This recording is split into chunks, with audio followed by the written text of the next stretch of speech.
Well, I'm it live worked. also. If you want to send me the nifty little invite for the stream together, I will happily click yes, sir. Yep. I need just a moment after being live, and I got you.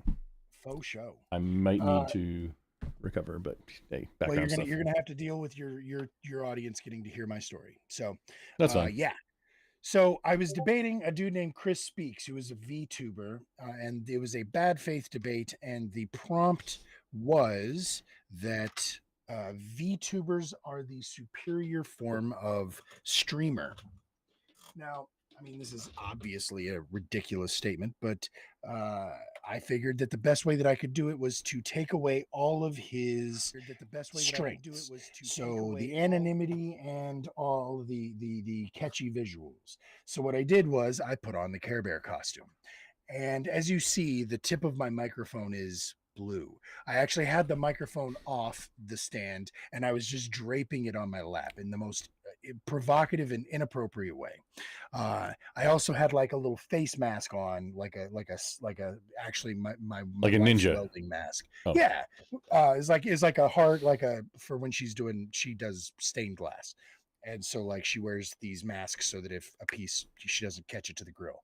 Anyway, so I was wearing one of these face masks and the Grumpy Bear costume, and I debated the shit out of it. Like it was wonderful, and it was the stuff of future memes. Well, then later on, whenever I decided that I decided I wanted to do a call-in show, I had the idea because I don't have big titties. So I can't do a big titty streamer. I know. I mean they're but they're not that kind of big, right? So anyways, so I decided I was going to do an advice show wearing the Care Bear costume. I brought a lounge out here into the studio. Like what do you call those? A chase lounge. A chaise lounge. Yes, I was sprawled out like I wanted Leonardo DiCaprio to paint me. Like one of those French girls? Like one of them French girls, that's right. And so the very first night, true story, the very first night that I was going to do this, that I was going to go live with this, my wife walks out and says, no. she's like, no, I can see your religion. So that was very quickly put the kibosh to. But I instead decided to do nipples up only in the Care Bear costume. And I started using it because I look like I work at a fucking gas station, right? People look at me, they assume that I voted for Donald Trump. And so it's really hard for me to be able to get people to click on my picture. Well, you didn't? They just people don't want to click on my picture. Right? So see, that was funny. Yes, it was. So anyways, so I started actually doing the news wearing the Care Bear costume. And the best part about it was when those mouth breathers would jump into the chat and start to shit talk me. It's like, dude, I'm a fucking theater kid. Literally nothing embarrasses me. I am impossible to embarrass.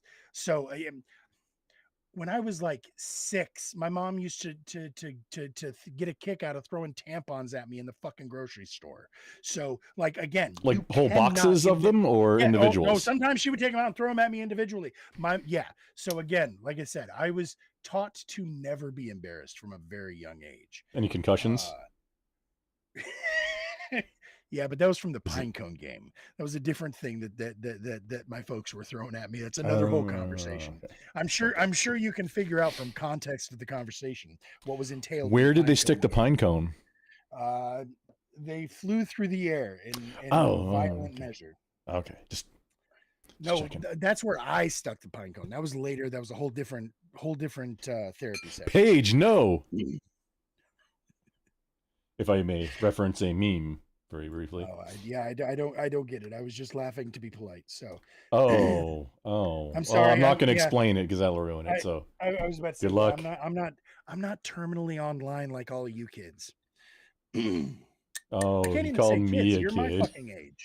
I believe I'm a bit older too. It was a pineapple killer. Oh, hey, here we go. Here's another contestant. Hold on just a second. Mr. Horseradish, this is a Mikey. We are all live currently, Mike. Welcome in. Hi there, Mikey. Hey, how's it going? It is living a dream. Well, how about yourself? Oh, I'm hanging in there. Mikey, I think you and Grumple's voices were made for each other, and I bet y'all harmonize amazingly. We do barbershop. We're missing. Yeah. We're missing a tenor. When's our next? Yeah, Grumps.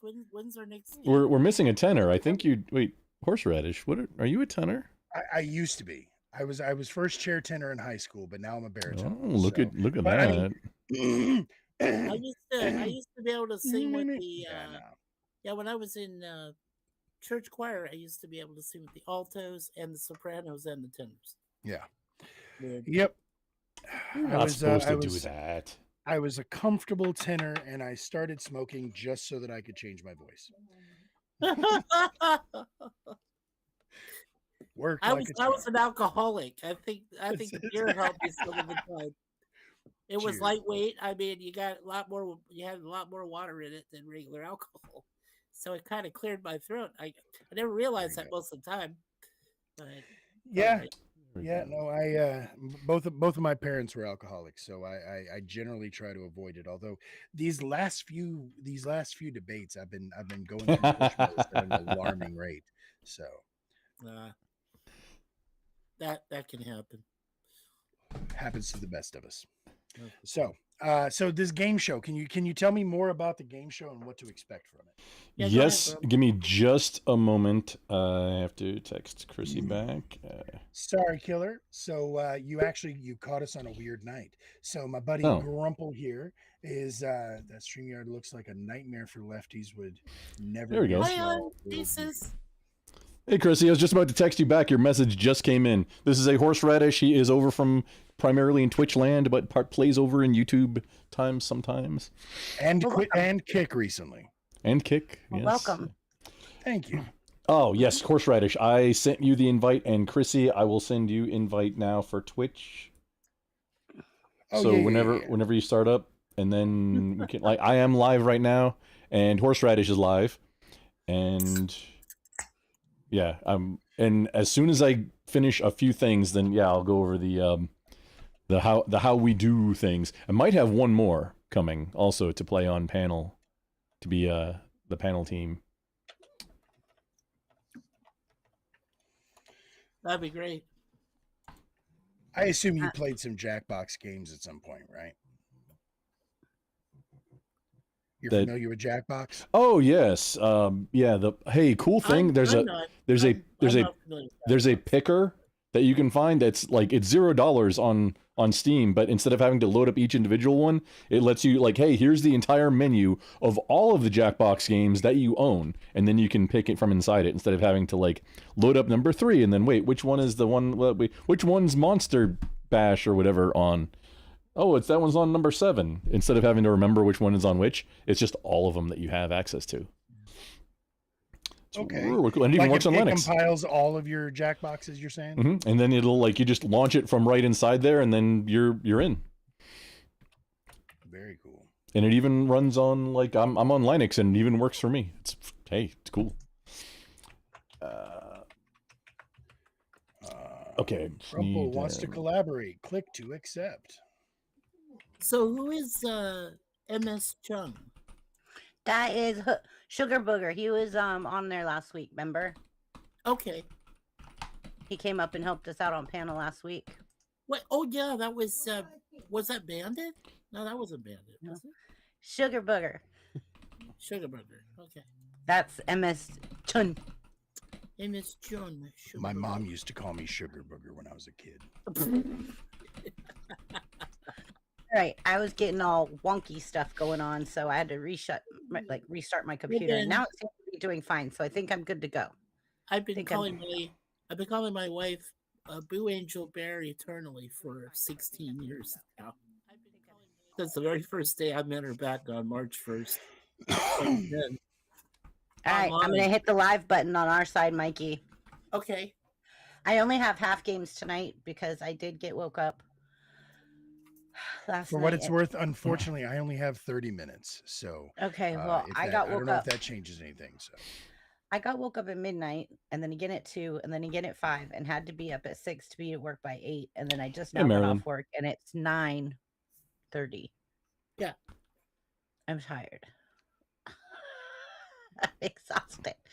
So let's go. So like just Wheel of Fortune then? No, I just did half the rounds, 8 rounds of Wheel of Fortune, and only 3 questions for Jeopardy. Or 3 categories? Oh, okay. For all 6 categories, but 3 rock questions. through it. Rock through it. So let's stay focused because I really need sleep. I have literally been up almost Kevin 24 hours. And Marilyn in the house. Welcome in. And yes, the game show is about to go live. Okay, so Mike and Mr. Horseradish, we may have a third in. Y'all are the panel. It's you and I may help out from time to time. It's y'all versus chat. And everybody who is live, it's everybody's chat.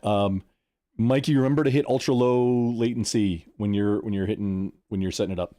And then everybody from all the chats participating will have the chat on screen to as the tiebreaker of what happened in what orders, because we're gonna have close to like right around 10 different channels across different platforms from the different ones of us that are all live at the same time. And it's just like Jeopardy or Wheel of Fortune. It's in phases, and like, hey, want to spin or buy a vowel or solve, and then you do the thing. And we can lose possession. It alternates turns, so chat always goes first round. Possession can change on Wheel of Fortune, and Jeopardy also. Possession swaps back and forth. It's not exactly like Jeopardy and Wheel of Fortune. It's similar because it is asymmetrical in nature, because it's panel versus chat. And we do that because somebody one time ran the entire board on Jeopardy, and then the other team didn't get to play at all, so we don't do that way anymore. I don't know. It was a long time ago. It was like silly. Yeah. 21 episodes ago. I'm pshaw. I don't keep track.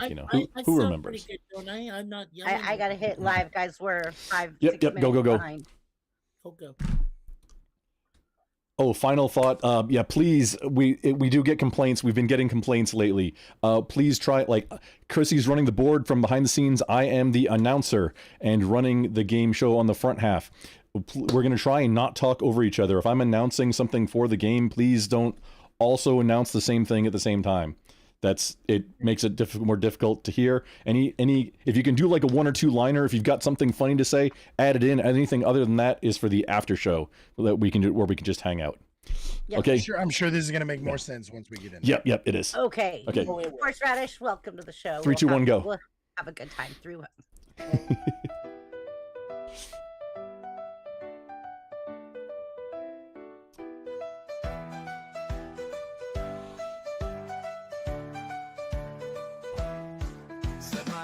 Get ready to play in the Brainbenders arena where minds stray. From puzzles to quizzes, facts untold, unlocking mysteries, watch them unfold. Puzzles, quizzes, mysteries unfold. Brainbenders meant to keep your mind on fire, twisting and turning higher and higher. Trivia and facts keep you on your toes. Where the next challenge leads, nobody knows. Mind. Welcome to the arena in the lake. One will rise, one will fall. Only the sharpest minds survive.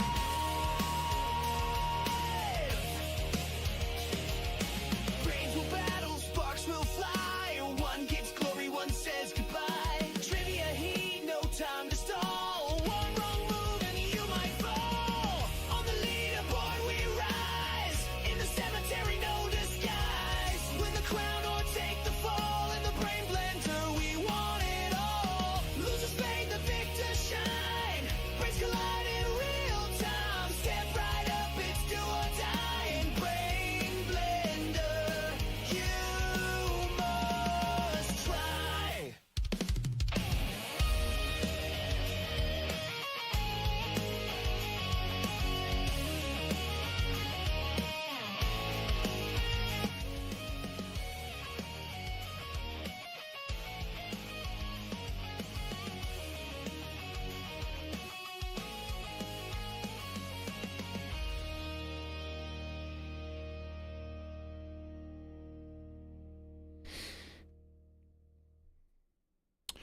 Welcome to BBB After Dark. Tonight we're doing something a little different. Lightning round trivia night. It's been a long day on my end dealing with work issues, and Chrissy's end.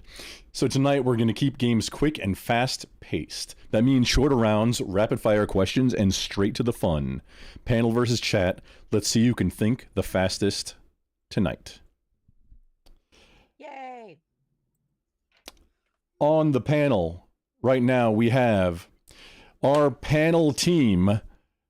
Mikey, he's been with us a few times, and a newcomer, the horseradish.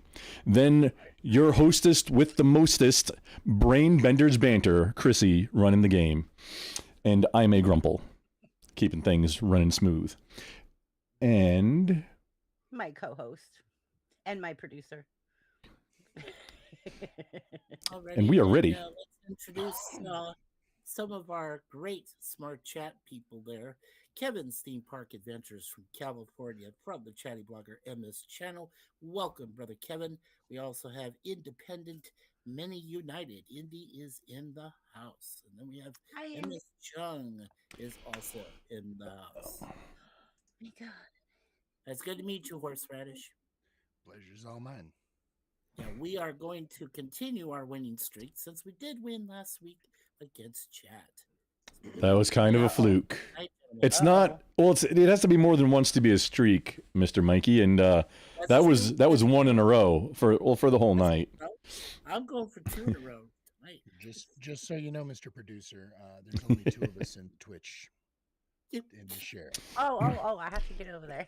Yep. That's Whoops. we were on a reduced time Just helping crunch out. time Yeah, I was having to a glitchy for the moment. pre-show huddle. I understand. I'm just Yeah. now that I've gotten a little bit of a taste of what we're up against here. I'm super fucking stoked to go. So How's it taste? I'm sad that I'm on a time limit. So How's it taste? Nope, I don't taste have a little no bit salty. insights. Oh, producer, you better get on the job, buddy. Oh, you know Oh, what? I got it. Oh, that's I interesting. knew it should begin. Kevin says, Okay. "No way, Mikey." And welcome, Sir Lemon Pie Citrus. And Hello, then there we Lemon. go. Texas. And on the remember to mute your mic and the tab too for the shared panel behind the scenes thing, so I you did. don't. It helps just to so that we don't have to worry about it. Maybe making audio artifacts. Bye. It's a pain in the ass to troubleshoot it. Pardon my French. Je suis. Thank God that it's Speaking French. thank God it's BBB After Dark Wednesday nights. Yeah, you can speak French. I apologize in advance. I do have a tendency to slip with my sailor mouth. I will try to keep it in check. I'm a sailor as well. Very cool. Mm-hmm. Ex-Navy baby. Oh, I'm sorry. No, I was speaking euphemistically. I just because I cuss like a fucking pirate, but I'm actually. Well, I not. work for I run a trucking company, and I come from the Okay, so- Navy, so you're okay. I'm not likely to offend. Fair. No. I might offend you though. I dare you. And I'm wearing my lucky shirt tonight. This came from the Van Halen tour back in 2012. I was going to say Guess which Noble Van Park was Halen? the Van Halen. The only And I'm one gonna put that you ever guys in existed. position while I bring up the game board. All right. Assume position. Which position is that, ma'am? This one. What in the world? You've filtered out all items on Twitch is wonked. What's going on here? I didn't do anything. No, on excuse me, on my back end. Oh. I told you to assume position. You need to be on my back end. I don't know what's something's borked. Bellatrix Fairy in the house, Kevin Theme Park, and of course a Marilyn. Here we go. We're smushing all the chats together, and we have it on screen. Well, let's Yes, I put myself behind it, so I did since I don't show my face during the game anyways because I can't see. So I just put myself over here. and And now you're let's. covering a horseradish. Well, it's That's probably try and best. make it bigger so that the chat can see what the chat on the screen says. He's That's just what working. she said. He's working to improve the overall aesthetic. And Yeah. And, For and the to be fair, aesthetic. horseradish, Cover me. yeah, to That's be what fair, she said. horseradish, lemon is great, or lemon is correct. Sometimes I do drop a few F-bombs now and then, but I try to be civil when it comes to game night like this because I don't like to cuss at all when it comes to game night. Try not to anyway. So just Well, let's go ahead and do this. Give me a second, and I'll pop this little guy up there if I can find it. I'm gonna just bring that down real quick. There was a little excuse me, Mikey. Chrissy, there's a little bit of information on there you might not want to be live, so I just brought that down. Let's whenever you're ready, let me know. I'll bring it back up. I don't know what you're talking about. On your sharing screen. Oh. Yeah. Yeah, I as soon as I noticed, I brought it down. You know what? Here, let's... You're the wrong one. Maybe I just noticed something that shouldn't have probably been thing, and you might want to position. You might want to go after the fact, and let's see, it's like what are we at? 20 minutes or 20 minutes in. Just check right around 20 minutes, see if there's anything that you do or do not want to be on the video after. I don't know what you're talking about. On the screen you were sharing. It's being loud. On the screen I'm sharing, everything's fine. Right, but in like 5 minutes ago, just verify that there's... Nope, everything's fine. There's no passwords. There's no... It just says the program that I use to make the game, which is fine. Yeah, I put something in the back chat there for you. Oh, my name. Yeah. Okay, I'll clip it out later. Yeah, that's just there you go. That's be aware, it's there.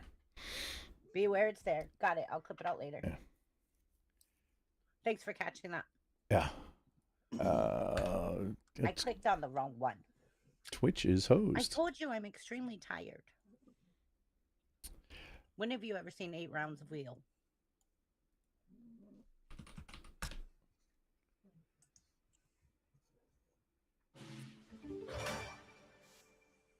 Okay. Winnie the Pooh. Welcome to Brain Blender. I'm sorry. Was I supposed to wait? Chat has to spin. Oh, I'm sorry. It's okay. This is Wheel of Fortune. This is an abbreviated version, or like Wheel of Fortune. It's every game starts out. Chat goes first. So on this one, unless something wonky happens, Should have told me this before. The chat. That's what I'm explaining now. The chat will have the odd numbered rounds. The panel will have even numbered rounds. It goes 2 phases. First phase. Spin, solve, or if you have enough points to, you can buy a vowel. The available letters are in white above the puzzle. Unavailable ones are in gray. If you choose to buy a vowel, it costs 250 points, and however many, if there are any of that vowel up, they will all come up. There is no way to earn points with the vowels. Possession can change on a bankruptcy or lose a turn. If you put a question mark in chat, that indicates that you are talking to other chat people. Otherwise, we're taking the first answer that comes up, and that is decided by the chat that is on screen. All of our chats across everywhere. If you're seeing this video, you are playing, and your chat will end up on the screen here. And we go with the first one. Are you ready? We're going to go to round 2 for chat. What do you mean round 2? Well, round 1, Horseradish blurted out the answer. Oh, well then we've got, okay, so we're doing 6 rounds then. Yeah. So we I didn't know what we were doing. I'm so sorry. Okay, so it'll be chat doing the even numbers and panel going odd. Chat, it's there you go. Okay, I'll tell me. I thought you made it seem like it was a who gets it first situation. No, it's like Wheel of Fortune. It's my turn to do a thing. Okay, yes, there you go.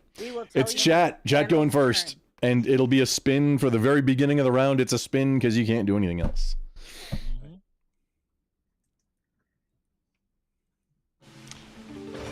The category is, which bear is smarter than the average bear and often steals picnic baskets in Jellystone Park? Not us, Horseradish. This is chat, and the chat spins. And chat, you have 300. Would you like to... Well, you got to... No, you already chose, so you what consonant would you like? Yes, they start out with the spin. And Horseradish, you should see, I believe I see other chat on your... Twitch. Is that good? Good to go? Yes, okay. Yes, Okay, and Grump, I see Bellatrix first with a Y. If you see the same thing. I'm waiting We for have confirmation from Grump. yeah, we have Bellatrix with a Yankee. Yankee. Yankee. There you go. Okay, and that is test clear all the way through from my YouTube, going out into the shared Twitches and on the screen, so we are all good to go. Don't Chat. forget my Facebook. I can't. Well, your Facebook is showing up on the StreamYard, so that's good to go too. Yep. Chat, you have a Y. Would you like to spin, solve, or you can buy a vowel? We have a spin, a lemon pie spin. Very first. If we have enough people playing, we will go to confirmation. We're the first thing that has 2 in chat, but we start out with 1 and see how it goes. And we've got Indy with a bravo. First one up. Bravo. There we go. 1 bravo. Would you like to spin, solve, or you can buy a vowel? And on the Wheel of Fortune, if there is a puzzle that has the letter bravo and you get that, it's worth triple. It'll be added at the end of the round. 3 Bs. It has to be 3 Bs, and that is for Brainbender's Banter. Triple B. If it has a triple B, you get triple the points. Triple Bs, not triple Ds. It's very different. From a spin-dependent Many United. Spinning. Very first. For 400. Okay, chat, which letter?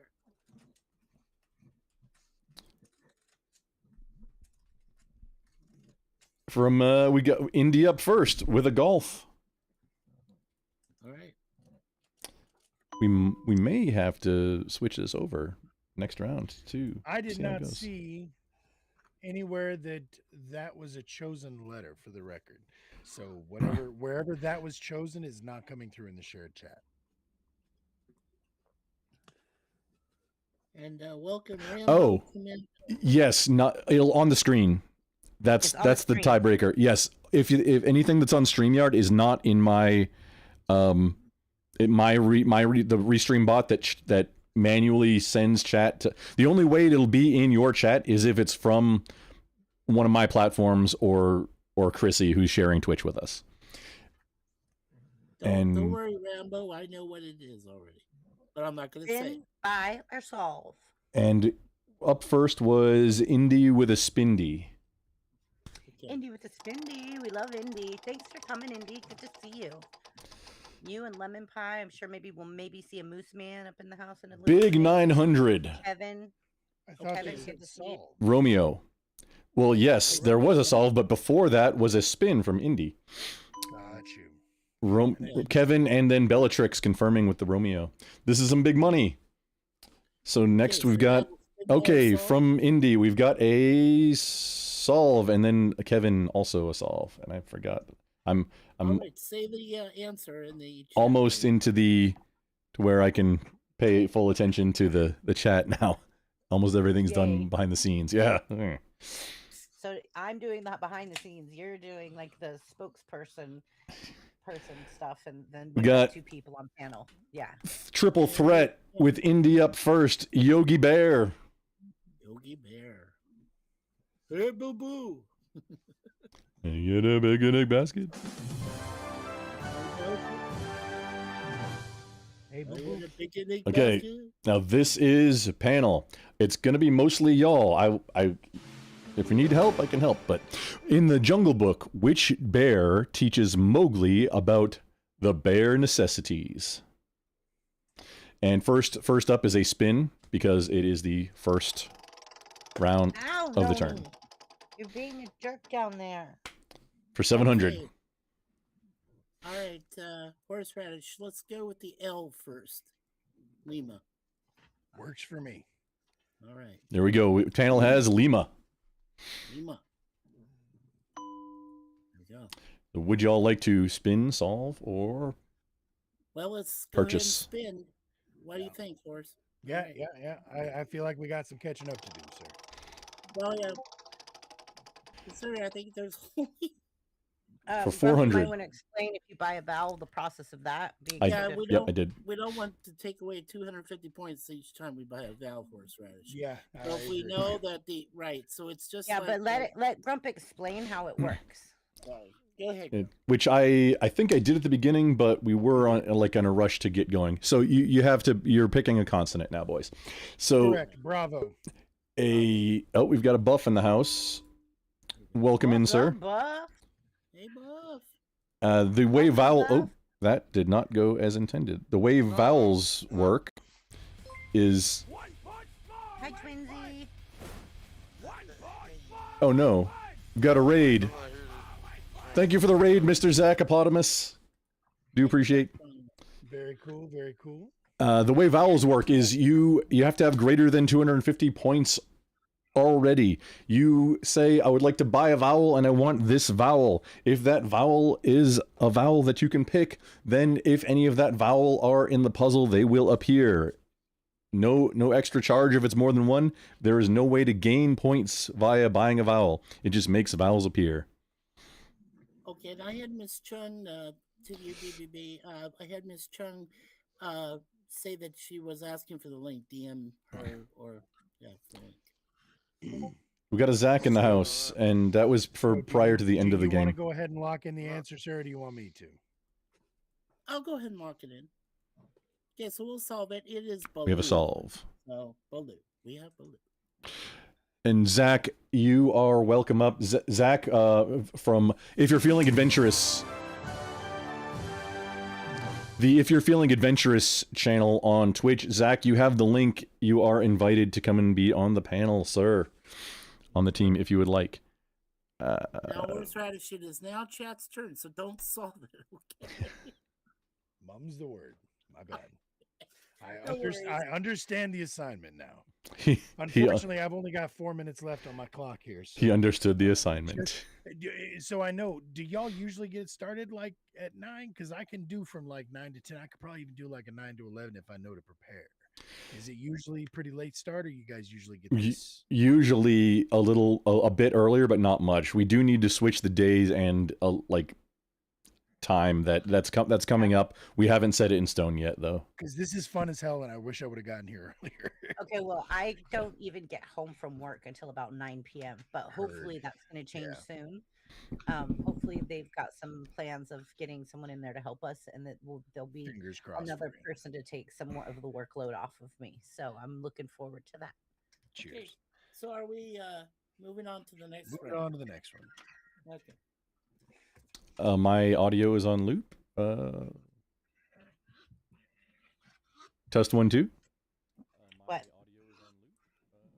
It's not coming through. Oh, so you need to, if you're doing the stream together there, Feeling Adventurous, you need to click the mute in the stream together. He's not in that. No, Gotcha. I'm not hearing. My Twitch, like all of Twitch, is hosed. The category is which bear from okay, children's they're getting literature is from Peru and has a fondness for marmalade sandwiches. This is chat for 100. Yeah. Hey, you gremlin, knock your crap off. Thank you. My pug's getting a little cray under the desk. She's like, I don't know, she got a flea or something, but or she's just freaking out, or she's doing something strange. And as a reminder, only the tier 4 subs get the secret under desk cam link. What's Chrissy talking about? I don't know. You have to get a tier 4 sub to find out. You're right. My pug. They don't know where course. she is, though. We have first one up was Bellatrix. desk There you go, mug. Papa.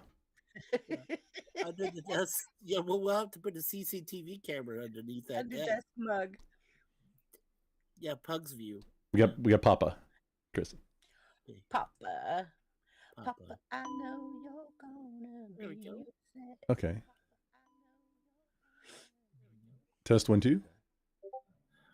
Would you like spin, solve, or we got spins in the house? We got spin or solve. Indy up Bye. first. We got spin. We got a spin from Indy. Nope. Everything sounds good on my end. Sounds good on my end too, Grump. All of you sound good on my end. I mean, on my stream, I don't have. I'm not seeing, or I'm not hearing an echo. Echo. We have up first was Bella with a bravo, confirmed by Bravo, we love the bees, baby. Indy. Yeah, it looks like we're going to be able to. So the beginning of chat's next round, we'll go with confirmation to where the first thing that has People have to two answer. chatters that say the same thing, that'll confirm. Across And any if platform, and that's across, yes, that's across any platform. The way to tell the way to have your answer not counted towards the answers is to have a question mark in it anywhere in the line. Would we like to spin, solve, or buy? Up next is spinning from Indy. Yeah, let's spin. You got an indie spindy. We got a spin dependent menu united. Unfortunately, the turn is lost. It's over to the panel. Okay. I think Gotta I know it, spin Horace. it. I think I know it, but let's spin. Yeah, let's Yeah, go. we need that money. We do. Nope. Would you like those whammies though? No Same- whammies. No Same whammies. letter. For Delta. for 600. Yeah. There you go. Oh, double D's in the house. There you go. Good call. Woo! Would you like to? You got to You spin. have to have membership to see the under desk cam. Hello, Susie Trippo. Not just regular membership. You need the tier 4, like on the Patreon. You gotta get the tier 4 sub. Spin it We're- to win it. We're spinning. Spinning. The panel is spinning. I'm excited. I love it. Panel spinning. Oh, let me give them some loves in the house, by the way. Okay. Tell you what, let's go with that. I'm gonna say Romeo. Tango. No, well, Tango. let's do ring. Okay. All right, go ahead. Okay, we got Tango for panel. Oh, outstanding. There you go. Yeah, that's fine. Okay. Go ahead. Give And us one spin. more spin. One more spin. Yes, sir. Well, actually, a couple spins. All right. That's a Do big we, ball how, for a how spin. far do we want to push our luck? There we go. Especially if we No, keep but getting I these mean, there- ones. For 100. Well, Grump will say push it all the way. No whammies. Big money. Go with Romeo. We got a Romeo for panel. Romeo at the end. There we go. Okay. Yeah, let's do. Yeah, let's do one more spin. One and big I'll- money. One big money for Nebraska. Yeah, if we can get a big money, then we can throw that in there and whatever. Ooh. That I was- Get that. I don't think we push our luck any further. You than get that I pucker say- factor Let's go with that November. for 300 boys. We got a November for the panel. There we go. All right. Let's go ahead and solve it. Yes, sir. All right. Paddington Bear. Huzzah! I didn't know he was from Peru. We need to hear. We need to hear like applause. There needs to be like some fanfare for this. Oh, you know what? That was it for a second. That was it. Okay, now this one, let's confirm the round Right. because I believe it's It's round Sam's turn. 4. That was chat's turn. Yeah, that was chat. So we're back to panel Panel. with the All odds right, I'm now. gonna do one more and then I gotta call it a night. All right, it's back to panel because that I mean, you only got 2 more rounds and this game's over. You should just stick it out. I wish I've got early. which animatronic bear from the 1980s tells stories through a built-in cassette player? Spin it. Okay. Spin it. Big money, no whammies. For Of 500. course, the topic for Wheel I'm gonna tonight say let's go is with famous Delta. bears. Now let's go with that Delta. Yeah. Okay. For 500. Now here's the thing too, like if you want some grump strategy, if it's like 500 or up, that's when you maybe engage your multi-letter to get those big Yes, sir. big monies. I And- appreciate you using the Crayola there, but I have played Wheel of Fortune twice. Ooh, Let's go. Spin it. Oh, call it out. Let's And- spin it. Oh. I mean, gosh, bro, Okay. they're making fun of your red crayon, buddy. Ooh, that's a big Oh. one. Tell you what, let's go with. You know what? Let's go with that. You guys X-ray. already used your D's. Let's go with Yeah. that. you got the double X-ray. D's. X-ray indeed. Let's do the X-ray. Yeah. See, here's something that maybe you didn't. I prefer to go, my strategy is to start out as far to the end as possible to not give it away in case you lose possession. Because the beginning of the I assume- words is I easier. assume everybody already knows. Well, plausibly. You got, people of different varying ages. We remember Fair this. point. Yeah, we know. We this. remember this. I Spin. remember. Would you like to Buy spin, or- solve, or buy? We do. Well, we do have the well- sparkle though. Yeah, let's go and spin. Yeah, Let's we go need, and we Spin. need Spin. Right? Let's go. Or Spin Big it. money, big money. Maybe I think Trump is on the cusp. But I don't know. I don't know if he's a Gen X. Come on now. Yeah, technically. Give me Tango. Okay. Yeah. Just barely. Right on the Well, cusp. no, let's go with November at the end there, sir. All right. Yep. I'm what's And by called a doing what you're doing right now, zennial. you're throwing out letters to chat. If you lose a turn, they're going to hear the letters you're throwing out. Well, yeah, I know. But Okay, we're doing just- our stratego. Well, what do you that's what the think? private chat's for, I too. think we push our luck one more time, sir. One more time. One more time. I think you push luck until there's no more luck to Fortune push. favors All the the consonants. He's Yes. afraid of like doing the weirdo thing that goes out. See, like that. Fuck you! Damn it. Oh, no, don't sugarcoat it. Tell me how you really feel. Losing the turn over to chat. Ooh, Possession of the Well, I board could has never go on a changed. real game. We're not auto spinning, but I they know, probably I didn't want. mean to. I went to push them out. That was a technical difficulty. The spin was not automatic, but it worked out in chat's favor. It's like getting the bank error in your favor card Monopoly. You just get a 700, no big. What letter would you like, chat? We got a tango from Indy. Tango. Indie days. Tango pendant. Let's tango, Indy. Tango pendant many united. Yes. And a lemon. I'm tangoing with Indy. And we have a spin. An Indy spin. And a Bellatrix spin. Indy. Spin dependent many united. For 700, chat. Another letter. Spin. See, Rambo. possession can change anytime. We have a I'm beside Romeo. myself. Just saying. First one up. As a reminder, beginning of the next round is chat starting. It'll be via confirmation. So the first answer that has two things. That includes if it's going to be spin, solve, or buy. What would you like to do now, chat? Spin, solve, or buy? And the first one up, we have a spin I was from a lemon pie spin. Lemon pie spin. Go lemon pie. 300. 300. Horseradish, you're welcome back every Wednesday. Same link, same great place. Same bet time. I Same will probably take you up on it Game at least time. every other week. game Same channel. bad people. Papa. That channel. We got a lemon. We got an Indy. We got a Kevin. Papa, I know you're gonna be upset. Spin, solve, or Easy little girl. purchasing Buy or vowels.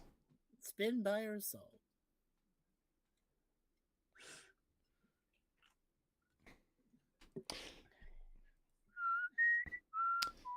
See, now that's not confirmed. So very first one we have up that's not asking is Bellatrix with a spin. I got Bellatrix with a spin. I got Lemon with a spin. Two spins? I From- had the lemon spin. It's single. It's still single. So Bella's spin got it. Lemon pie is Give me also antibiotics. spinning, but Kevin Okay, is- and Kevin, I'm listening for your confirmation. we're not confirming it. Oh yes, I said spin, Yes. and it was Bella's spin. Spin. It got confusing for me. Ooh. For So we're back 400. here in the dark. All right, so we need to install an app where we can rig that spin. What do you say? It favors chat. It really does. Yeah. And we've got pie. Yankee, lemon pie, I mean, how and many times many. did bankruptcy cat out the gate though? Once. Rambo. That's fucking great. Okay, Indy. Solve. We have a we have a solve up. He says Rambo says. Oh, wait a minute. Wait a second. Does that because it was the first Nope, set, nope, because that- that was before the solve happened. So it has to be after the phase begins. Got you. Okay, got you. Okay, go ahead and solve. I was like, Kevin. there's no way. Yeah, Kevin also has to solve. I thought that was memeing a boot. And Bellatrix is solve. All right, guys. So Okay, we got a lemon pie with Teddy Ruxpin. First one up. Very cool. Good job there, Lemon. Yeah. All right, thank you very much for having me. You're welcome. You're welcome will- back I will- anytime, horseradish. I appreciate that. and I Good will time, see you horsey. again. Good to meet Good you, luck. Horse Good, Daddy. good luck, Anytime. team. Hey, brother. Good luck. We Thank you. follow each other. Yeah. Bella Chicks Fairy. Oh, horse and radish is. If anybody is not, this is where. Ah, okay, push through.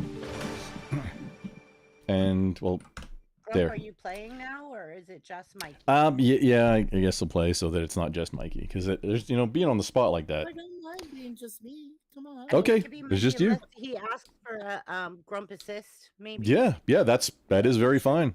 So this is back to chat, and we are. Yeah, this is back to chat, right, Chrissy? Oh, it's back to chat? Mm-hmm. And we are we're moving to confirmation now. So we have whatever the first thing that has 2 answers in the chat. That'll be the answer for whatever it is. The category is which bear is known for his poor comedy skills and is a character on The Muppet Show. For 300, chat. Consonant, please. I already know it.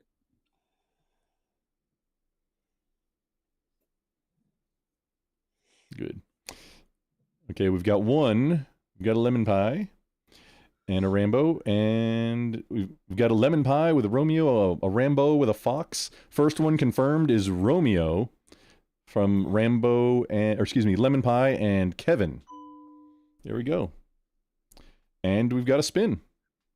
An immediate Looks spin. like they're using the Grump strategery. Yeah, I mean, it's a valid strategery. Really? You know what? Yeah, that needed to be confirmed too. That was a grump oops. So for 300, we are for 300. So we'll use confirmation for going forward. We need another consonant from the chat. Confirmed. We need to have 2 answers. It seemed like Horseradish enjoyed it. Oh yeah, he'll be back. We have one. We've got an Indy Fox. First up with 2 is Indy and Falaria with Fox. And for good measure, Kevin Theme Park. Falaria. Okay. Just to confirm. Hello, Falaria. We have one for chat. It is your turn. Spin solver by, and we got a whole bunch of spins. An independent, a lemon pie, and a Kevin all spinning. That is greater than the 2 required to spin. The BBB chat is strong. Uh-oh. That was a whammy. The whammy intensifies. I wish I Alright. had a picture of a whammy that would come up on so we can incorporate the whammy into the. All right, it's panel's turn. I think I could figure out how to do that. I would just do it as a layover. Let's go with Bravo. What do you think, Grump? If we Yeah, get a no, higher that's fine. point total. Yeah, go for it. Let's go Bravo. I'm trying to get that higher point for, the other better. So, okay, spin, please. Come on. let's Yeah, do I'll be this. just a moment. Ooh, For 200. There we go. Fortunately, it's okay. Yeah, really, it's only one left. Yeah. So let's go with that Zulu. The Z.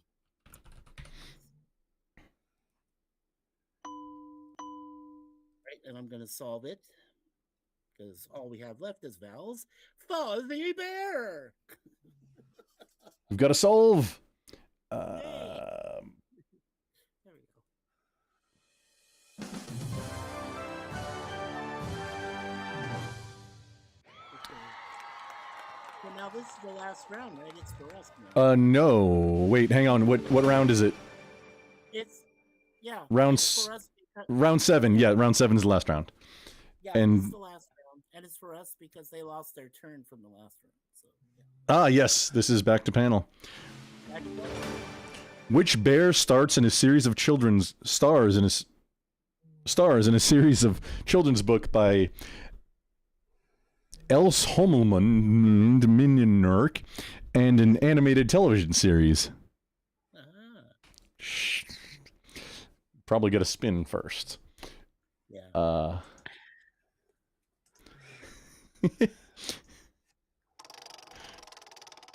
I did a thing Okay, 600. for 600. Like, Do you know the answer there, Grump?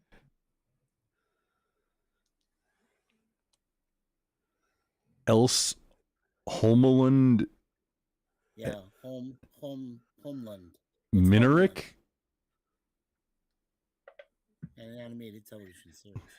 First of all, I want to say, I don't care if you're on Pat or channel, what has all of these been about? Bears. Animated bears? Okay, so look at the letters Yeah, to both sides. yeah. Yeah, one of them, like one of the words, it makes sense, but I'm trying to. Well, should we go with Bravo? There's, I mean, yeah, there's some that like the obvious one. Sure. Okay. Let's go with Bravo. Okay. And we got a spin, right? Yeah. This is Spin it. spin. Spin it to win it. Rambo Commando. Yes, wait. Actually, no, Cocaine Bear wouldn't fit. That's a good guess. Yeah, that's a good guess, but yeah, no.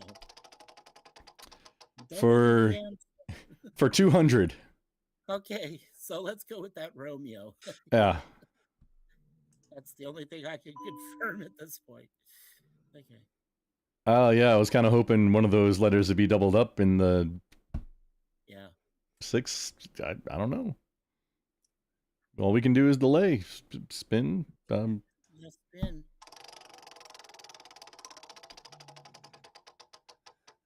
Ooh, 400. all right.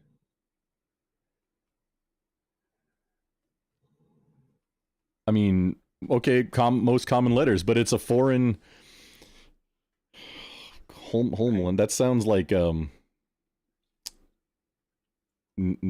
not necessarily Norwegian, but wait, what are those? Swedish? What are those all those countries? What are they called collectively? Like Sweden, Norway, Finland, Denmark, I think it counts in there. And What are they called? Netherlands. Yeah, what are they called? I'm blanking. Actually, it doesn't matter. But yeah. I'm blanking right now. So the most common letters in English aren't necessarily going to be the most. I would say like okay, S or T. You know, probably the next most common after Romeo. Right. So what letter do you want to go with, Grump? I think that would be like Finland. It would probably be Dutch. It would probably be maybe German. German? I mean, I'm just looking at the letters, right? There's some to do with Whole outer countries. Whole Zealand, Monarch. So it kind of sounds Dutch to me, or like They're also thinking. Yeah, Lemon says, Grump, you were thinking Scandinavia too. Scandinavia, yeah, that too. Yeah, I was Yeah, thinking Scandinavia as well. Whatever, like it's on you, Mikey. Oh, they know it, and if I choose the wrong letter, because I don't even know that first part. It's fine. It's fine. Oh, well, let's go with, you know what? Go with the tango. Let's try the tango. That's usually a good letter to go with. There we go. All right. Nice. Hey, look at that. There we go. All right. Let's go ahead and spin, I guess.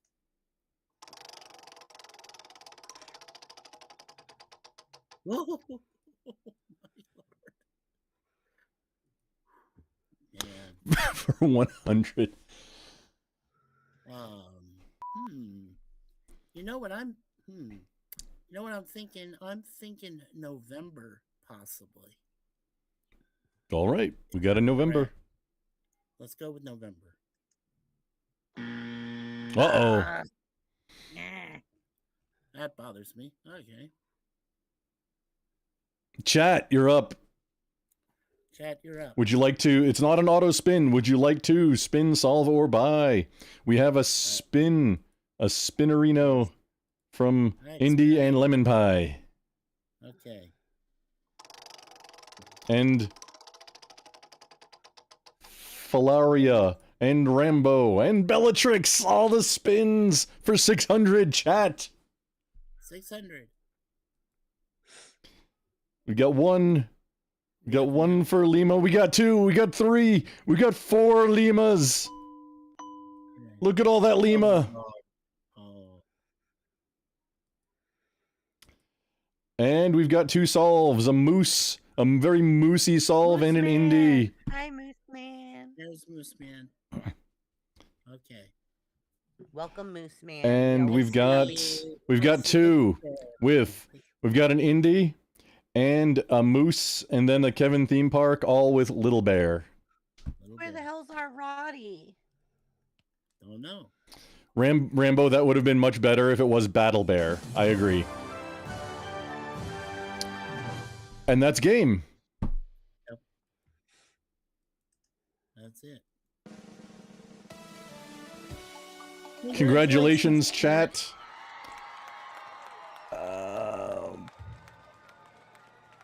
Ladies and gentlemen, we have a winner!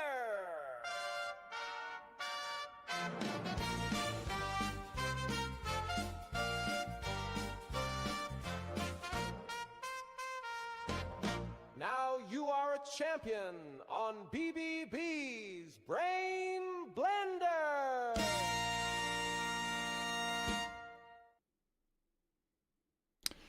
There we go. GG chat.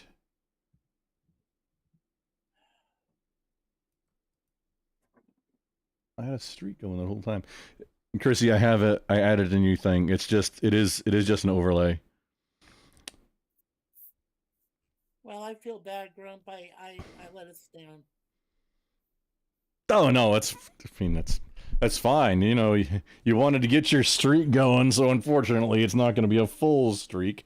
Maybe a Jeopardy streak, you know, but it's not going to be able to be a streak yet. It'll be a 2 in a row for Jeopardy. You got to have 3. That's when it starts to become a streak.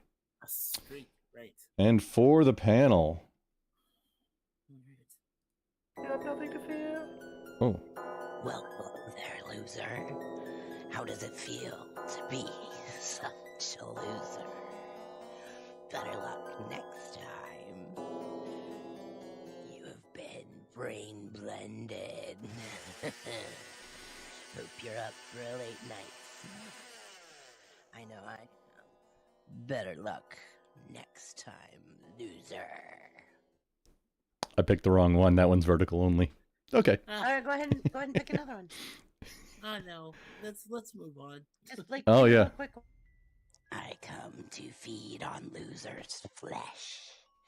You are a loser. You've been brain blended.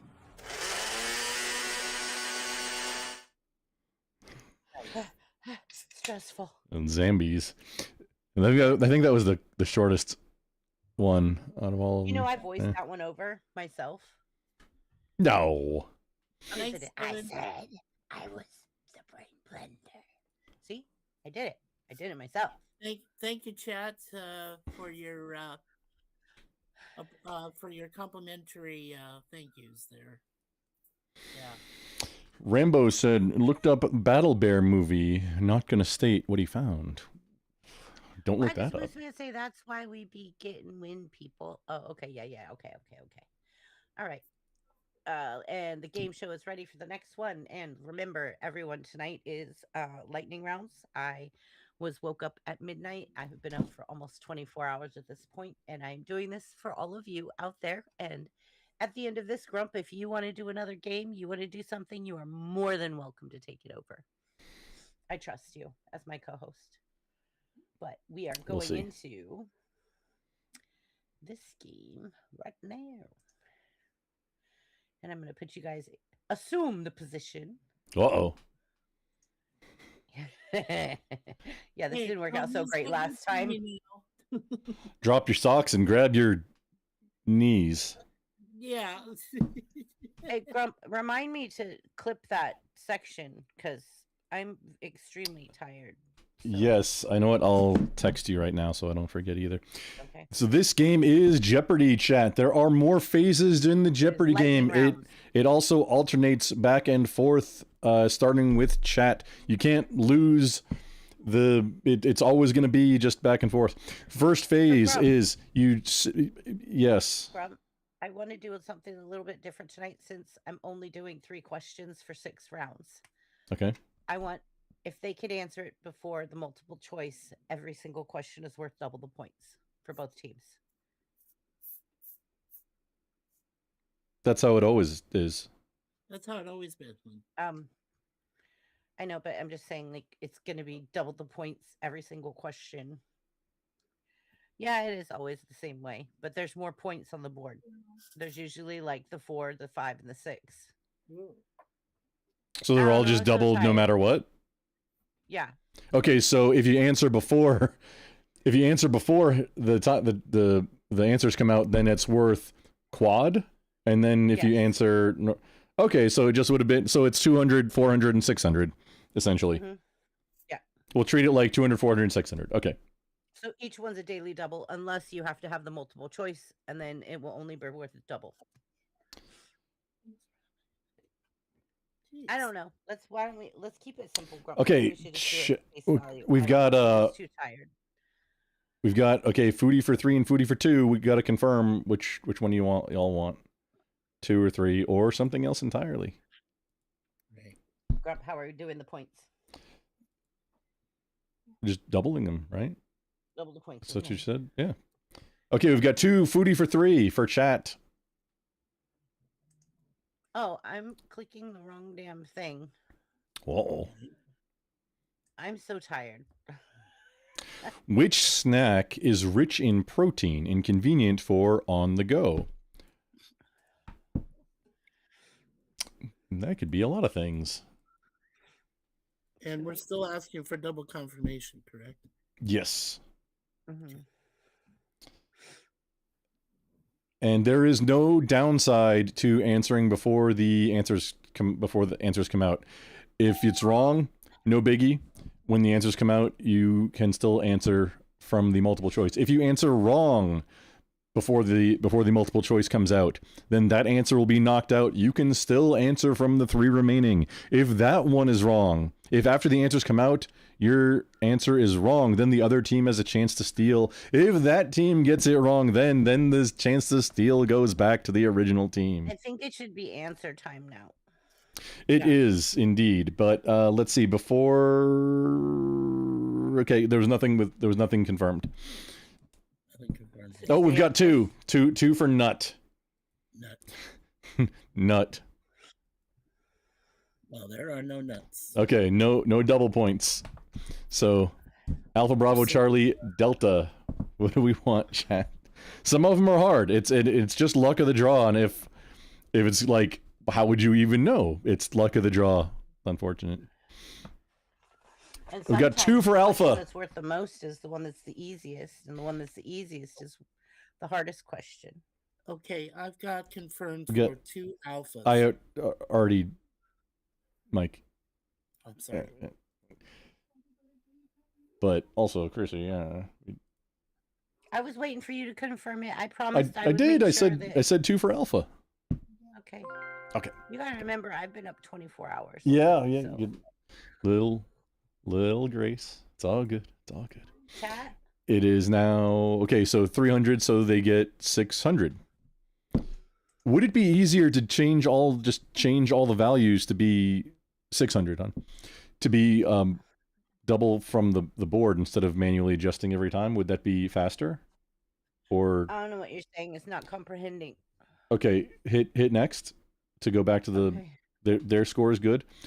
On this board, would it be faster for you to change the point value on all the categories, or faster each time? Because it's already started. Okay, no biggie. We'll just go with it then. It's already started. We're good. Mikey. Yeah. What would you like? Since we don't know what they are yet, and I usually figure it out within like that. Let's go with the mind-bending facts then first for 300. Mind bending for 3. Mind-bending for 3. At what age do babies begin to prefer a human face over other shapes? I would say age 3. Age 3? 3 years? 3 years.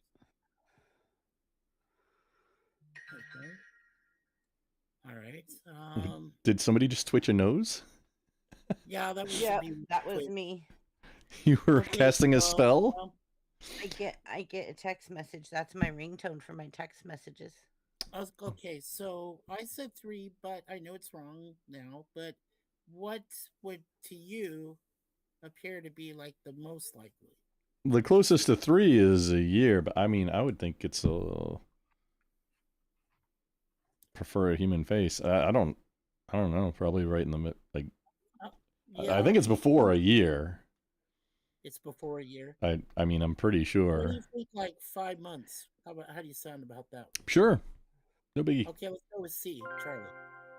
Hey, there you go. And so that is 600 total. Add 3, please. There we go. All right. And chat, your turn again. And I texted you, Chrissy, and that's also for me. I'll try and remember to text you again tomorrow. If as soon as I enable 2-factor authentication, I would be able to go in and I think edit that also, but I'm not 100%. Can I hold on? Let me do something really fast. Okay. Chat, it is your turn. Category and value, Let me please. do something really quick, Grump, before I forget. Sure. Permissions. Where in the world for 300 whenever you get back, or whenever you're ready. Grump, you are an editor on my channel. Yes, I can't. Okay. You did that like a few weeks or month or something. You previously did that already. However, I can't actually do it until I enable 2-factor authentication, which I have not done yet on YouTube. So as soon as I get that handled, then I'll be able to. Yeah, because you're not that an stuff. editor with limited. You're an actual editor on my channel. You're like the only one. Oh, I appreciate that. So we confirm. Did we confirm It's- that they wanted? Yeah, go ahead. You're my producer, bud. I got you. Are you ready to resume? Resuming the position.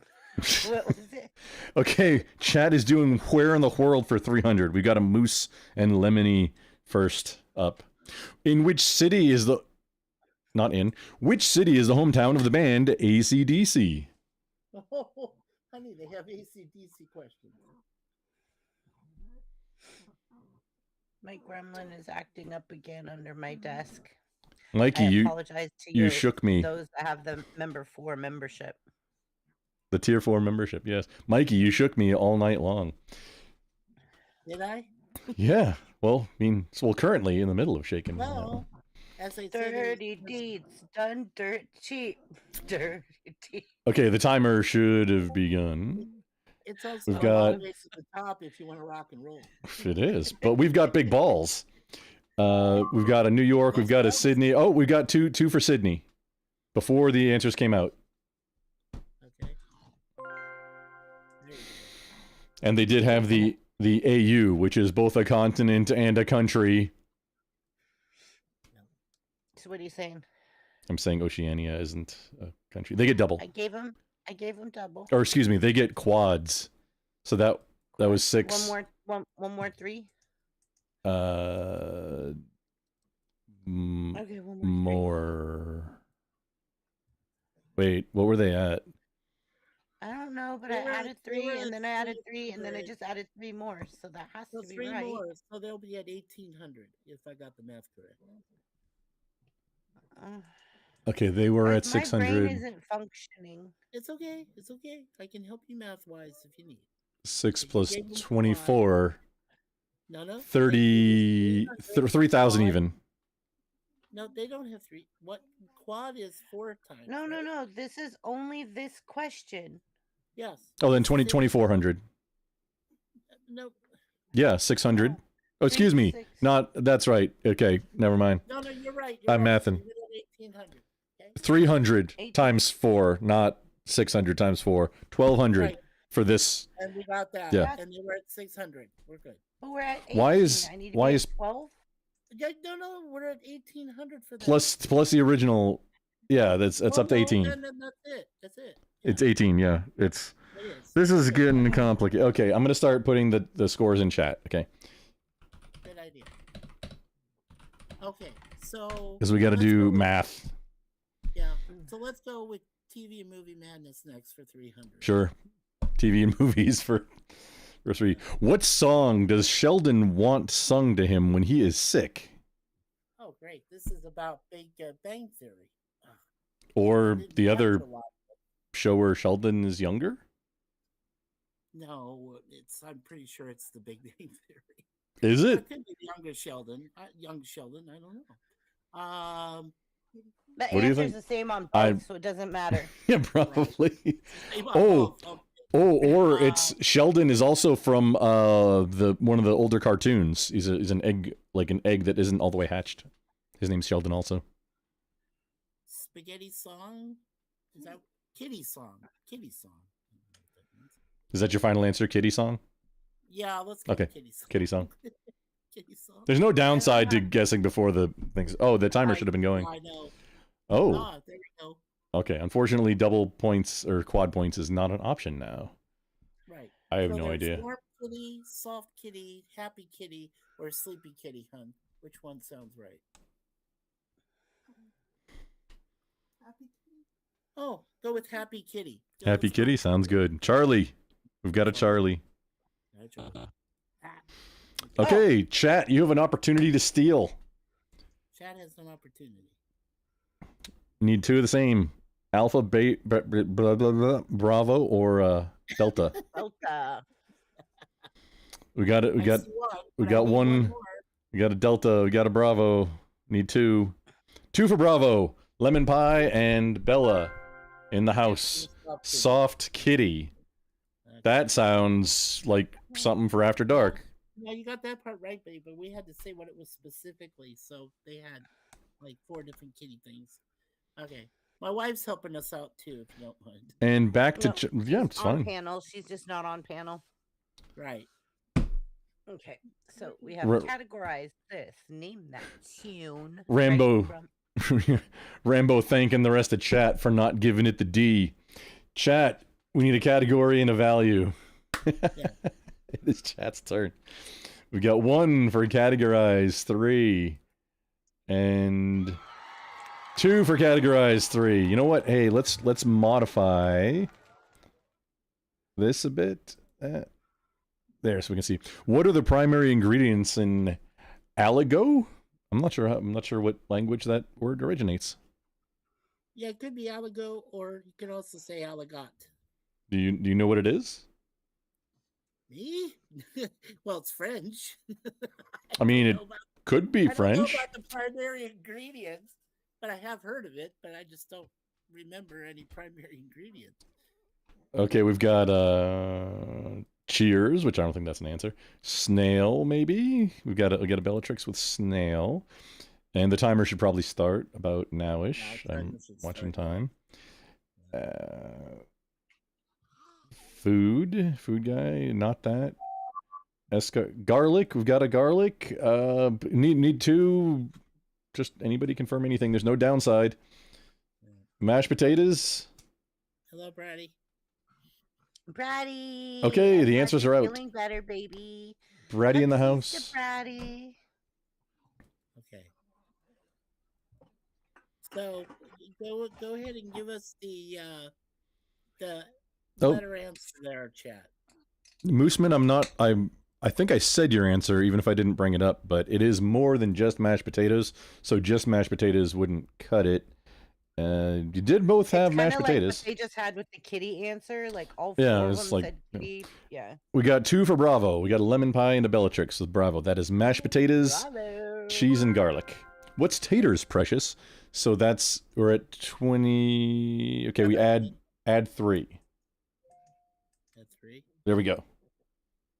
Okay, so that's where they're at right now. Okay. Panel 600, chat 26, 25, and we end up with these wonky fractions from if They it's steal not the your first answer, answer, yeah. if there's something stolen. Yeah. And it is back to panel. Okay, let's go name that tune. You got to name For that tune. 300. Name that tune for 300. What? Which song shares its melody with the alphabet song? Which song shares its melody with the alphabet song? That's it. I had to make it more complicated because there was only 3 Yeah. for each category. I- So Well, this sounds like Sesame Street, so it could be Phenomenon. It could be that song. That is not the answer. Okay. That is not the alphabet song. E, E, F, G. I've heard it just recently. I don't know what it is, like what the name of it is though. But the timer should have started. Yeah. So Thank you, because I'm tired. Yeah. I'm like over here drifting. So thank Okay. you, bro. All right. So let's take a look at the choices. I know we're just gonna blow Yeah. away. Okay. Oh, Twinkle Twinkle Little Star. A B C D E F G H I J K L L M N P. okay, we got Twinkle Twinkle. Twinkle, Mike, you got a bravo. Yay. Okay, and we're adding 3, so 1,200 total. There you go. There we go. All right, we're caught up. Good. And panel is at 1,200, chat at 2,625, and there we go. Outstanding. Chat, it is your turn. Brain Bender, and I did not have your chat pulled up separately, Chrissy. There we go. Oh man. Both of them. I always do. But now that I know Brady's in the house, I'm cool.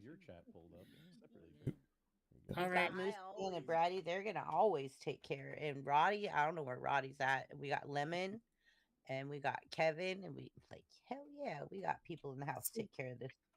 Okay, so I'm seeing Where in the World for 200 from Moose and also from Lemon. 200 World. I'm saying hi to them in my chat real fast because that means a lot to me to say hello to the people that are there supporting me. So Sure. let me just say hi to them real quick. And yep, okay, I'm back. And we got Where in the World for 2. Where in the world for 2? Where in the world? Where in the world? Where in the world? Which city is known as the birthplace of Nirvana? Nirvana. Nirvana. That. Nirvana. Okay. Yes, it's chat. It is us. It is you Rambo. now, Rambo. So what is your answer? Okay. Nirvana. Oh my god! Now we're gonna all have that stuck in our head.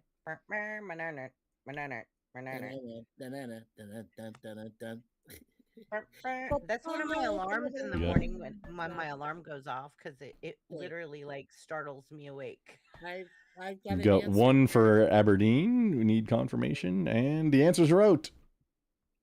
Yeah, the answer is wrote. So we need confirmation of which letter, folks. Well, we got a confirmation after the answers came out for Aberdeen from Rambo, but that's not one of the choices. We got 2 for Charlie, Bellatrix, and a lemon pie. Seattle. And that was for 3, I believe. So extra 300. It was for 2. All the 3s were gone. Oh, right. And so I already gave them 2 extra, so I gave them 4. Okay. No. So this is... No, if you gave them 2 extra, that's correct. They didn't get it before the... Yeah, she got it. Okay. I got it. No, I already gave them 2 and then 2 Yeah. extra for 4 because it was only a 200-point question. Right, but if... No, it doesn't it automatically give them 2? Yes, and then I gave them 2 extra. Okay, it sounded like you said you did and then gave them 2 extra. Okay. So that would be 3 total I just hit the button to let points. it go to Okay. chat, and then I hit 2 extra more. Okay. I'm sorry. I'm hilarious. So. All right. And I just want to address Moose Man. He is partly correct because Aberdeen is a suburb of Seattle, Washington, which is It where is. they It is the actually actual where suburb Kurt is Cobain. more correct. Yes. Yes, but that was a suburb of Seattle, which I've been to Aberdeen. I've been to Seattle, so You know, I'm just it's a going to give them suburb. an extra 100 Oh yeah, points no, that's because fine. I'm Unless I giving got it them an back. extra 100 Yeah, points because Well, they the actually got it sure. accurate to the city, like the They well, did. suburb. is the suburb also a city? No, it's a No, suburb in Seattle. But I is it lived there. is the suburb like some suburbs are villages, some are cities? If it's qualified as a city, then that would I mean, if be you put it on your yeah. postal mail, like it's a it doesn't town. say Seattle, it That says a city is a size is defined by population. Right, but Aberdeen is actually considered suburb a in the town. city. It's a town grump. It's Okay, then the city would be Seattle. right. Yeah, but like, okay, for example, Sacramento, right? Yeah. They have suburbs of Sack of potato. Antelope. Yeah. There's also a Yeah, west. that's where I live. I'm a potato. So, There's a suburb. Yeah, but there is a suburb called West Sacramento. I know that. yes, West there's Sac. West Sac, there's North Sac, there's South Sac, and then there's Natomas. There is Antelope, and all of this is all within the Sacramento region, but the Postal Service calls it different on the West Coast. Yeah. So it literally it'll be the Sacramento, it's Sacramento, but they will literally break it down into suburbs on your Okay. mail. All right. Well, let's see. You ready? Let's move on. Mine Yep, been- just wait. Just waiting on you, Mikey. California and Washington do this for sure. Right. Mind bending Would facts like- for 200. Sure. Right, cool. At what age can babies start distinguish between different smells?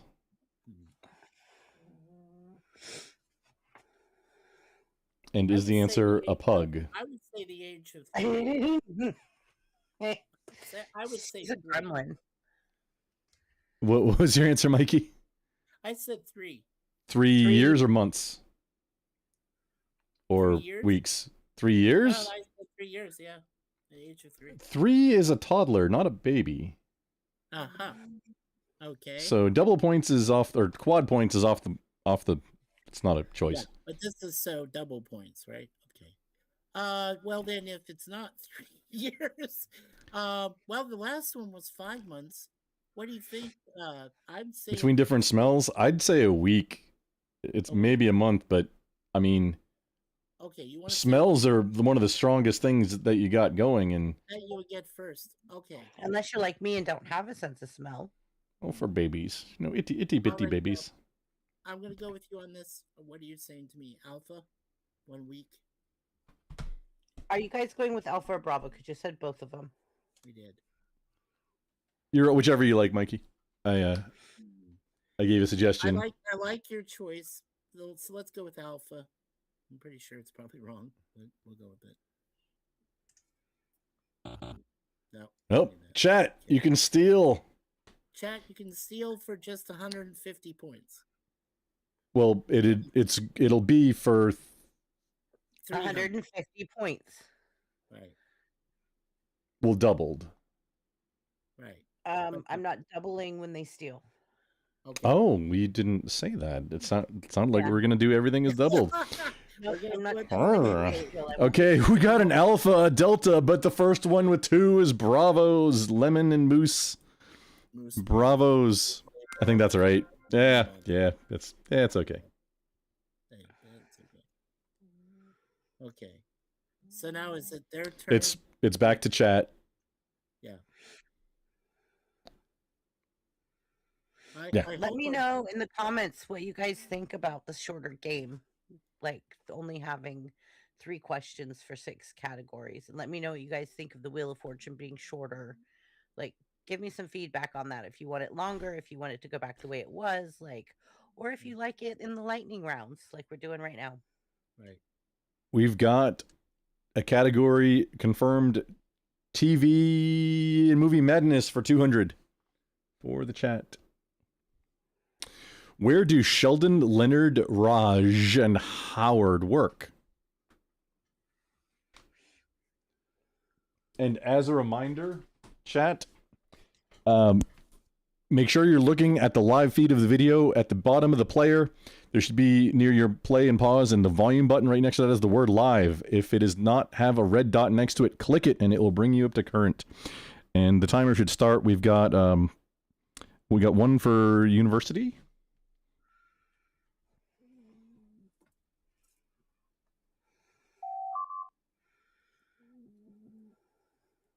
Yeah, I already have Lemon saying I like the shorter games. It's hard to stay up super late.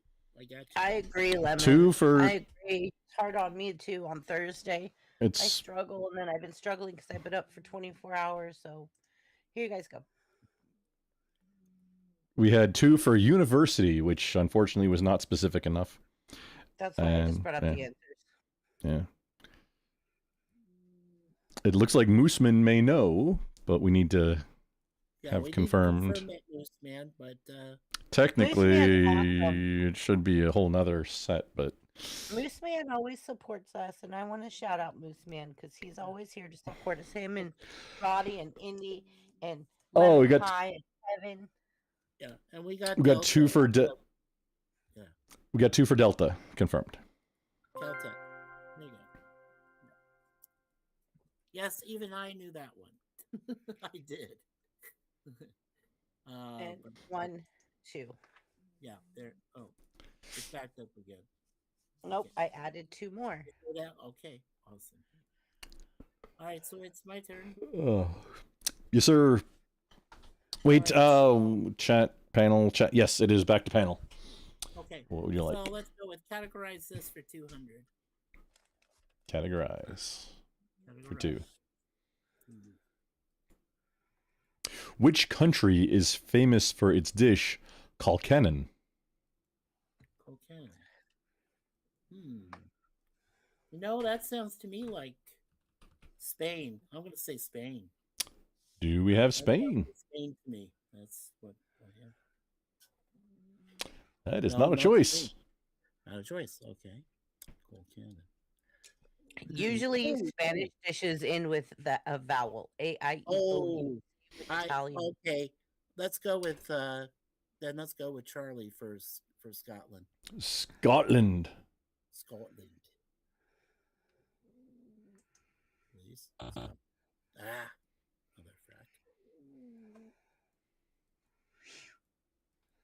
All right, so Chad, it's your turn to steal. Which of the invaders is it? We got a Bella. We've got a Bella with an alpha and a Falaria with an alpha Okay. Good job, and chat. a Bratty. Go, Bratty. You guys all know potatoes because you know me. Don't potate too hard. It was not Ireland. Wait, it was Ireland. Oh, darn it. Ireland. I got that backwards. I was like, no, they did. They got it right. They potated. Too close to the sun. It's back to chat. Category and value, please. Yes. Bratty, it's so good to see you. I'm glad you're feeling better, friend. I love We've got Bratty. confirmed. We've got foodies for 200. Food frenzy. Food frenzy for 200. Yep. Which snack combines both fruit and protein? Oh. This is a You challenge. sound like my pug. You sound like the Skeksis on freaking the Dark Crystal.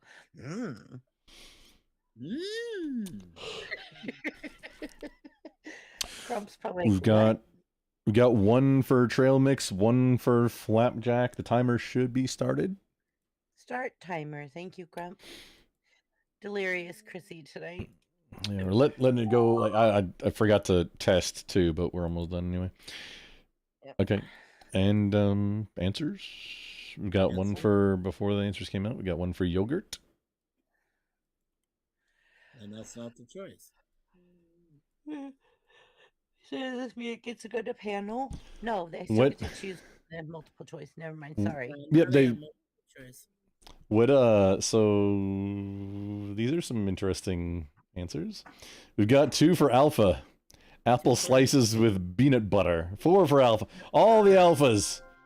all the alphas. Are you sure it wasn't soda? Are you?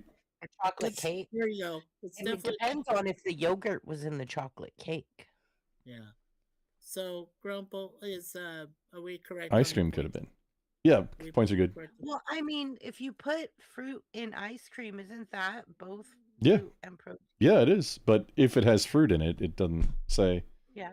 Right. which. But in this case, because peanut butter has the protein portion, the apple slice. Yeah, and No, there's- apple There's- confirms it's fruit. Yeah. Yeah, there's a very obvious answer, but there's no way to know that that's what the answer would be without having the answers out. So again, that's That's why unfortunately brown just sugar luck of the is draw, and if you get one, that would be kind of impossible to know without seeing the answers. Okay. And we're back to Panel. the board, Are we back to panel? and yes, Mikey, you're up. Would you like to Okay. name that tune? Yeah, let's do that. Name that tune for 2. In the nursery rhymes, where does little Miss Muffet sit? She sits on a tuffet. On a tuffet. Don't do We've it. got. Don't do it. Don't do it. This is after dark. I know, but I'm hearing Ace out there somewhere. I said We've got little Miss Muffet on a sat her tuffet. tuffet. On her tuffet. Her tuffet. I'm hearing the comedian. Okay, all right, we're going to answers. Please don't do it. Please, incorrect. What? And Tail That's gets for 800. So we should be at 2,000. 3, 4. We should be at 2,000. Yeah, there you go. Nope, 2 more. 2 more? Yeah. Okay. All right. It automatically did 2, and then Yes. Chrissy And added then I 4, added 4. and yeah, And 2 then more. the quad. Yeah, okay. Awesome. Okay. Yay. I remember the nursery rhyme. Hey, And we're in the final section.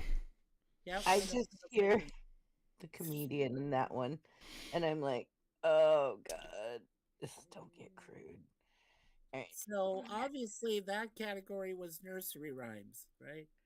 I don't know. You're figuring it out. Oh, Yes, I did. Chat. Nursery. What category would you like? And obviously Hey. Mind Bending Facts is all about Big Bang Theory. No, Fe- mind bending facts is about baby sensory. Baby sensory. Filaria missed opportunity to say I missed it. No, I just like I've been up for quite a while too. I blanked it. We've got confirmed 100 for Where in the World. Where Pug- in the world? Pugdorable. Oh, my pug is a gremlin. Thank you. From which city did the Beatles originate? Uh, Pugdorable? I came up with something. I thought it was super clever, and as I started talking smack, it just totally I polished my brain. It lets me go faster, you see. so this category is We got 2 for Liverpool. You got bug juice, and that cleans brass, so it's fine. We've got 2, Chrissy, you've got confirmed 2 for Liverpool. Liverpool, England. Yeah, you were right, boo. Yeah. And then it gave him 2, and then 1, 2. 1 more. Wait, it gave him. Did it give him 2 automatically? No, give him 1 because it was only a 100-point question. Yeah, that's what I was thinking. Okay, if it gave him 1, then I think you need to give him 1 more. No, you need to give him one more. Because you said you're giving him 1 twice, so 1 more gets it correct. Yeah, there you go. There you go. Okay. So obviously that category was bands. The scores are all messed up tonight the because countries I'm they- just like exhausted. and the cities Yeah. they originated from. Okay. I've been doing Yeah. mind-numbing things all day, too. Okay, And I'm I had a tired. truck blow an engine at midnight. I had a driver run out of hours at 4 a.m. I Wow. had to call a tow truck. The tow truck driver called me at 2 a.m. to let me know what was going on with the blown engine. And then I had to recover the driver at 5 a.m. because he was running out of hours and I get him back to the hub. So I had to have another driver pick him up and bring him back to the hub. And I still have to be there to clock in by 8 a.m. So I have to leave my house because it's an hour commute. Yeah. You want to tell me? And I didn't get home till 10. Why Well, we're even going clock pretty out? fast, because right now it's only what 11 p.m. your time, right? Okay, now? good. Great. Yep, we got back to the board. Yeah. Back to the board. That's the board. I'm clicking it. Meh. Meh. Okay, Mikey, you're up. Ah. Mikey's up. Mikey's up. Mikey's up. Mikey's up. Thanks. Name that tune for 100. Name that tune. Name that tune, please. Yeah. Name that tune for 100. Name that tune. Name the tune. Which company created the Baby Shark song? That's Pink Fong. Oh God. It's Pink Fong. I know. Give me a second. I'm having a crisis in my In your my pug. Barrette. What'd you No, name the my Barrette. company? What'd you name the company, Grump? It's Pink Fong. Ping Pong. Yeah. Okay, there we go. Awesome. There you go. And We got 400 total, right? yeah, Yeah. but hang on. Okay. There's the auto 100. So then plus Yeah. 3. Plus 3. It's 26 total. There we go. Yeah, there we go. Boom. Okay. Pink Fong. I'm glad you knew that one, Grump. I had no idea on that one. Okay. Yeah, it's I the got number little one most kids. watched video on YouTube, even over Mr. Beast. Okay, but I don't Maybe watch- not the Rickroll. I'm not sure. We'd have to is. check. I thought Is in the it? past Oh. it The was number one watched video on YouTube is Baby Shark. Baby Shark. Okay. We got TV Yeah, and somebody for confirm. 100. We need somebody to confirm. Confirmation. 2 for TV 100. There we go. Confirmed. So Bellatrix Fairy. Which character is known for the catchphrase Bazinga? Bazinga. Duh. This whole category. Ah. No. I'm sorry, I'm missed that one. delirious. Oh, But look, as tired as I am, I'm still here putting on a show for you guys. It might be a half a show, but I'm still here putting Yeah, on a we show. do. okay. We've got Sheldon Cooper and George Yeah. Carlin, but the Sheldons were first. Sheldons or Sheldon Coopers. Okay, now they get 3 more. So, yeah, there you go. Perfect. Okay, so it's our turn again. We're back to the All right, board. so categorize You're this up. for 100. Categorize. Categorize.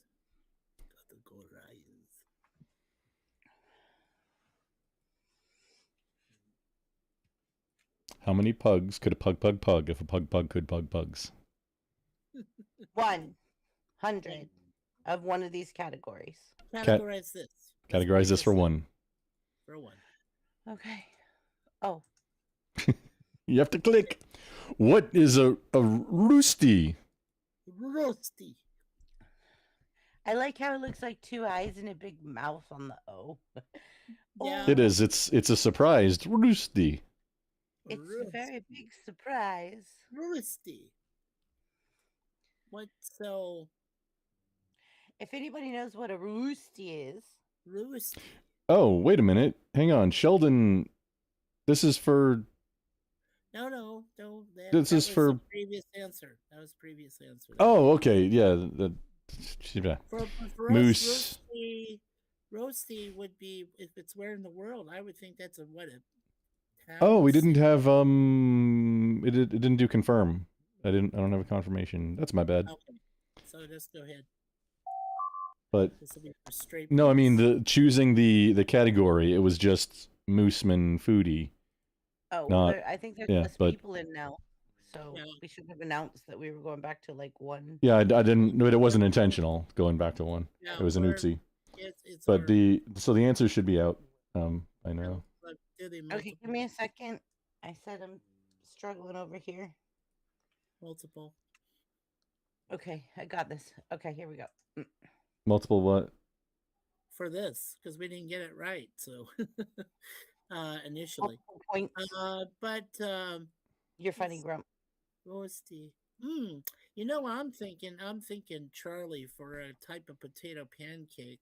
That sounds like that. But it could also be alpha with soup, potato soup. But it's Oh yeah, it's panel, not okay. it's panel right now. So Yeah, it's No grumble. Moose saying let's do foodie in chat threw me for a loop. It got me backwards. That's okay. Yeah, what's your final answer? I What do you want to want? say potato pancake is what I want to say. Okay, Charlie. Panel doing Charlie. Yay! Huzzah! Okay, that's 26. The auto is 7. Okay, so 3,000. Up 3. Makes it right. Yes, 3. There we go. Okay. Oh. Okay, Well, Moose, at least I got you. remembered that. Potato pancake. Moose Man, you're awesome. Back Okay. to the Next. drawing board. Back to Chat. the board. Chat, mind bending or foodie? Or Mooseman had a suggestion. We got one. Moose Man always has really good suggestions to help things flow smoother. let We me got a conclude. Mooseman for 100. It's a confirmed foodman. Moose is a food. So that it made sense. It made sense. Which of the following is a healthy snack option for kids? Oh, good luck. There's a lot of good healthy snack choices Exactly. in the world. Nope, there's only one. There's only one it could be. It's kind of like Highlander. If you could say it, then they could quickly bring up the answers, and then they could choose from the answers. We got apples. 2 confirmed. Lemon and Bella. Dollars and apples. But that's not true. Out of these choices. I agree with them though. I just had a grandbaby. Like I agree with apple. Okay, we got one for Rambo says, "Oh, come on." One for Charlie, 2 for Charlie, 3 for Charlie. Got Bellatrix. We got Lemon. We got Valeriania. You gave it to them? Okay. What? I think it skipped. She might have skipped that. It didn't do the points assigning. It didn't. Okay, so I have to give them Or 100. And then 100 bonus. 100 bonus. I'm not sure if it actually did it and it just skipped the animation or not, but hey. It didn't. It just went right back to the board. Did you see? Because I'm not sure what the scores are at. No, it skipped the animation for that, but they got the points correct. Okay, so now you guys have mind bending facts. Yep, correct. Our last one. Yeah. Okay. Not that it'll mean anything. We've been destroyed already today. Which color can babies see heart? First. Aha. Well, there was a heart on top of it, so the question was different until the question. Give you guys some love. Sorry. Which color can babies see first? My wife is saying black. Okay. Is that your final answer? Yeah, let's go with that. Okay. Black. Black. Okay, black is not a choice. You know what? I like to go with my favorite color, which is red. I think that's the first thing they usually would see. It would stand out to me, but that makes sense. It's all you, man. I'm just the way that it's going to be RG or B. It's not going to be yellow. Yellow is the hardest color to see. No. Olive drab is a shade of yellow. I'm gonna go Fun fact. Red, sure. Get that D. Yay! I got it. My favorite. That's Plus. my favorite color. Oh, wait a minute. How did it just instantly It added Oh one, no. and then No, added that's one. no, that's I was in my head forgetting that we just went through Mikey said black and that was not one of the choices. Okay, Right, so so we're all good now to go now. I got it. Yeah. I got it. And And how many more points, even though it doesn't really matter?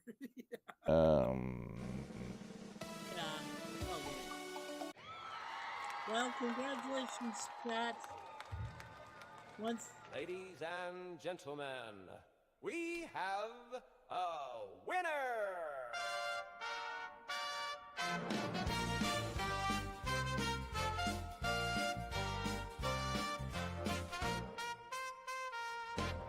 Now you are a champion on BBB's Brain Blender! You helped us on the other one. So. huzzah. Huzzah! And for the panel,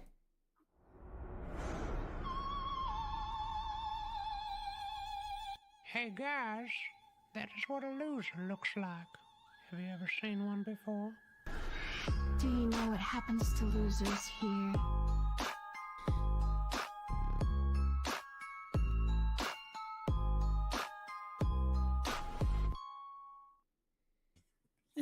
Hooray for chat! Chat wins.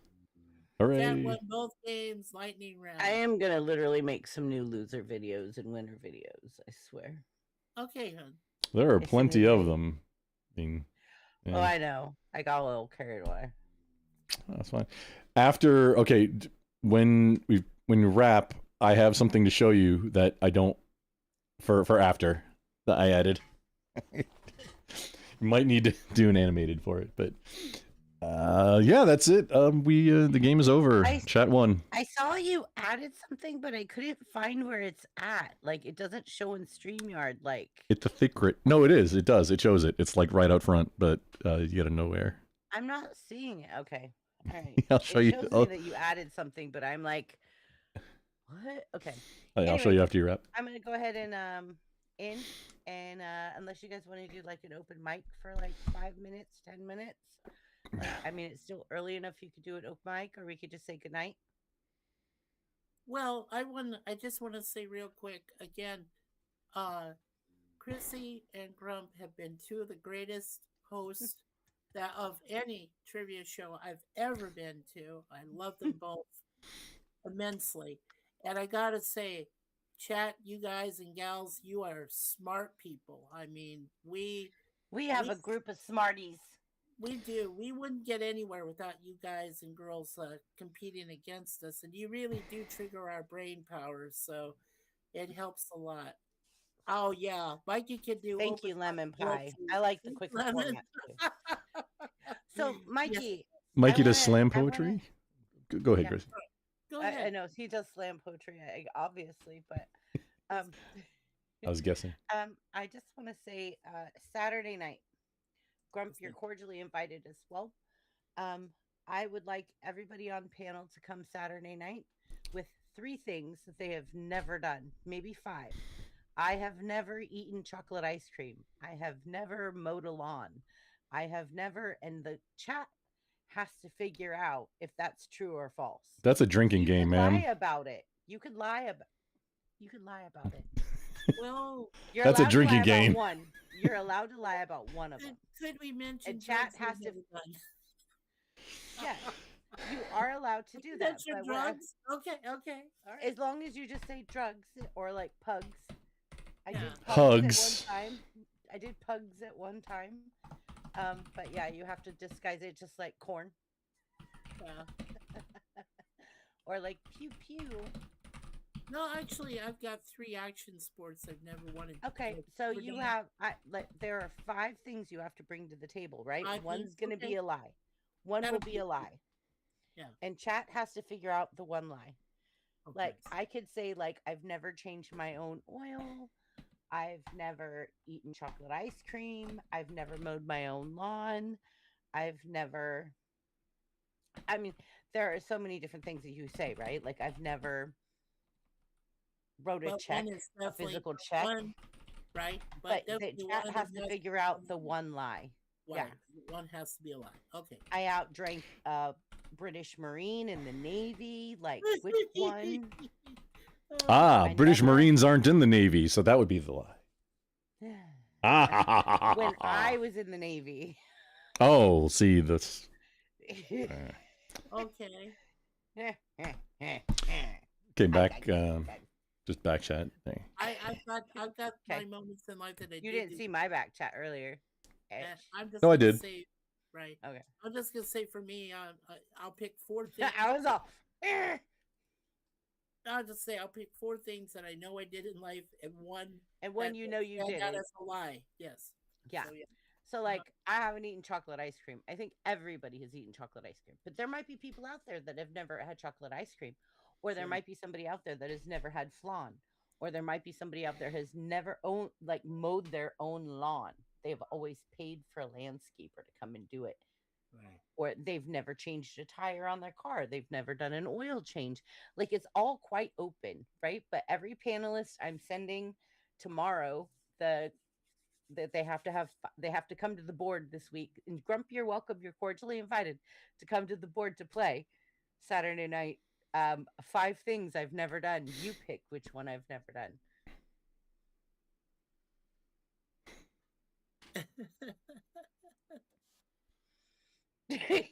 Grump, you're taking right now, but his mind is going so fast.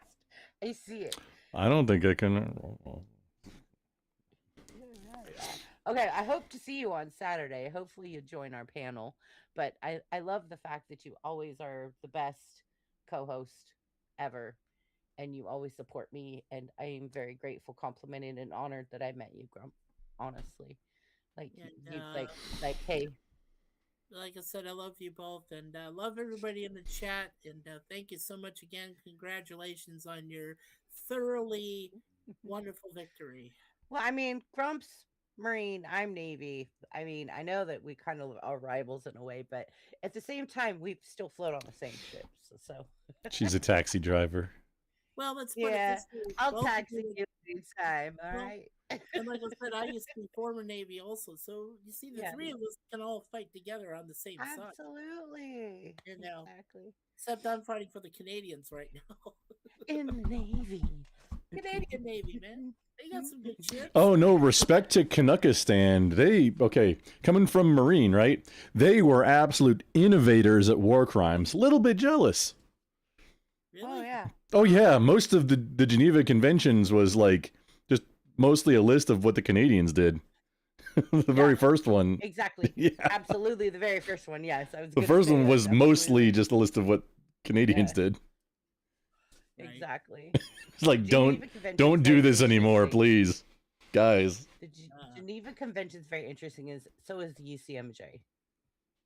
Why? I always thought the Nuremberg trials. Anyways, we're not going to get into this. Yeah, I always thought the Nuremberg. This is a show that we should do together another time. Yeah, another time for sure. All right. Well, I am delirious. I'm tired. I've been up 24 hours. Wow. I've had emergency breakdowns, emergency strategies, emergency everything all day. But I have help on the way, and I'm very optimistic. I'm being very optimistic that I will be able to start doing this show maybe at 7, because I should be off work by 5 and be home by 6, and I can start moving the show up to 7 p.m. We probably need to move to Tuesday. I think we discussed Tuesdays is probably the best. And Monday or Tuesday, I think, is the best. Mondays because Wednesdays earlier, I can't. I have to do payroll. Right. Yeah, Wednesdays is just because I have church, like the Bible study group. Just like this is a good time for Wednesdays, but I'm trying to be done. Like my schedule is about to change. For Mike. Hey, Christy, may I promote one thing that's coming up for our channel? On March 15th at 5 p.m. Eastern. On the Ides of March. Yes. March 15th. Everyone in the chat, Grump, you're invited. Christy, you're invited, of course. We are going to do our final MOPS project of the year. Okay. For now, temporarily postponing it, but this will be the last one, which should be the best one. It stands for musicals, operas, and plays, which can include Broadway or off-Broadway. We will have 2 special guests that are joining us. One of them is named Crazy Horse, and the other one is his wife, Alice. And we are going to be with my wife, Suzanne, and we're going to talk about Cats. Cats the musical. Cats the play. There was even a Cats opera. I found that out. I was like, ooh. So are you going to talk about... Is it a topic? Are you going to talk about whether or not the costumes have buttholes? Yeah, I'll mention that. Because that was a big controversy, I recall. But I will mention how the costuming and everything went. But don't give it away. Just will that be a topic? We're teasing it right now. Teasing. Yeah. If you want to know about the costumes having cat buttholes or not. Asshole, or are you teasing? Like, I'm confused. Well, you'll have to tune into the show to find out. And it'd help. It'd help to have that tier 4 Patreon sub so you can get the under desk cam so you know what's going on. But otherwise, tune into Mikey's show. It's at Chatty Blogger MS over on YouTube. Exclusive. Like I said, Sunday afternoon at 5 p.m. Eastern Standard Time. with our two special guests and my beautiful wife to coordinate everything. And we will be talking about our favorite subject, which is cats. So, yes, so make sure you check out the cats. If you're cat lovers, check us out. That'll be fun. But that's it for my channel right now. Grump, I'm dropping something to you in the back chat. You're Oh, thank putting you. it in the. Never I mind. put it in the back chat. Never mind. That's. And Lemon has posted our Chatty Blogger MS channel. Yay, yay. Thank you, Lemon. That's. Oh, you Yay, beat amazing. beat me to it. It was like, oh, too many ads. Too many ads. Okay, there you go. Yeah. As long as the link gets out there. I did. Yes. Okay. I did link Horseradish. She's primarily on Twitch, so I linked his Twitch. Oh, that's cool. Like, I don't have any followers on Twitch. I feel so unsuccessful on Twitch. It's ridiculous. It's hard on a new platform. It's really hard because you've already got your flow and stuff. It's like you got to network and like it's hard. It's just hard getting onto a new platform. It really is. So Grandpa, hard. what have you got coming up on your channel? If you want to mention something. I wasn't. Oh, I Grump, didn't do you know. have any karaoke nights coming? Okay, so I played this past Sunday, not this coming Sunday, but I've got a busy week. So next week I'll be due on Thursdays. I've got band rehearsal, and then I'm playing that following Sunday. So on the 15th, I'm playing bass in the church band again. So that following Thursday the 19th, we're looking at for next karaoke night. Okay, cool. That's So Thursdays. March 19th, right? Thursday. Okay. And that's usually get started 8 post-meridian Texas Standard Time. It may be up in the air. I may have a contract or a W-2 position that I'm starting coming up. Not set in stone yet, though, so maybe not. But I'll post it in Discord and on Twitter about when I confirm that what time we're starting. Yeah. Okay, so like I said, for my show will be on March 15th, and then Grumple's karaoke will be March 19th. If they were here. And this Saturday, I'm doing. Do you guys remember? Yeah, you're doing a drinking live game. things. Yeah. I'm not doing a drinking game. That's a drinking game. I have never. It's 2 truths and a lie. That's a drinking game. Yeah. No. I've done 3 truths and a lie. This is called I have never. Never have I ever. It's a drinking game. That's what it is. And if Okay, nobody Grump, gets maybe a it's lie, instilled Oh. in me because I'm Navy. I don't know. Oh, speaking I of, know that there's also a dice game called Drunken Sailor that I've played, but I mean, okay. Drunken Sailor. and Oh, spades and the bones, the dominoes, bones. Okay, there you go, Bellatrix. So also that reminds me, I have coming up maybe tomorrow. Tomorrow's Thursday. Thursday is usually my go live day. This is the promo. This is the big thing. We're gonna drag through technical nerdery, and there's a lot of momentum right now. There's a lot of people wanting to get off of the Discord platform. So I'm gonna go through a lot of the alternatives and install them and check it out and gather material to put together a more concise, hey, here's the pros and cons of each one from a security and privacy perspective as a creator about, hey, what should creators be using? It's a giant pain in the ass without Discord, like coordinating with people, because like, okay, on YouTube, if everybody's on YouTube, well, there's no DMs on YouTube. There's no like how do you reach out to somebody? The way that everybody that I know does things is we all text each other on YouTube versus like Or on we Twitch. go to Discord. Yeah, well, it's much more common. Like everybody on Twitch is on Discord, but also most everybody on Twitch is using OBS Studio, not like StreamYard or one of the alternatives. But most of Twitch is all games, and comparatively very few other things like talk shows, or there are panels and there's politics and all kinds of stuff. It's just very small minority, much more on YouTube, much bigger pond, as they say.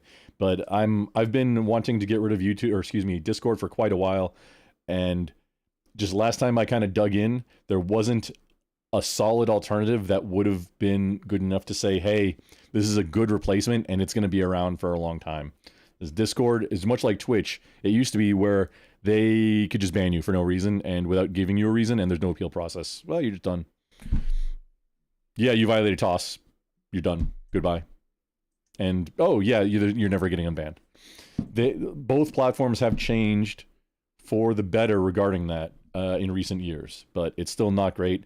And then with Discord recently having their IPO coming up, we are in March 5th. Sometime in March, they were supposed to be rolling out this identity verification system, and both Discord and the one they were using had both giant breaches, 60,000 users, account information breach gone out in the wild, flapping in the breeze. Now they're using Palantir. It's not getting better. The longer it goes, the worse it gets. So there's a lot of happiness about getting to something else. There's a lot of oomph, a lot of gusto. A lot of people want to use something else. Just there's not a consolidated, hey, here's what everybody's moving to yet. And I want to help inform everybody's decision about, hey, what is out there and what are these choices? Because there's a lot of choices now. So that's what I'll be doing probably tomorrow and on other future things. It's just very nerdy. If you want to come and hang out while we're doing it. Sounds good. Yeah. All right. Good night, everybody. Oh, is it time for me to hit the button now? Oh yeah. And I'm still going Okay. for a little bit tonight. I got to wait for a copy to finish copying, so I'll keep going doing something for a Okay, little bit I'll after. just do my little potato thing Yeah. for about like 25 seconds and I'll end it so you could. Okay. Because I am a potato and I get trolls that come in and call me We- potato. Hi, Tracy. We just potatin'. We just hear potatin'.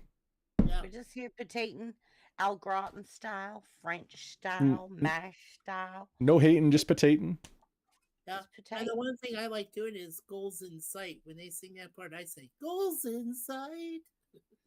I'm a happy little tuber stealing the show Stealing because the a show. tuber is an edible root. Down in the ground where the spuds all grow, there's a happy little tuber stealing the show. On the YouTube stage, watch it shine so bright. This creative spud's got its goals in sight. Goals in sight. I'm a happy little tuber growing every day, spreading laughs and knowledge in a spudly way.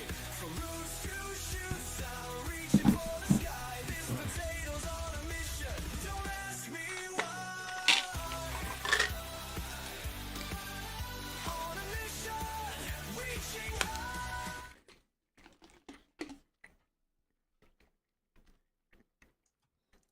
I'm done being a potato. Got those I AI thought clips so. generating.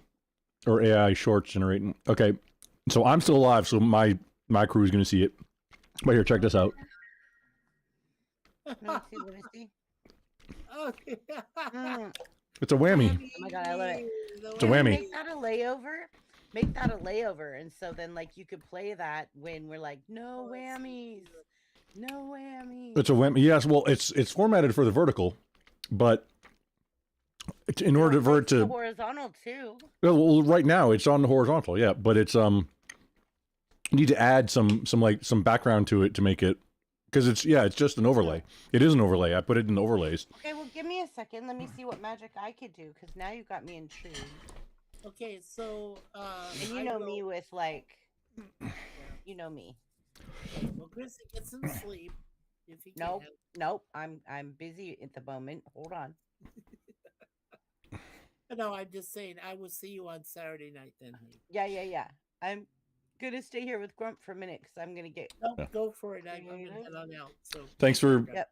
being panel, Mikey. Thank Yeah. you for letting me, guys. And Yeah. Mikey, thank you for supporting us and being here every week and being consistent. That really means a lot. Well, I really appreciate you, both of you guys, and allowing me to be on the panel. As I said, I feel No. both honored We and love you blessed. being here. I know that, and I feel honored. Oh, by the way, I think that Chance is doing his Please normal. remember, Grump is still alive. Yeah, I know, but Okay, Just saying. nostalgic pod blast. You know, Yeah. Shout him out too. yeah, 5:35 p.m. this coming Saturday. We're going to be talking about the Evil Mouse Network, also known as ABC Walt Disney. We'll be talking about all the shows from that network. So yeah, 5:35 p.m. this coming Saturday night. So make sure you check it out Saturday afternoon. That's it. That was the other one I wanted to remember for Chance to give him a shout out. Chance Bartels, the Nostalgic Pod Blast. There we go. All right, and I'm a part of that panel. So There you you guys, go. yeah, I love it. Yeah, I love it. It's great, great panel. Al, me, Chance, and sometimes Sarah, who is my flock is everywhere, and we have, of course, Natalie, who is producing and taking care of the chat. So looking forward to it. All right, I'll see you guys this weekend. Love you both. Bye, All right, Mikey. thank you. Bring your 5. I've never. I've never. Okay, I Mhm. will. I will. Okay, you Later. got it It's a first. drinking game. I got you. All right, bye.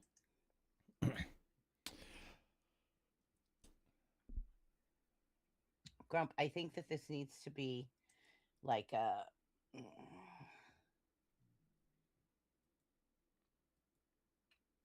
Oh God. While you're doing Bella, yes, partially because it's their Discord's never been great as far as privacy, security, any of the metrics by which I want to engage with an organization. The only thing is that like everybody in the creator space, at least on Twitch, was like everybody uses Discord to communicate, and like that's where on Twitch all the panels, all the shows, if you're going to be on a show, it's going to be on Discord generally. There's a very few people that do on like StreamYard or something else where they're primarily on Twitch. But Discord is not the thing. And unfortunately, there was literally a Discord but yellow, kind of like how Kick is Twitch but green. There's Discord but yellow called Gilded. Roblox bought them a few years ago, and then like in 2025, it's defunct. It's gone. Poof. Which I bet Roblox wishes they didn't right about now, because that was already in place. It was literally the same thing. But that's the downside too, because you're at the whim of whatever the organization is. There's a bunch of other options where you're not beholden to them quite as much, and that's what I'm going to go through. Not tonight. It's too much to get started right now. And this copy operation has a little bit to go. I'll probably like put up a StreamYard or something. Maybe just play a game or something, just to kind of eat the time until I can be done.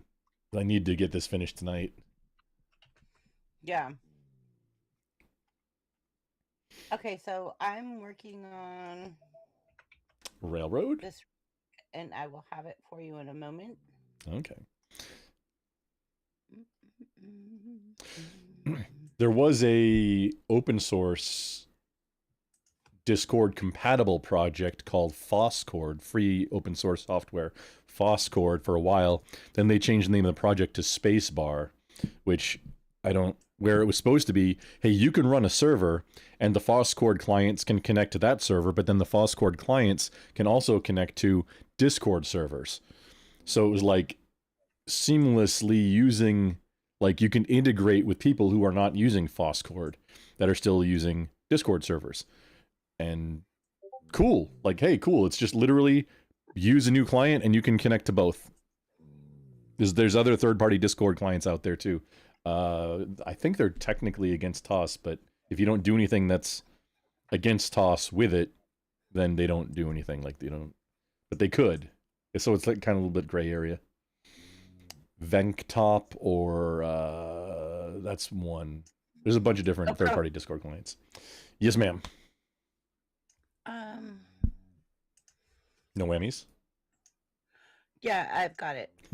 I think. I got it up. Don't clip that. And then I was waiting for, oh man, is there going to be a bankrupt? But then there wasn't. Unfortunate, because that would have been so funny. But now we I'm have going it. to take this. Can you take that layover? Oh, sure. Down. Okay. I'm like, hold on.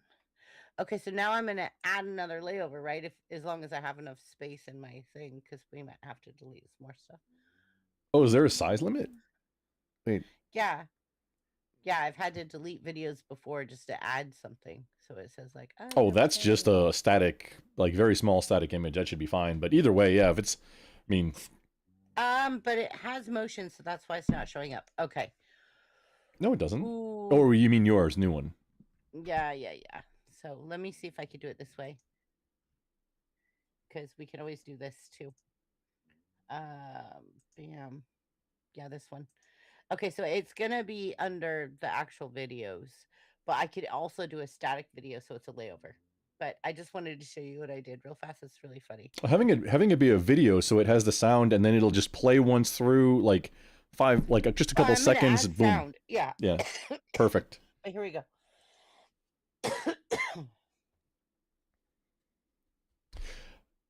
Cool, except that we want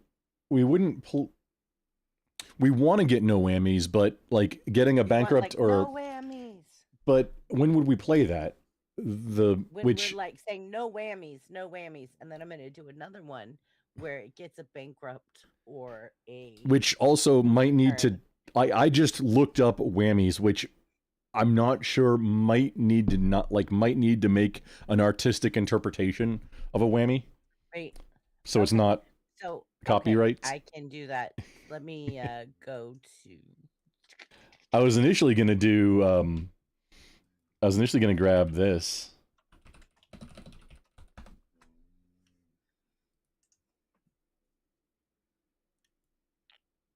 I'm not seeing anything. Yeah, I didn't So share I'm gonna it. go ahead This and one. delete that one that I just showed you. Because, like, I was just showing you, like, oh yeah, like this is a quick. I don't want to get a strike or nothing for it. I was initially gonna grab that guy. That's Avoid the Noid from Domino's, but like. Oh, that's funny, but that could also be copyright. Yeah, it is. You know what? That's why there isn't a Noid anymore, because there's some dude, his last name was Noid, and he sued. So Domino's stopped using the Noid. Oh. And it was stupid too, because like, it's a great mascot. Even had a video game on the old school Nintendo system. Yeah. Meh. Meh. Flappy Noid. Anyway, okay, so let me I'm doing some stuff right now, so I need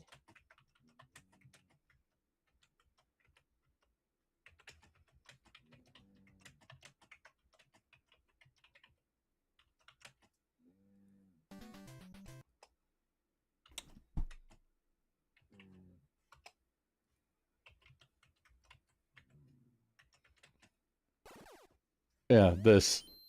Old school Nintendo. Yeah, I hear it. I don't want to play too much because that's on YouTube, and I don't like. I really don't want to get a strike. Yeah, look at what happened with the cream thing. Well, that was just played.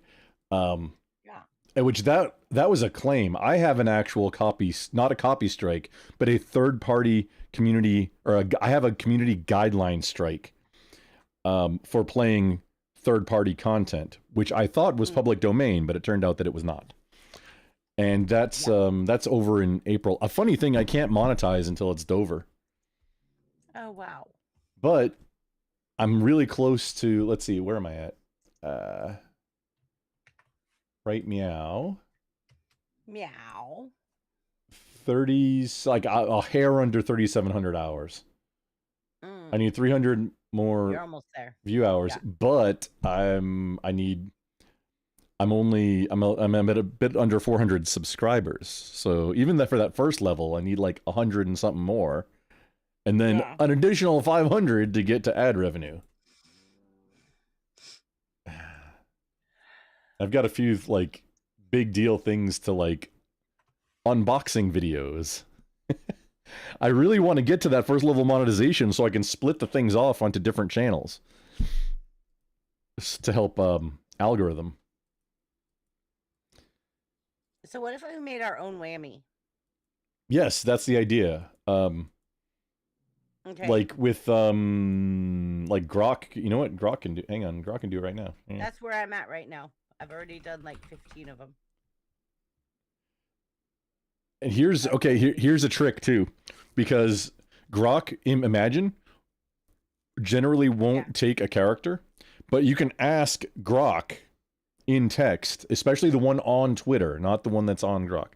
Especially that one, but the one that's on Grok, sometimes it'll do it too.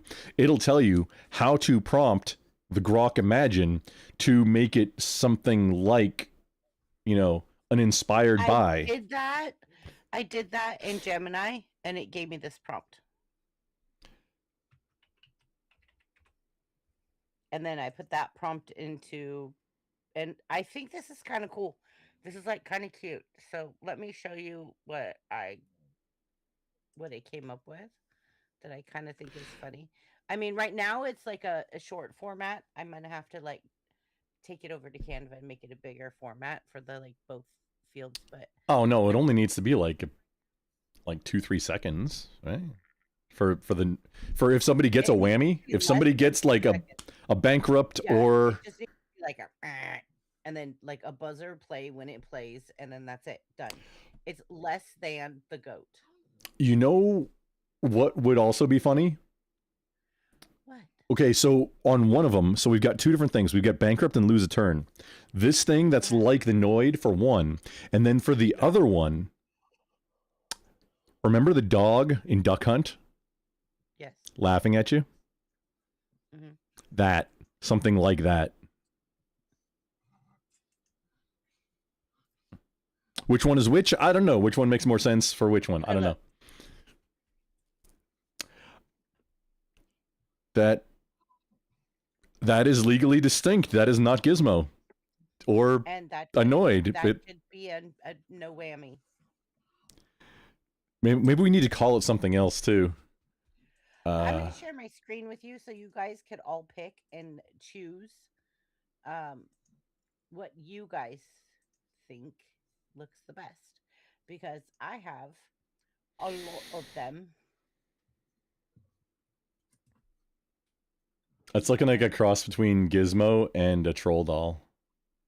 Yeah, but I distinctively put in a prompt of whammies, and this is like some of them have pointed teeth, some of them have flat teeth. So some of them are obviously carnivores. Some of them look like gremlins. Some of them look like ET. Like this one looks like ET to me. But I mean, there's so many different, like, what do you want your Wednesday night whammies to look like? I mean, this one's kind of cute. It's a little bit hairy. The one you initially, like the very that one looked the most to me like a whammy, like this one. Yeah, you know that's fine. That's good. It looks dark to me with the lightning and like the pointed teeth and like the pointed fingers. I like the pointing. I like the pointing. Me too. It's pointing kind of. Oh, they're all kind of pointing. Okay. Yes. Like it's pointing and laughing at you for losing. Yes, that's what I was doing. But like this definitely looks too much like a gremlin. Oh, Bella likes that one also. Oh, you just set up Kick last week? There's let's see, who would you know on Kick? If you're feeling adventurous, goes live on Kick also. I'm not sure who else you would know. I love this expression. That one's fun too. Yeah. So we should probably save that one, right? And just put them in like the layovers for like.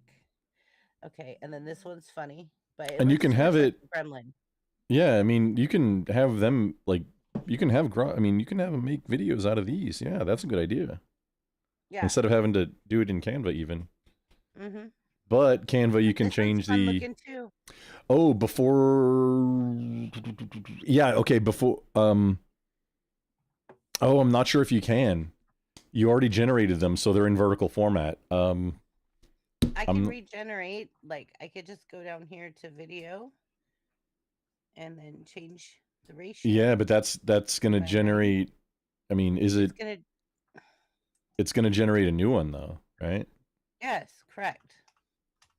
Yeah, these guys are stuck being. So if you make a video from these, it'll also be vertical format, which I mean, it's okay. You just make a a border around it. I'll just go get my this and do that and do that, and now we have a vertical, a horizontal format coming.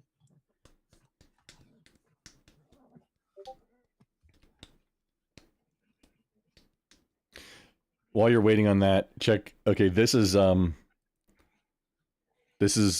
my raid. I'm using now. Oh, hang on. There you go.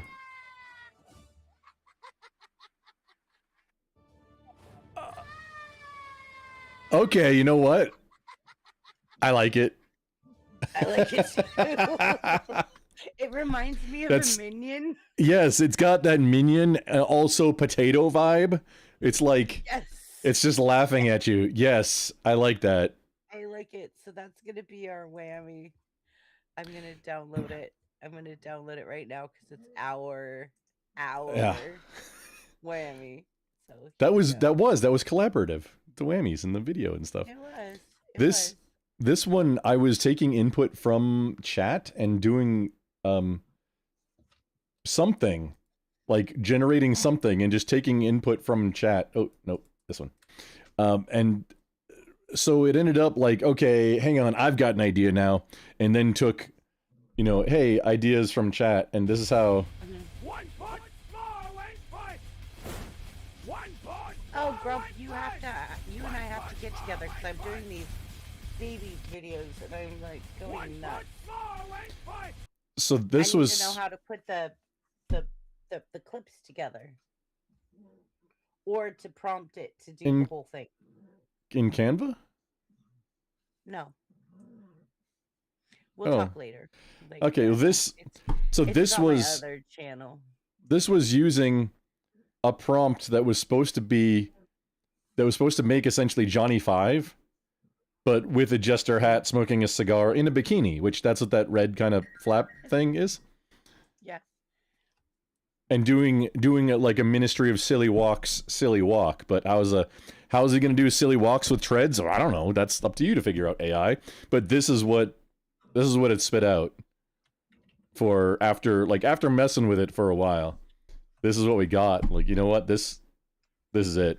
Especially with this, I forget what oh, here we go. Voice glitching input, more input. While awkwardly doing Ministry of Silly Walks, walk. High knee goose step on treads. From that prompt.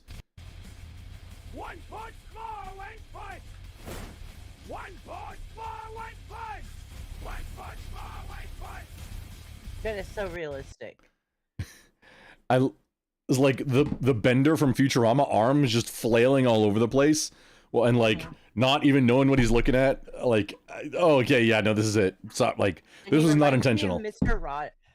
Rogers, danger, danger, danger. Like way back in the day. Not Mr. Rogers, Danger Will Robinson, and I forget what the space something or other. You know what I'm talking about. Yeah. You know what I'm talking about. His arms are up front flailing like that. Yes. Yeah. Yes. So you get to go all the way back and pick up those old school people that used to go, William, Danger Will Robinson. Yeah, I forget the name of the shows. Yeah. Oh God, Chance and Mikey would tell us off right now. But anyways, so here's our new whammy for our show night, and we're going to play this on our can you find it? I'm gonna let you play it because let's see if you can find it. I'm pretty sure you can in StreamYard.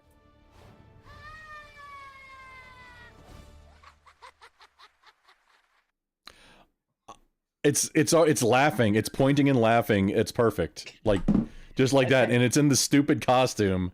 It's adorable.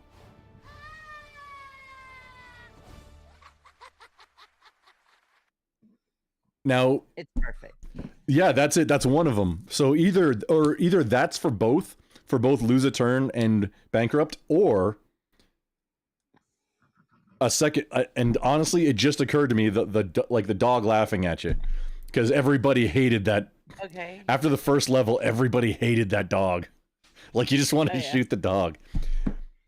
Oh, what are you talking about? The dog laughing, like the one that I have in my loser one? No, on Duck Hunt. Oh. Which I found a modern version of Duck Hunt. It uses the mouse. I forget, duck flighting, I think it's called. I strom it live. There's no saving progress. You just go through the levels until you're done, and then you're done. And if you want to run it again, you start over at the beginning. It seems wild to me that you can't save the level you're on. but they're all kind of the same. The dog in Duck Hunt. For this game that's based on Duck Hunt. It's a modern game based on Duck Hunt, but instead of using like a zapper, you use your mouse to shoot at the ducks. And there can be up to 3 at a time. And you can unlock different pew-pews. And it laughs at people? I don't know. I never missed. Oh. Well, I mean, I missed No, a few I bet clicks, you but I don't. I never missed all of the ducks on a set, so I never found out. And I was like, I ran out of time. At this point, I'm already on level 30. I don't want to risk losing. So then I wanted to let me test on if you quit the game, do you resume where you left off? The answer is no, but I should have checked out if the dog laughs at you. So missed on Bellatrix. purpose, to see what everybody's getting frustrated with? Well, no, on the original one, the dog laughed at you. On this new one, I don't know what happens. When in the original, the dog would laugh at you, I don't know what happens in the new one. Maybe. You know what? Check out right now. It gave me this, but it's not animated. I would have to animate it. Duck flighting. Okay, so this is what it tells me, it should be, but I'd have to. Okay, I'm gonna download this. Take this over here. See if I can capture it. Yeah, I'm just gonna put it in a StreamYard, and it's only just a layover, right? It's just a still image. It's not animated yet, but is this what everybody's talking about? And so that's what I'm trying to figure out. If I can narrow it down, then I can kind of narrow. You know me with animation and stuff. Along with you as well. Bam. That is what I was talking about. But also, Nintendo is very litigious. Okay, so I want to create a prompt to create something similar, but be copyright free using that model, right? Yes. So now here, this is a game based on Duck Hunt. Mm-hmm.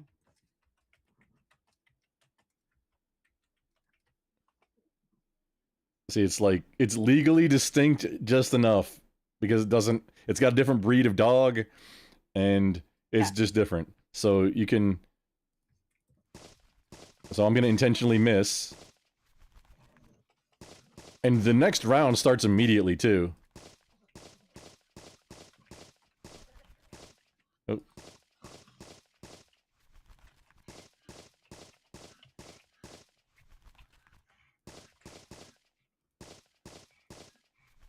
My gremlin's alive. There you go.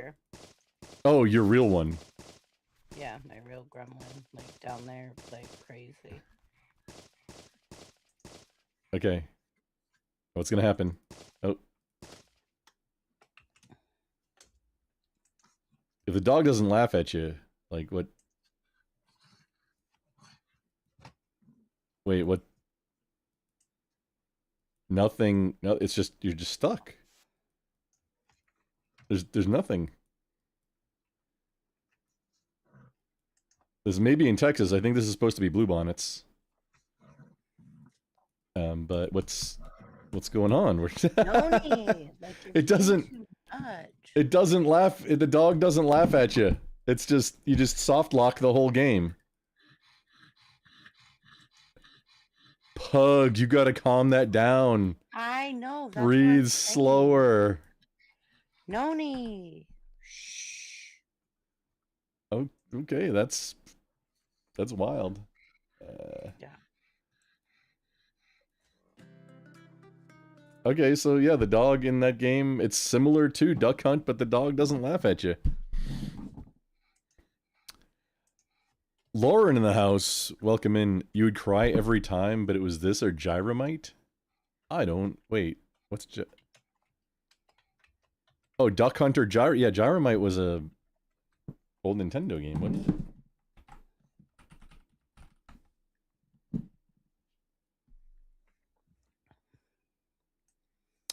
Oh yeah, that's why I don't remember it. Use the robot buddy thing, the Rob. I was looking at those just fairly recently. Like, I want to get one that's a for parts one and get one and like have it be an And you want AI this that talks. You want this in 16:9 aspect ratio, right? For the whole screen. Yeah, because we can always do another one for 9:16.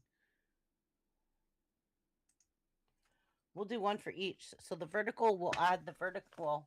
Yeah. Because if you play one, then it'll play on both. We just have to have one that's friendly to both. It'll be centered, right? Yes. Now, because StreamYard can play on vertical and horizontal at the same time, you might be able to have both, like, it play two different things at the same time, one going to vertical and one going to horizontal. I would imagine, but I don't know. But we'll share with you. Do you know how after you hide, because I hide the vertical one, do you know how after you hide it to make it appear again? Yeah. So, down at the side where it says the little button on the screen to like add it back, it's like down there by the layouts. You're live. I'm not live, right? No, I'm not live. No, I'm not live on StreamYard. Oh, well then I don't know because it stays down by the layouts towards the left-hand corner when you're in StreamYard, and then if you want to change it, that's where you change and hide it. But you're on a different platform now. But I'm the same. It's the same. I'm I'm looking at StreamYard. Like I'm not live from StreamYard. I don't use StreamYard for live, but I'm still logged into StreamYard just the same. But it's not showing how to make the vertical one come back. Well, because you're not live on StreamYard. But when I log in, it shows it. It shows it, but then I hit hide. So there should be a button to unhide it. There is a button to unhide. Definitely. It's down there by the layouts. But I'm not live, so I can't see to like guide you. I don't get why being live would change anything. Orientation, landscape, portrait, but not... Okay, you can choose, but we want to have both. I don't know if I like this, but I mean, you tell me. I think it's a bit lame, but I mean, I like just a single picture better, but I mean, I don't know what to say right now. I'm tie. I'm trying to find it. I've got to get to sleep. Oh, Bella just said she only just realized that your hair in the picture is actually brain. Oh, yeah. Yes, it is. I was wondering why you'd given yourself an old lady hairstyle / color when you're not old. I think it's probably more to do with my screen and tired eyes than anything else. Monkey see no evil. But if it was more white pinkish, I would have seen more immediately that it's a brain. Hope you appreciate the feedback and not be offended, as your animations are great. Also, a Lesto in the house. Yes, I'm going to ignore Lesto. Nerd. I just became a grandma for the first time, so I am getting a bit older. But my daughter is 27, and she's usually here. She must be busy tonight. So, why is this not downloading? It says it's downloaded 3 times. Why is it not? Okay, StreamYard, cooperate. I don't want multiple downloads. Ah, frustration.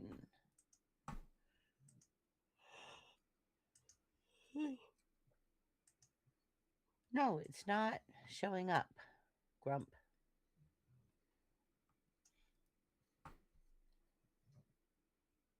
Documents? Downloads? Oh, maybe do I need to change to what is going on here? Urgh. Okay, I think I have an idea of what's going on. And it should show up now. Yep. Okay, so I'm not sure I like this one, Grump. It seems very simple to me, but you might like it because it's so simple. And sometimes simplicity works the best. Here you go. Oh, hang on, I've got a menu over it. Okay, one more.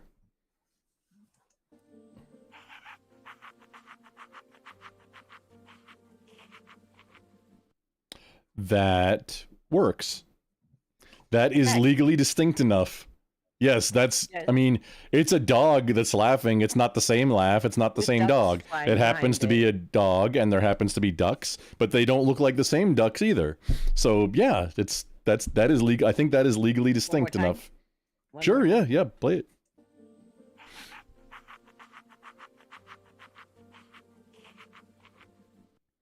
So could we agree that we play that when somebody goes bankrupt?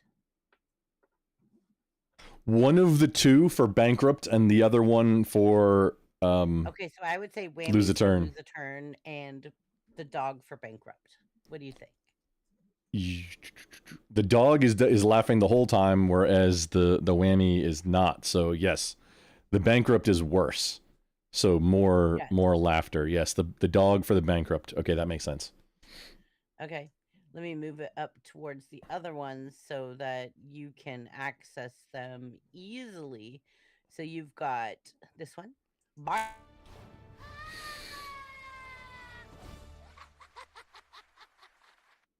For lose a turn, and this one for bankrupt.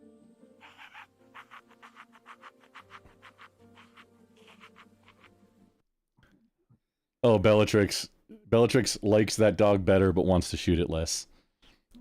Okay, good. Thank you, Bellatrix. Okay, would you like me to create anything else before I go to bed? No, I have ideas and but I've been messing around. Actually, that was you took the concept for the duck hunt and really you just quick at made that it. stuff. Yeah, did you do that in Grok or Grok Imagine? No, I created the prompt in. It said Gemini.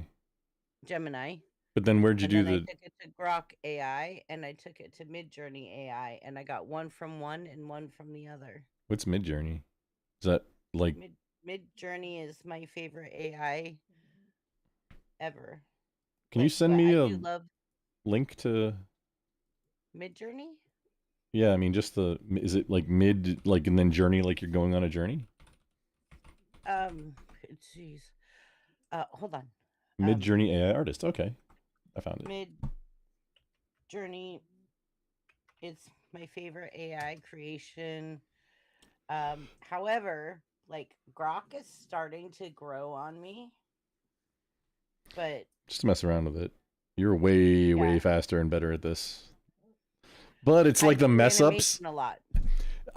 It's like the mess ups and things that turned out not how you were expecting end up being like, oh, I wasn't expecting this, but it's great. Like that robot running through the junkyard. Like I was not planning on that, but that's great. I'm going to share my screen with you for something that I created that was horrendous. Okay. It was like horrendous to create. And it hurt me. Like, I was like, why is this not working?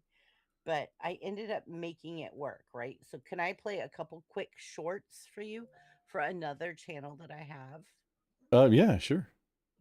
But in animation, right? And it's different. It's a whole different. The kids It's one? a brains. Yeah, it's the kids one. So it's like, but I'm struggling with this animation. So like I'm saying, like you and I could probably get together because like I think you and I could probably benefit each other because like you just saw what I did and I just saw what you did with the robot, and I think getting our brains together would probably be beneficial for And us. maybe bend them and have some Yeah. banter? And have some banter. Have some banter. What? Alesto, Oh my what? God.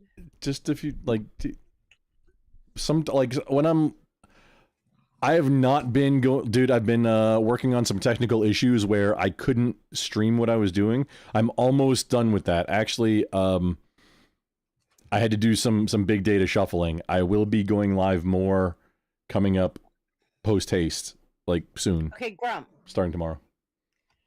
I'm going to give you guys 4 Yes. options. You guys tell me what you want to see. So I'm going to give you the option I love mommy, or daddy is my buddy, or peekaboo panda, or 10 little pandas. So you guys choose between I love my mommy, daddy is my buddy, peekaboo panda, or 10 little pandas. And I'm going to show you the animation that I did that I have worked really hard on for all 4 of those. So you guys choose which one you want to see. Well, you're gonna go through And all make- of them. Just start with the first one. You want me to show all 4? Well, isn't that what you were gonna? It sounded like you wanted to show what you've been. I was Show me letting what you you've been guys working on. pick. I was trying to let you guys pick which one. Wait, Alesto, Arc Raiders just wiped? Like, all the accounts? They were supposed to, like, that was the expedition. Like, you were supposed to be able to choose. Oh, well, you don't have to do expedition. I was Okay, really ready? close. I'm just not as into Arc Raiders. Yeah. Okay. Let me come over to StreamYard and see what format we're in. Okay, we're in that side format. Does it look better down here when we're down here? Well, it becomes girthier, so you get more on the screen. It's girthy. Yeah.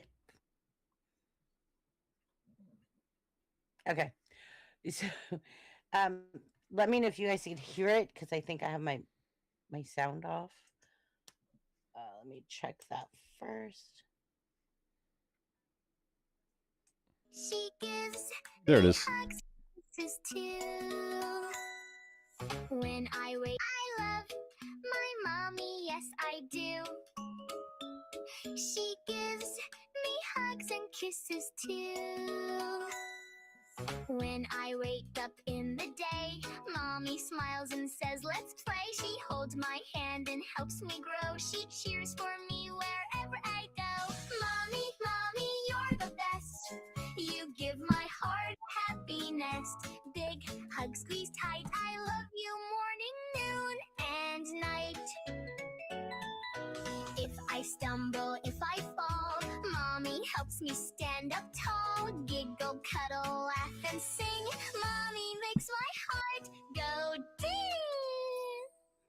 I love my mommy, yes I do. And mommy loves me too.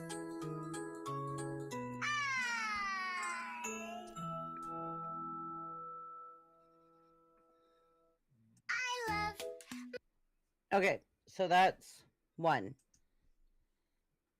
Right? This is for that for the baby show. kids channel, yeah. Yeah, I mean, It goes all the way from baby sensory from a newborn, right? That's why you had a category of baby sensory tonight, because I've been doing so much research for my grandbaby, and I'm trying to do videos to where like at every age that she goes up until she goes to school, right? That there are sing-alongs, there's counting videos, there's color videos. It's like an educational, but it's also a baby sensory from the time they're born. What do they see? Red, black, and white. you're gonna make different like playlists for age groups, kind of thing. Correct. And that's exactly what I Yeah, did. yeah.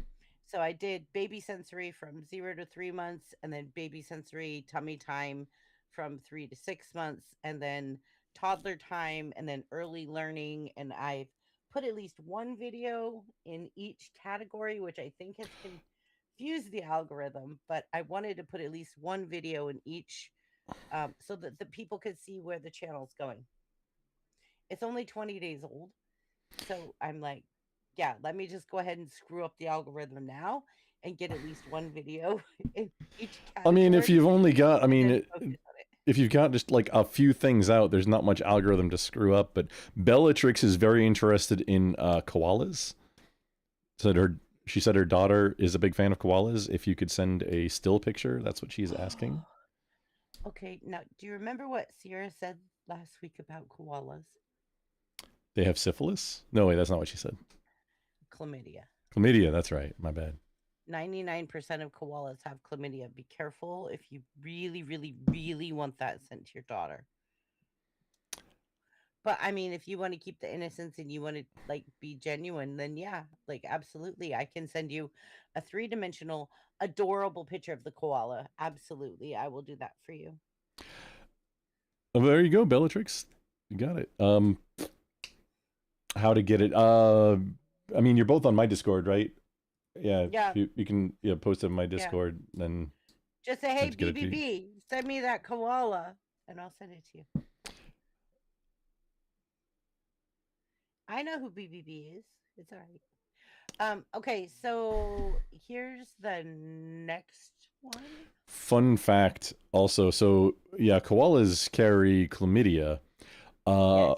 Armadillos, like 9-band armadillos, carry leprosy.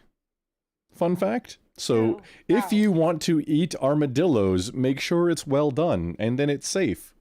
Also, secondary to that fun fact, bubonic plague is making a comeback.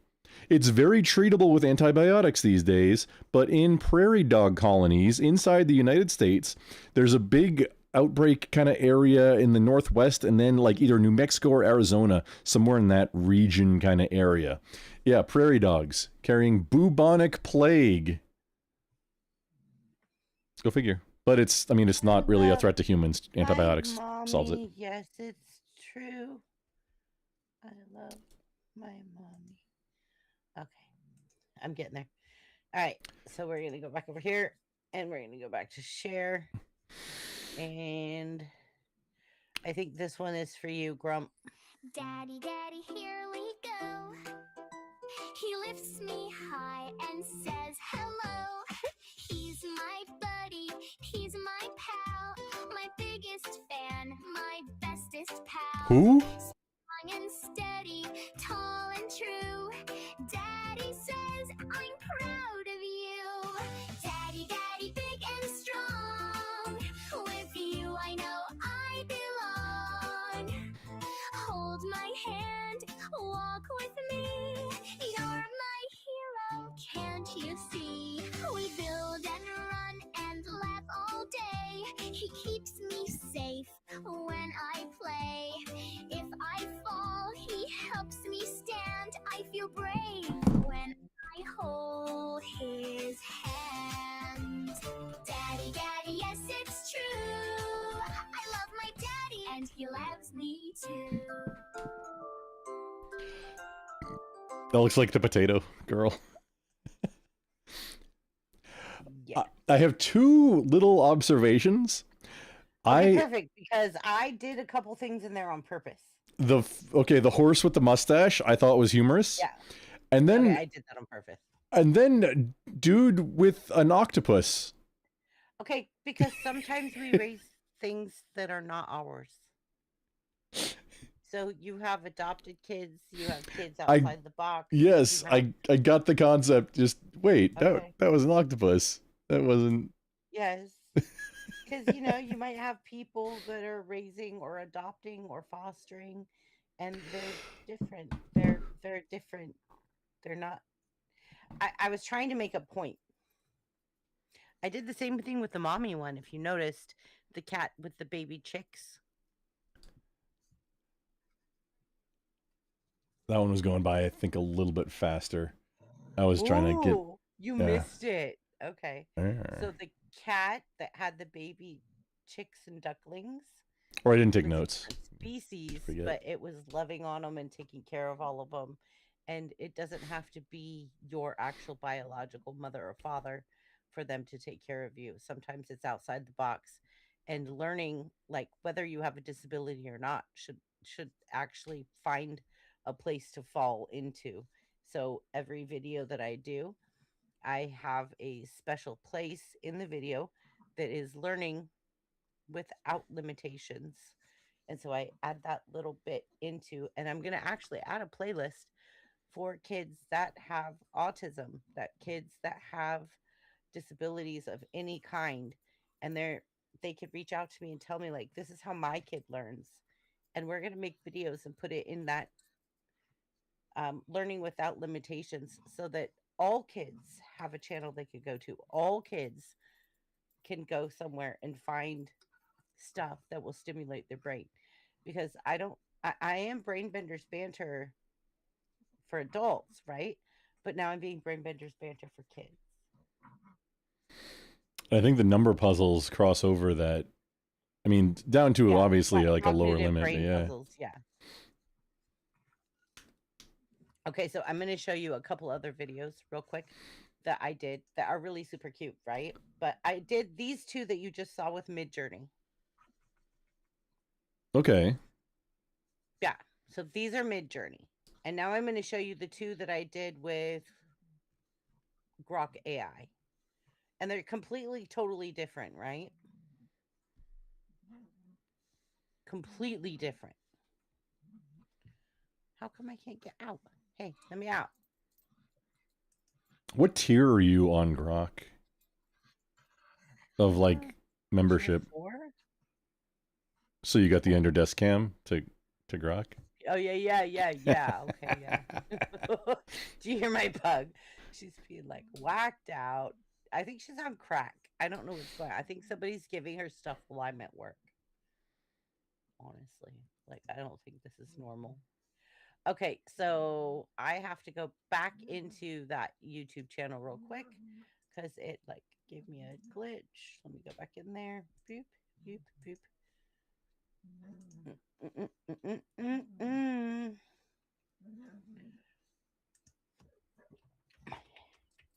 And I'm kind of not wanting to say the name of the channel too much, because like if too many people follow that are outside the box, that it might mess up the algorithm. I don't know how that works. But... No.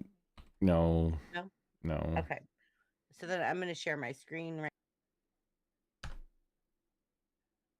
Oh, Chrissy booped herself.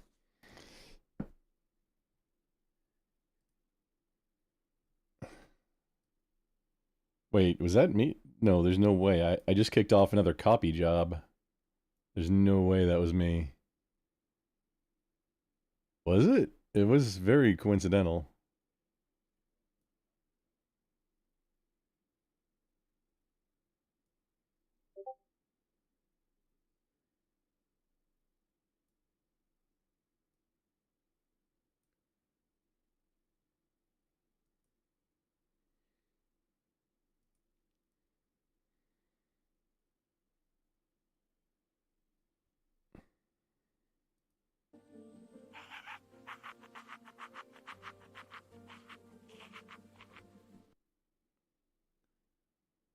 These are both 6 seconds. They feel like a bit more.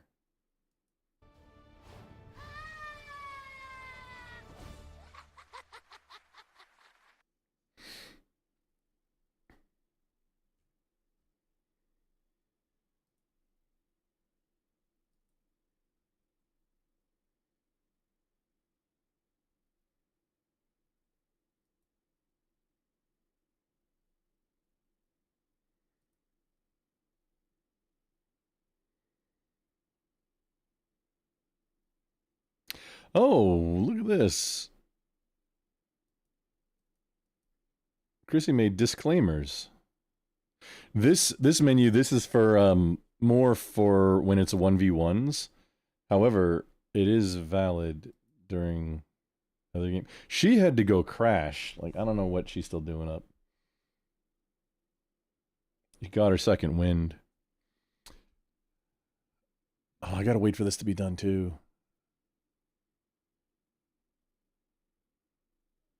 Oh, okay, it's going through. We're doing snapshots, backup snapshots. Okay. For time shift. Well, that is Chrissy. Her main channel is Brainbenders Banter, at Brainbenders Banter, just like in the title of all my my platforms here. Yes, we together we host game shows on every Wednesday night, soon to be probably Tuesdays, and a little earlier, because it's like I'm on Texas Standard Time and Chrissy is West Coast. So, and she works late. So it's like Wednesdays are tight for me, and I have another obligation that I can't, like, it doesn't move around. So we are going to probably move to Tuesdays for the game show. Mr. Darwin in the house. You just missed the fun. I'm copying files. It's very interesting. And yeah, coming up on what, the 19th?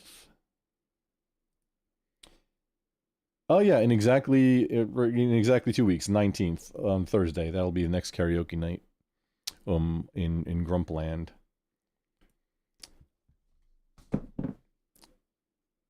I'm gonna check if she's coming back. I'll stick around. If not, then I'm gonna leave this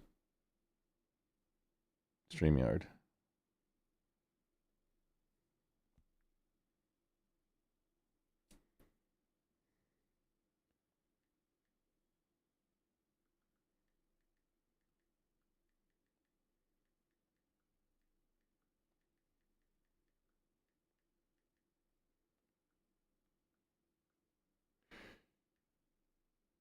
Well, I'm not gonna bug her. She this is the opportunity for her to go and crash. I know she's excited, but we can do more stuff later. We have all the time in the world. Okay, so we're gonna leave.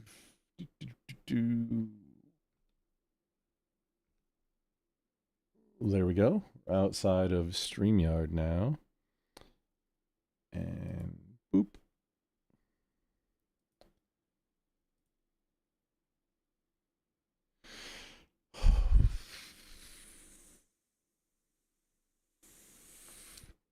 My opinion of Windows 11 is don't use it.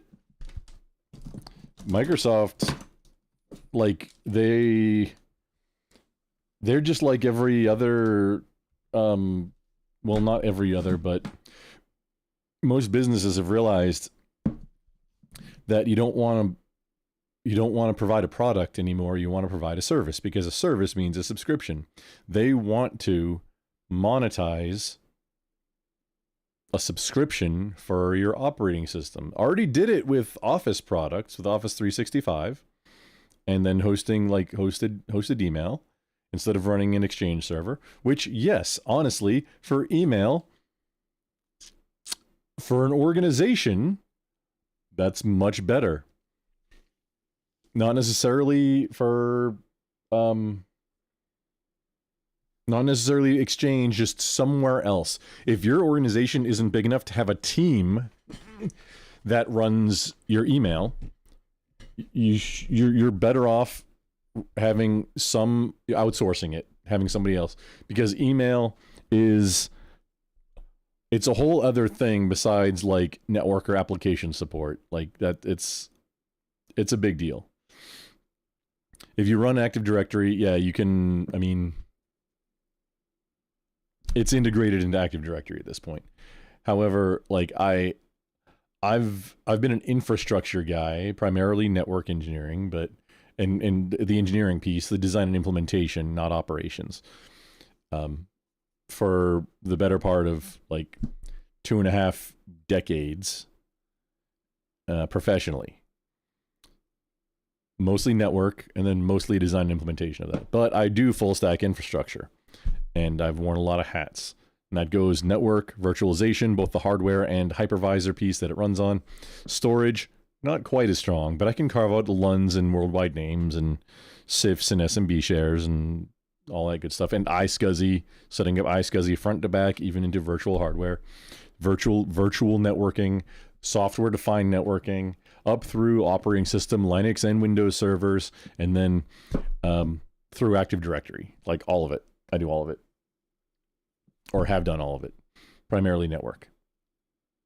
And that's including like network access control, Wi-Fi controllers, massive enterprise. The last time I worked on a network, an organization that was not global, was 2014.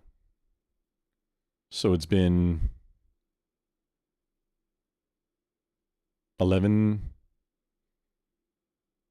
12 years since I've done some contracts, like some short-term contracts in between things for much smaller organizations, but any employer that I've had in the last, since 2014, have been global enterprises, large organizations, large infrastructure, multiple countries in all cases.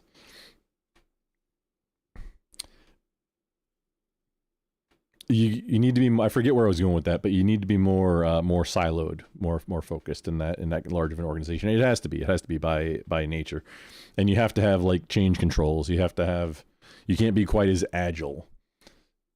How that's implemented though, it can be a hindrance or it can be more streamlined. And that just requires people that are controlling the processes for controlling change.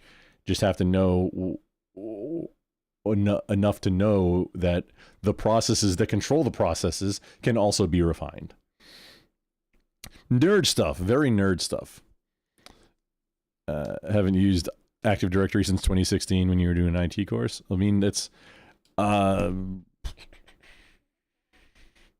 most of the servers in the world are Linux, but the funny thing, network, like operating system networking, Active Directory is still very prevalent in a lot of organizations.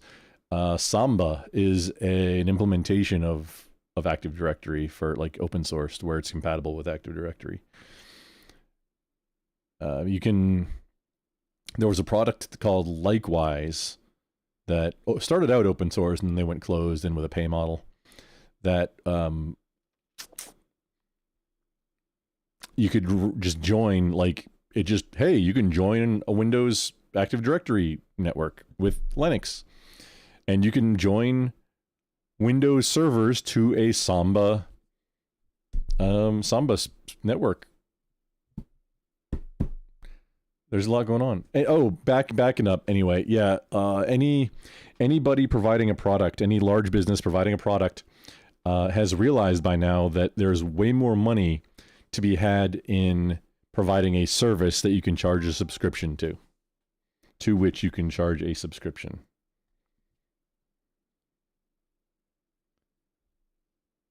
And that's a lot more money.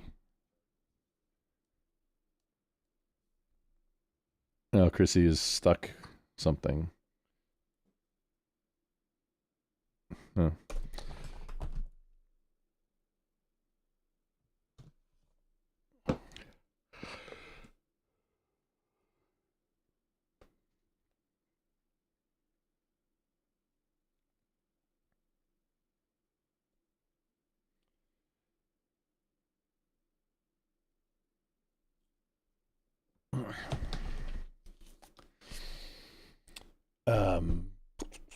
Yeah, monetization model. And Windows, it's like they're most times if you buy a computer, it's going to come with Windows Home, which then you are forced to have now ads and use their everything. Just I've been like, no thank you for all of that. Going back to 1996 with Slackware is when I started. 1996 was a great year. That was when MechWarrior 2 came out on DOS and then DOS 6.0. So I would dual boot at the time with DOS and Linux using Lilo Slackware. And that was always fun because you had to download floppy images for floppy disks, 1.44 megabytes, and then write those floppy images onto the floppies. And wouldn't you know it, you get to like, okay, 97, 3 more is like 99 or 100 total floppies you needed to install Slackware at the time, for all the packages I wanted anyway. You get through your flippity floppity out those floppies, and then, oh, you're on 97? Oh, yeah, that one's corrupted.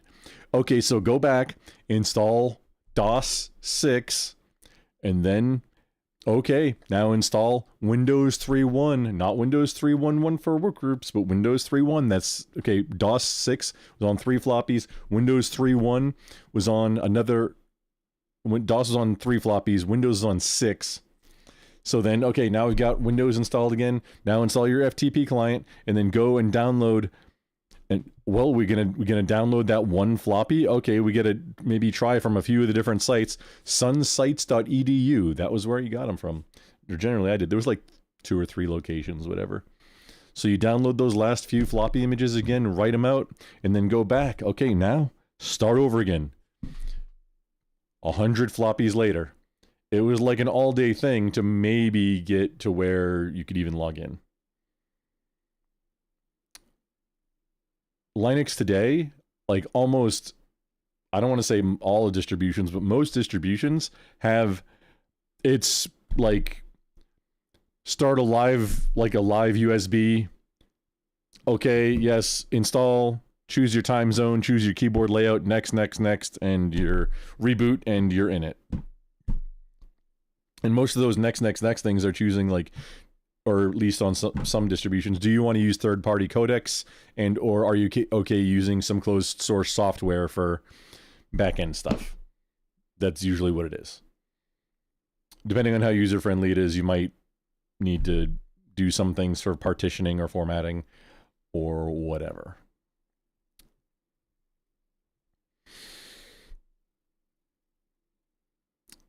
Yeah, so this is that everything, all the Linux, not all, hashtag not all distributions, but most distributions having a much more friendly installation process. A lot of applications just working. Like, it just works.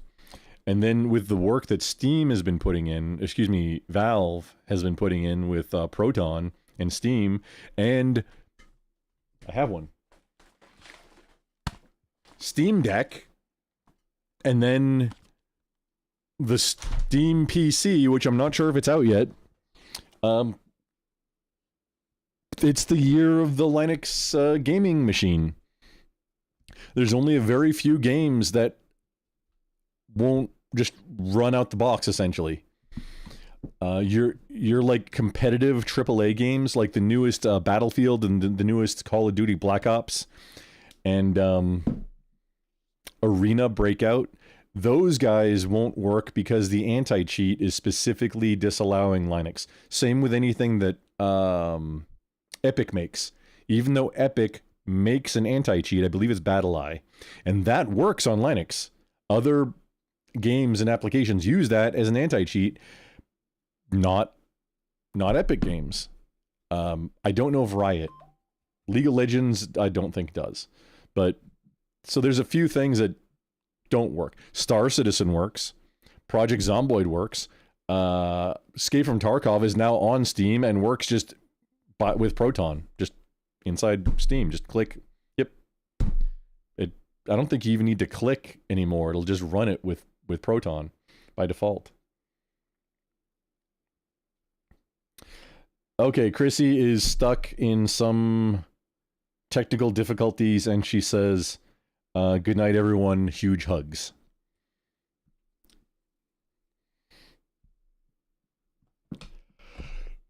Oh, but that's... Yeah, Mr. Darwood, the subscription model, that's like all your big things. Blizzard, World of Warcraft, $15 a month for a game. So you have to... Now, here's the thing. Like, if there's going to be a subscription for something, you shouldn't have to buy the initial product, right? You just start using subscription, and then you go. It's a drop in the bucket. World of Warcraft, they're all the dipping. They have, you got to buy the product. You have to then pay a subscription, and then also there's microtransactions. Usually your freemium model is you give away the product, and then people will give, like the Fortnite model, you give away the product, you get that market share, and then people will buy in the shop non-competitive items like skins. Great model. It's called freemium. If you buy the product, you shouldn't have to pay for a subscription. If you get the thing for free, paying for a subscription, well, okay, maybe that makes sense. World of Warcraft is still, I think it's still the best one, even though it's very dated at this point. I always went back to it because the rogues, like the combo point energy system, is like it scratched my tism in just this specific way of I love this. And there's just not any other MMO or any other game that was kind of like it. And I never wanted to, like, I don't have time. I don't want to play another MMO, especially like a loot gear MMO.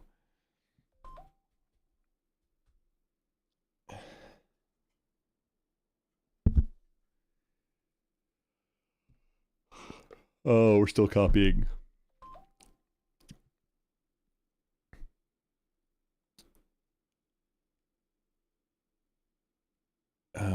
Wait, Bellatrix, your budget is huge, but you don't want to get something... Wait, for... What do you mean?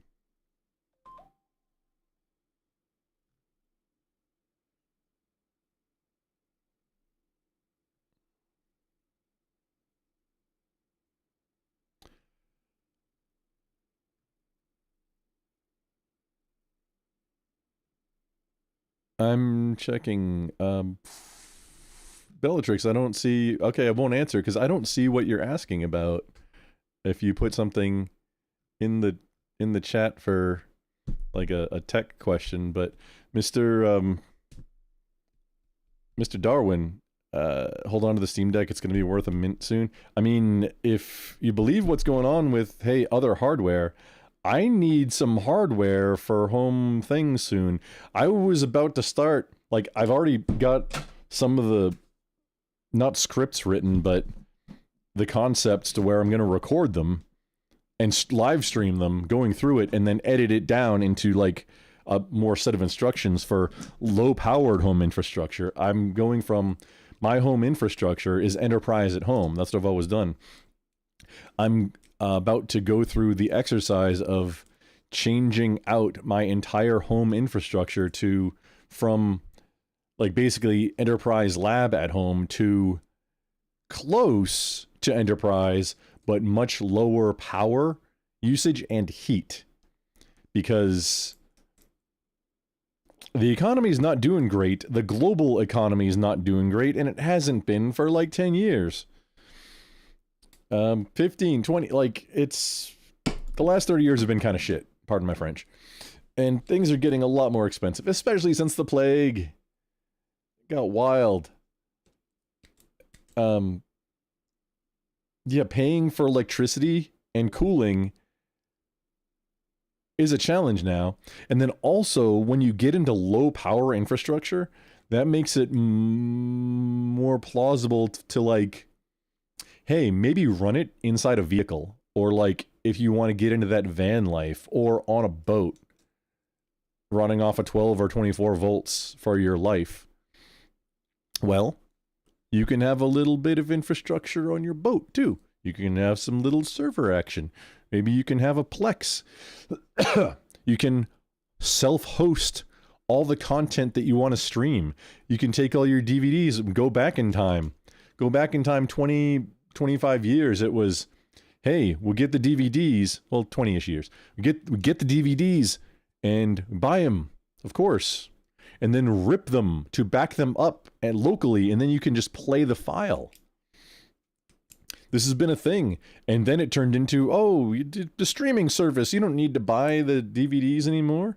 And then people got wise to it of, oh, hey, you're just buying permission to use this. You're not buying a license, or you don't own it. You're just buying a license for it. So now it's much more prevalent, the idea of you should probably own something if you want to have it. Like if you don't want whoever's hosting it to just say, oh no, you don't have access to that anymore. Technically, that's what Steam is. They remind you of it too. GOG, G-O-G, is the alternative where it's DRM free. You buy it from GOG, you own it. Steam, Gabe is a benevolent dictator, which is the best situation for a lot of the time. However, it has the most potential for catastrophe. Gabe from Valve, his position is like, oh, hey, you own the game? Here, just take the files and put it on another machine you own. It's fine. That's his position. However, that's not the legalese that under which the Valve licensing agreement runs.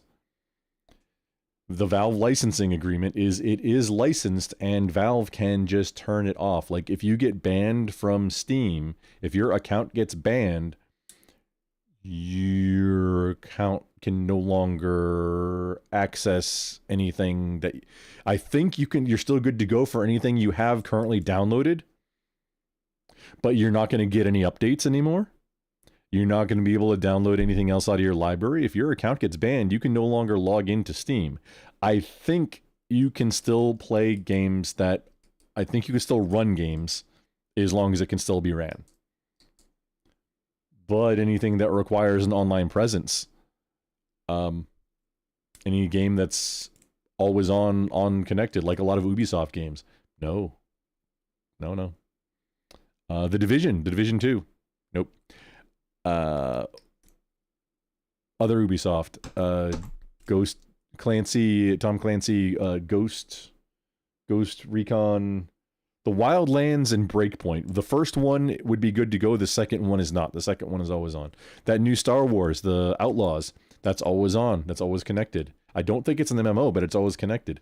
That one, nope, sorry. You cannot. Which, if it's not an MMO, why is it always on connected? Maybe I just don't know enough about it. It should be like a Bethesda game, where it's sandboxed, and you can run mods and, all kinds of whatever. Cool. Something like, Helldivers 2. Nope, that's always on. That's just the way, that one is, the story is constantly changing, so. And it's, by default, you're supposed to be playing multiplayer the entire time. Whereas, like, The Division, I rarely have played with anybody ever on The Division or The Division 2. Maybe a dozen times ever on co-op, and the rest is, like, PvP in the Dark Zone. I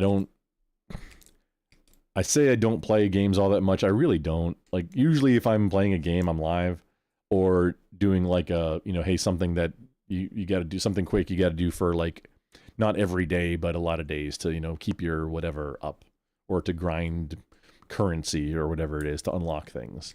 Maybe I'll take 20, 30 minutes and go do a whatever it is. Not every day, but a lot of days. But usually if I'm playing a game, I'm live for it. It is kind of a pain to go live. I didn't hear they're going to a war with Iran, so the economy is going to be booming. Yeah, that's, it's kind of true.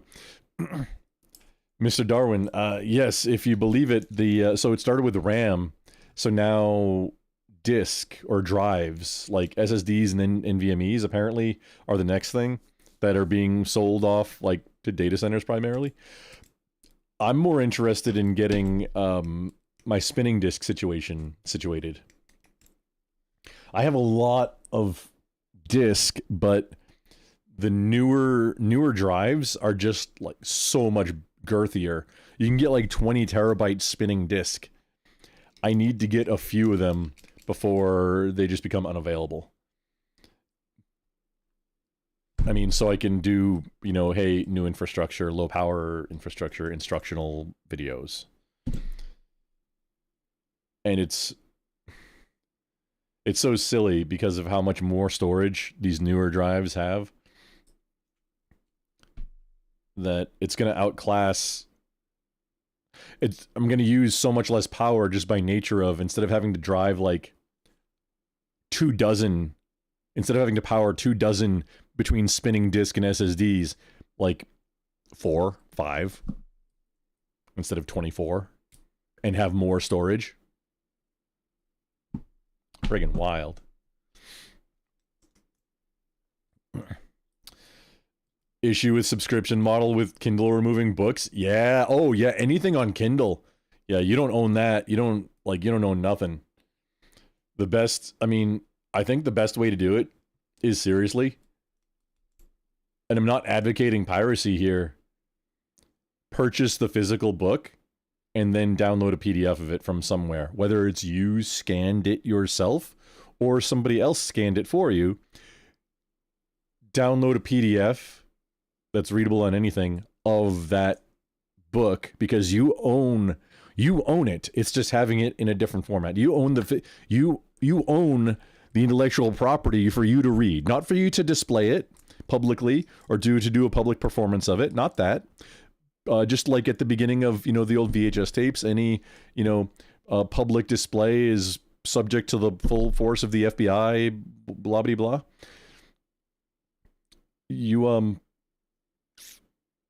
If you own it, you can have a backup of it. That's why it's totally fine. It's totally legit to make a backup copy of a VHS tape, a DVD, or instead of a physical copy of it, you back it up and keep it on a hard drive so that you can play it and not cause damage, not like handle the disc that has your property on it.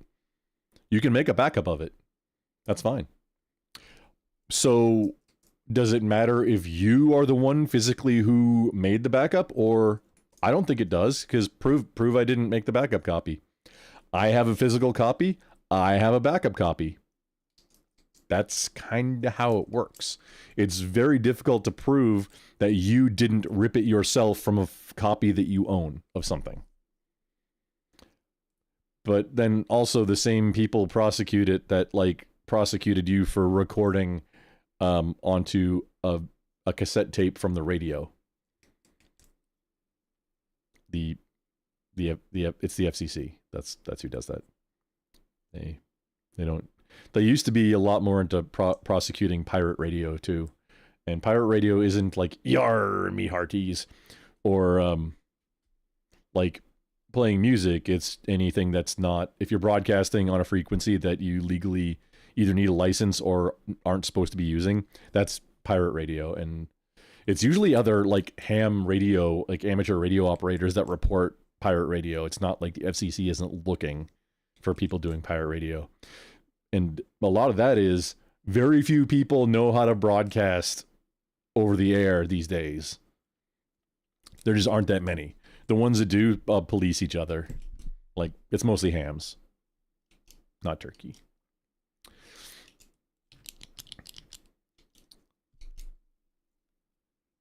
That's why Stop Killing Games was such a good idea. Oh, the thing that Pirate, what's his name? Thor guy from Pirate Software was, and like, seemed like he was intentionally obtuse about. Yeah, the Stop Killing Games was a great idea. However, with the licensing model, I don't think that would impact it, because Stop Killing Games was, okay, so a game that where you paid money for it, that once the originator stops supporting it, that it goes away.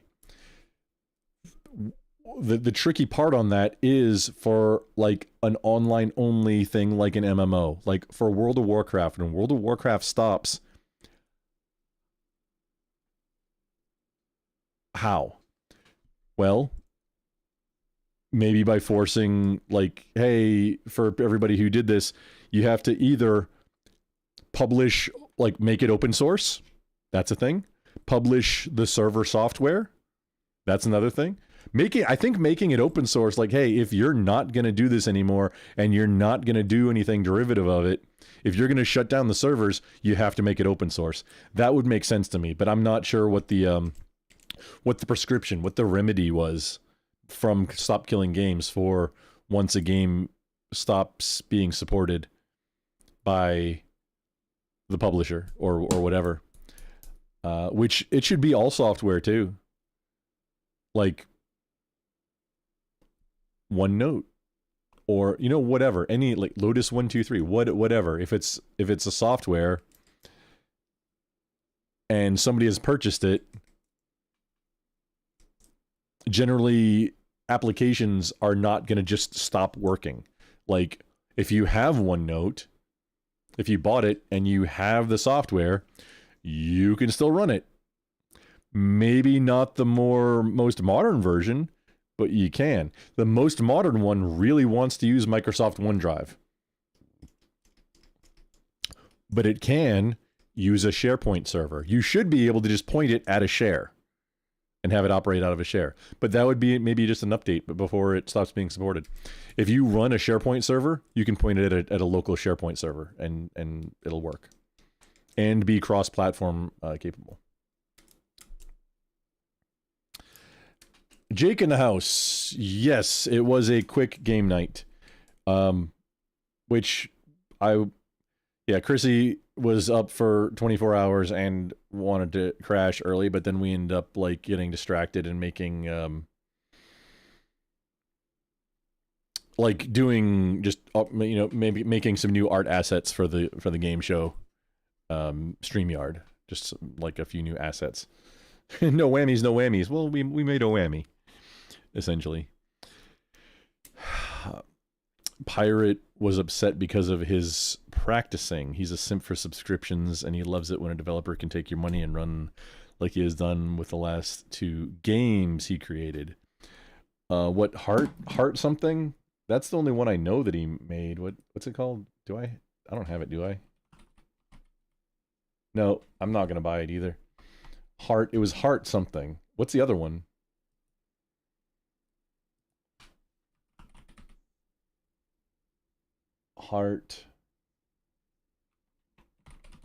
Heartbound? Is that it? Oh, yeah, Pirate Software. Recent reviews, very negative. Oh, on wishlist? Nah, bruh. We okay. $10.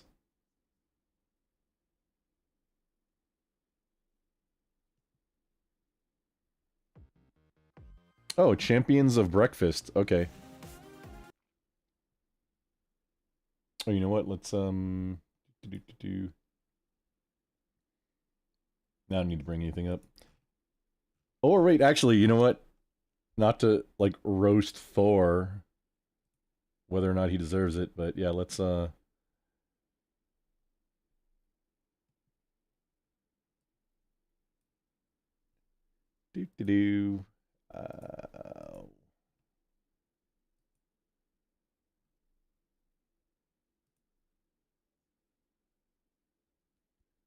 Oh, you know what? Okay, hang on. Let's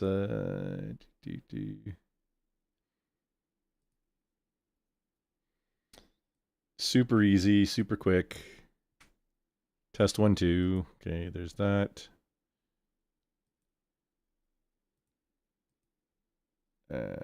Media assets. Close that. Share.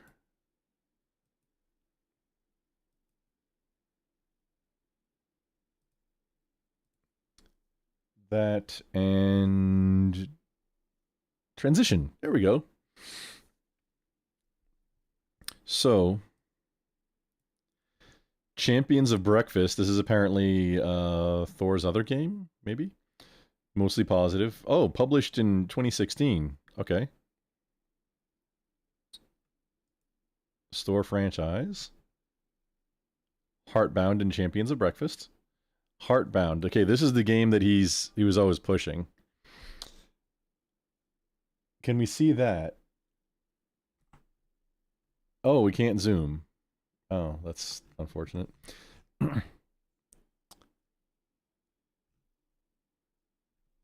Kill the Moon? Is that by Pirate Software? It is by Pirate Software. Okay, he's got other stuff. Oh, more from Pirate Software. Okay, Kill the Moon.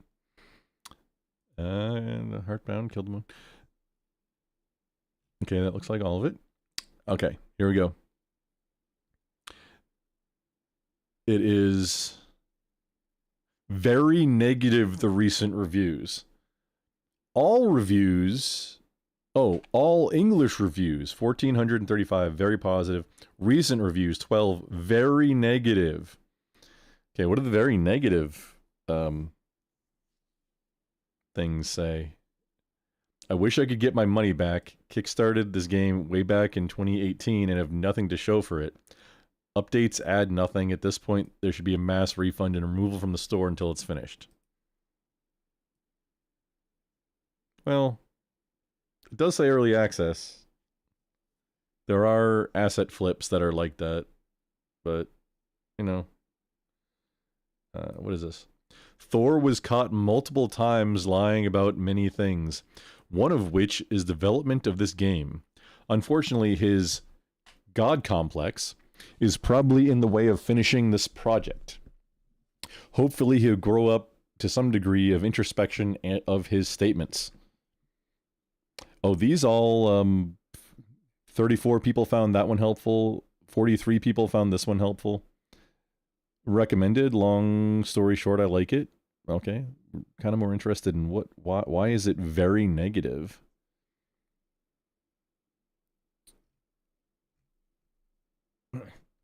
Okay, and both of these first ones have 4.3 hours or 5.3 hours record. The second one, 14.2 hours on record. This is like somebody gave it like the good old college try. That's not insignificant. That's almost 2 full work days of time. Now we got 3.2 hours on record. Wait, this is a good one. Enjoyed every second. Cannot wait to find out more about what lore and his family are. Okay, that's capitalized. That must be somebody's name. That's a proper noun. Binder is by far my favorite character, though. Oh, Blinder. I really wish I could zoom. Oh, you know what? Haha, we can. Doot doot. Doot doot.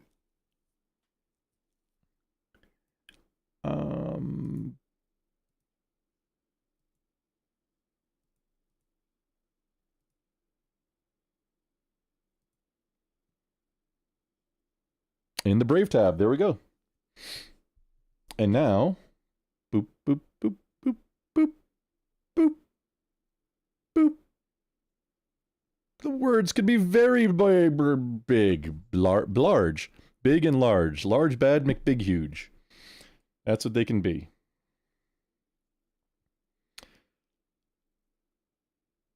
Oh, it has, okay, it runs natively in Linux. I did like that. Okay, yeah. Not on Macs, though. No Macs for you.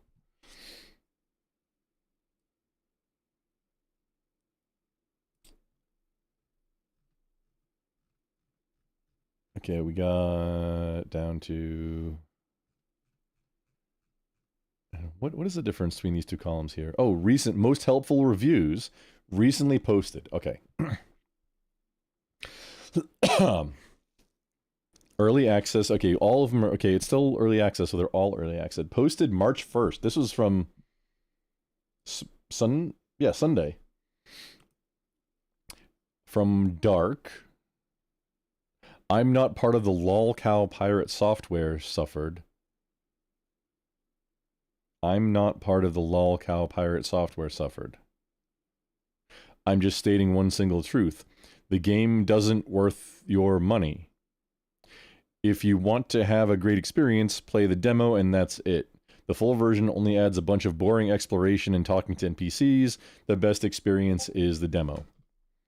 I'm just going to read that first sentence.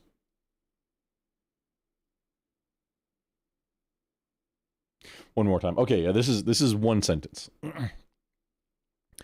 I'm not part of the lolcow pirate software suffered, comma. I'm just stating one single truth, colon. The game doesn't worth your money. If you want to have a great experience, play the demo and that's it. 17 people found this helpful. Okay.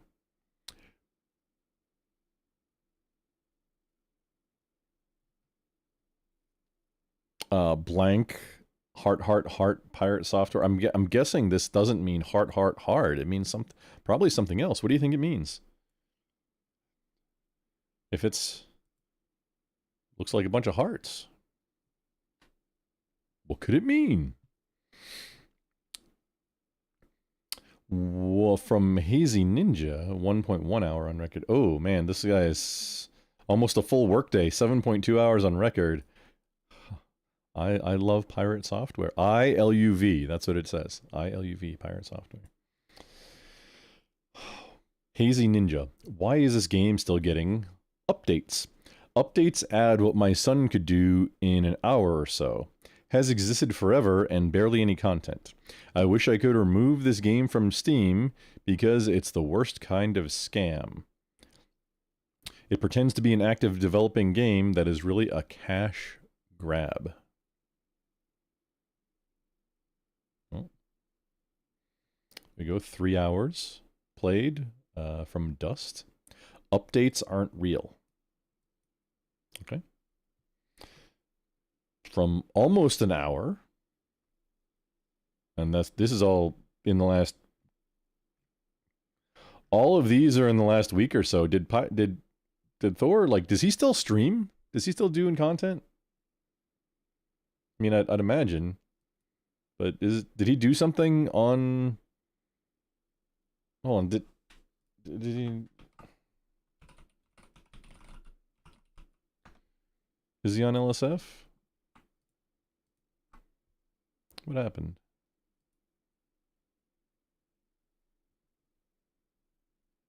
Okay, LSF, we've got last couple weeks. Is Pirate Software, did he do something?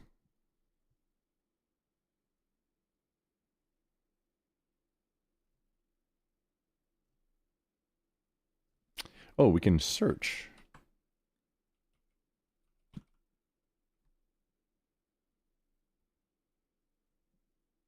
Okay, there's two things on the front page of LSF of livestream fails. Okay, and this is going back from the last. Okay, we're back at least 3 months. Okay, so what's LSF showing?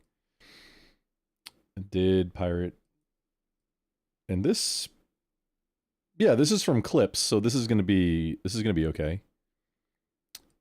Share this tab. J Oddity. Oh wait, why is it not? Okay, here we go. This is J Oddity. Looks like reacting to. Uh-oh, we're doing Reactception now at this point. There we go. Proper Reactception. That? No, not that. Not. Oh, not that either. That's probably the best. Nope. I'm reacting, so we want to have very reaction, kind of reaction, itty bitty reaction. Okay. I'll make sure the sound's coming through. The dog would laugh at you. I don't know what happens in the new one. Oh, maybe that's way back. Oh, maybe that's way back. Okay, you can hear me. Okay, you can hear me. A little bit delay. I mean, that's fine. A little bit delay. I mean, that's fine. Oh, Bellatrix. Okay. Yes, I know. I didn't see your question. Okay. Laptop. What laptop to buy? Okay, give me just a second. We're gonna. Okay, well, while this is loading, you know what? Like, that's. I wanted to check the volume if this is coming through from because it's shared. Okay, what laptop to buy? If you're not looking for a gaming machine,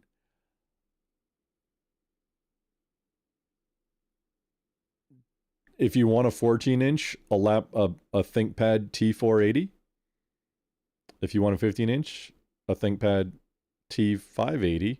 If you want it to be a little bit beefier, a W480 or 580. And the 4 and 5 is the screen being 14 or 15-inch. The reason for the 80 is it was the one that came out in 2018. That was the last ones that had removable battery pack. Prior to that, the best one to get was the ones that came out in 2012, because they had the last best keyboard. You can retrofit those older keyboards onto the newer ThinkPads. Other than that, I wouldn't even know out of new laptops what to get. And yes, I realize that this is getting 8 years old now. Hear me out. If you're not, well,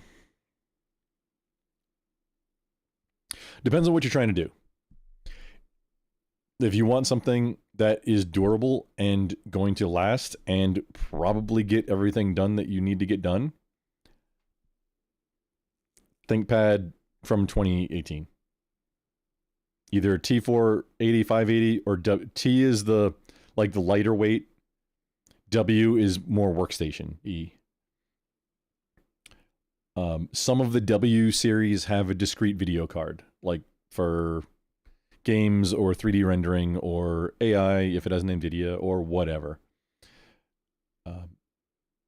I'm going to purchase a couple more of 2018 laptops for my low power usage infrastructure.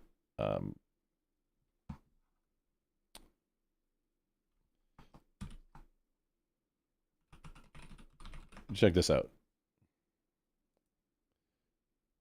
Okay, not signed in.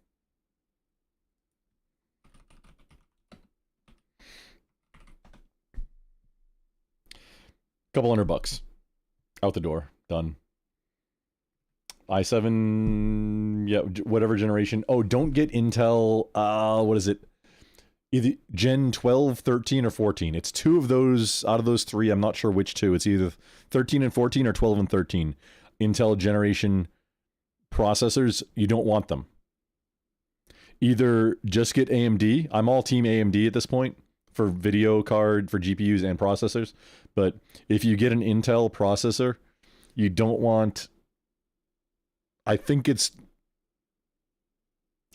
12 and 13, the generations that you don't want. It might be 13 and 14.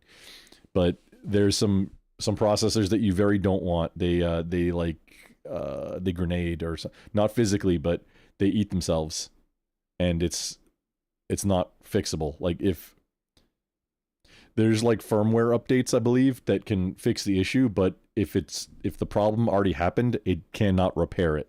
The damage is permanent. But yeah, T480 or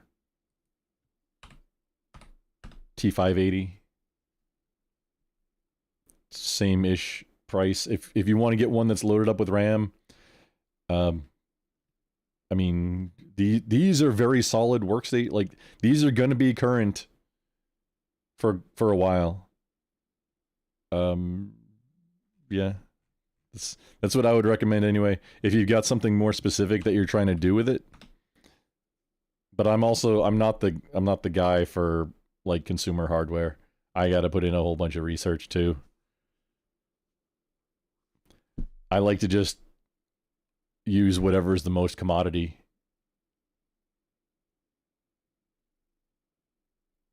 The most durable and commodity, like most durable and open source, just it's a nothing. Just give me a bunch of them. If it breaks, hey, it's either I can fix it or just replace it and then put it in the queue to get fixed. It's like rating your hardware of hardware. Oh, yeah.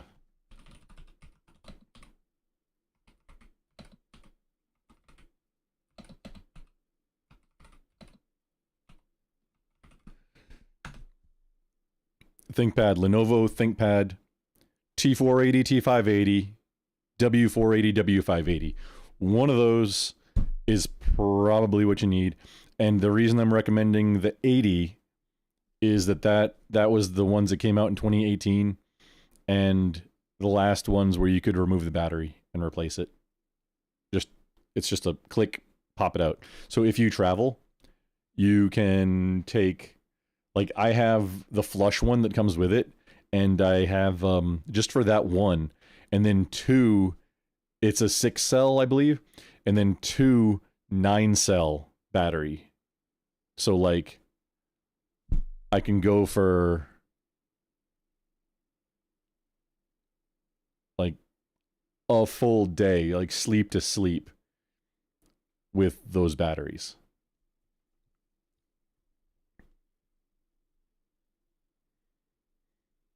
Alesto, and guess what cell type Grumpelstiltskin is? He's an incel. Ha ha ha ha ha. Yeah. If not for the kids, I'd agree.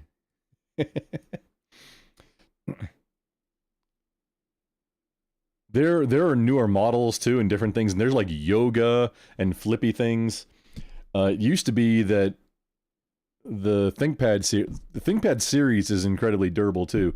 They magnesium frame. They used to be the only thing that was certified to go into the International Space Station. Like, they're certified to go into space. Even Panasonic Toughbooks weren't. ThinkPads were. But I'm not sure that that's true anymore.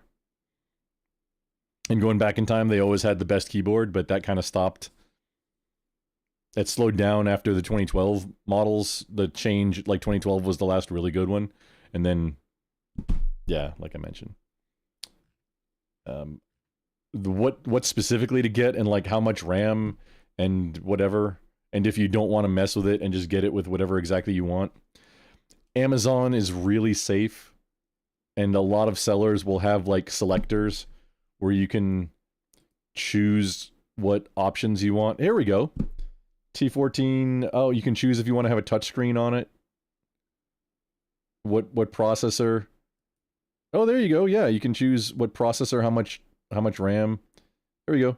32 gigabytes of RAM, which is 16 is plenty for most people. 32 better. Yeah, like this T14 or wait, T14S. Well, this is just illustrating that, like, just even on Amazon, you can choose different options. A lot of ThinkPads do have touchpad or touch screen. And then they all the ThinkPad models have left mouse button, right mouse button, center click mouse button. You can also touch on the touchpad bottom, and I think you can configure where the like clicky parts are. Multi-touch on the touchpad. I don't know if that's unique to them, but then they still have the little red eraser button in the middle. All of them do. ThinkPads, not all Lenovo's, all ThinkPad lines do. There are some Lenovo machines that are not ThinkPads, and they don't. This is like heritage from the ThinkPads. There was a time where you could order from Lenovo directly ThinkPad with OpenSUSE, which is a Linux distribution on it, or download it from them and put it on yourself. Enterprise stuff. T14S, yeah, okay. T49, okay. I wouldn't recommend the if you're not going to get the 2018 series, I wouldn't recommend getting the 19 or the 2020. You know, get something maybe a little bit newer just to extend that life a little bit. But they're so close. Like, the specs are so close these days for the past who knows how long. That T480 I'm going to be using for quite a while. I still have the 2012. I have a set of 3 W520s that I still use for things. They all run Linux. None of them have Windows on them, but I still use them for things. Not as a main workstation. This T480 I could use for a main workstation. Not a whole bunch of extra monitors, but like you could plug 2 monitors into it easy on, you know, DisplayPort. It is, you definitely need to have, I'm running 5 monitors right now. Not as many pixels as you might think. 1 ultra wide and then like 4 1080p monitors. I need more. I need to upgrade. It doesn't have a discrete GPU, so you're not going to be able to run a whole bunch of extra monitors off of it. Some, yes. Like you can, for like 2 or 3 for work, like you're not trying to run a whole bunch of games on it, you'll be fine. Some games are even fine. Generally, anything that you could probably, at the resolution on the Steam Deck, will probably run fine on it. If you're not into the newest things for games, or if you don't want to play games on it at all, if you want to play like Solitaire, or like Pixel, retro style, or like emulators, you can run emulators on it all day long. It's good to go. I'm sorry, I wasn't paying attention to chat. Bellatrix, yeah, none of them that I mentioned have touchscreen. Yes, I think all ThinkPad models are available with touchscreen. It's not necessarily default, but they all, I want to say, are all available with touchscreens.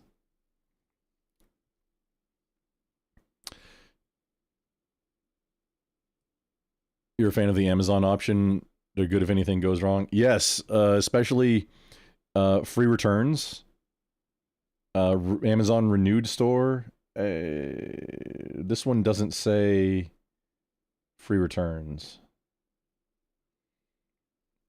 I'm for buying a computer on Amazon, I might go with I'm very against third-party warranties.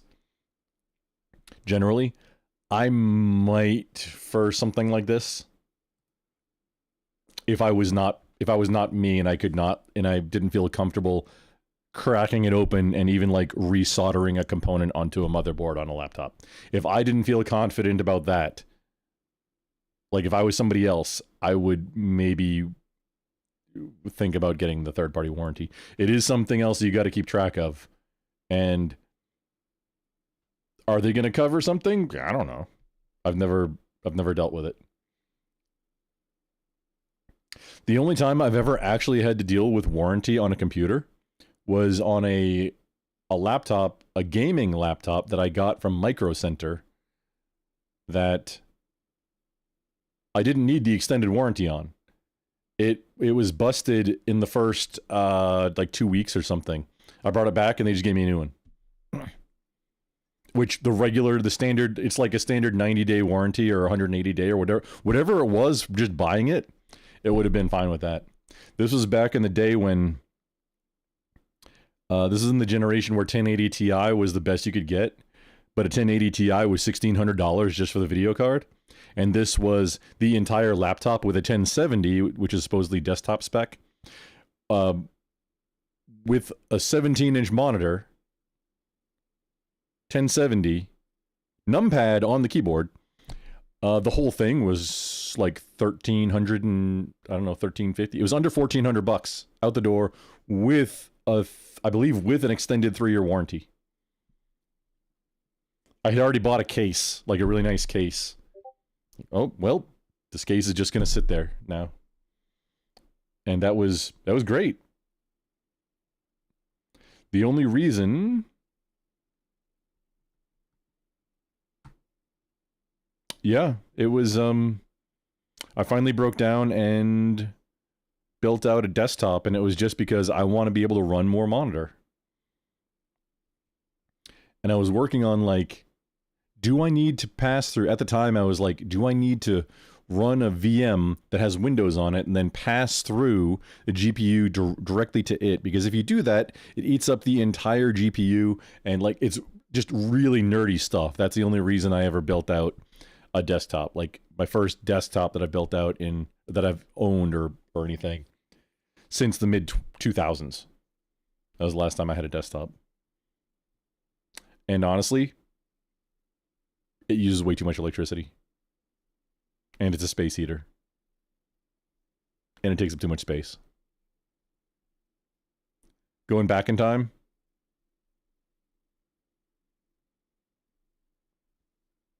Maybe get a laptop instead. Now, granted, it had the best of everything. It's like 2.5 years old. Wait, what are we here?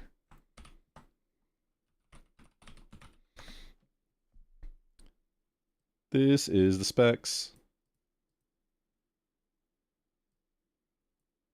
Wait, can I make it bigger? Can I make it bigger?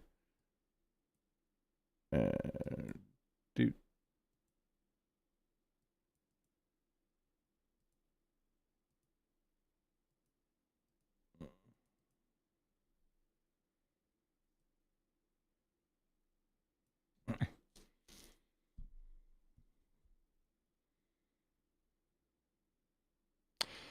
There we go. Yeah, all CPU, all AMD stuff. 32 cores at 5.88 gigahertz. What? Ryzen 9 7950. It was the biggest, honkinest processor I could get at the time, I think, and the biggest, honkinest AMD video card that I could get at the time.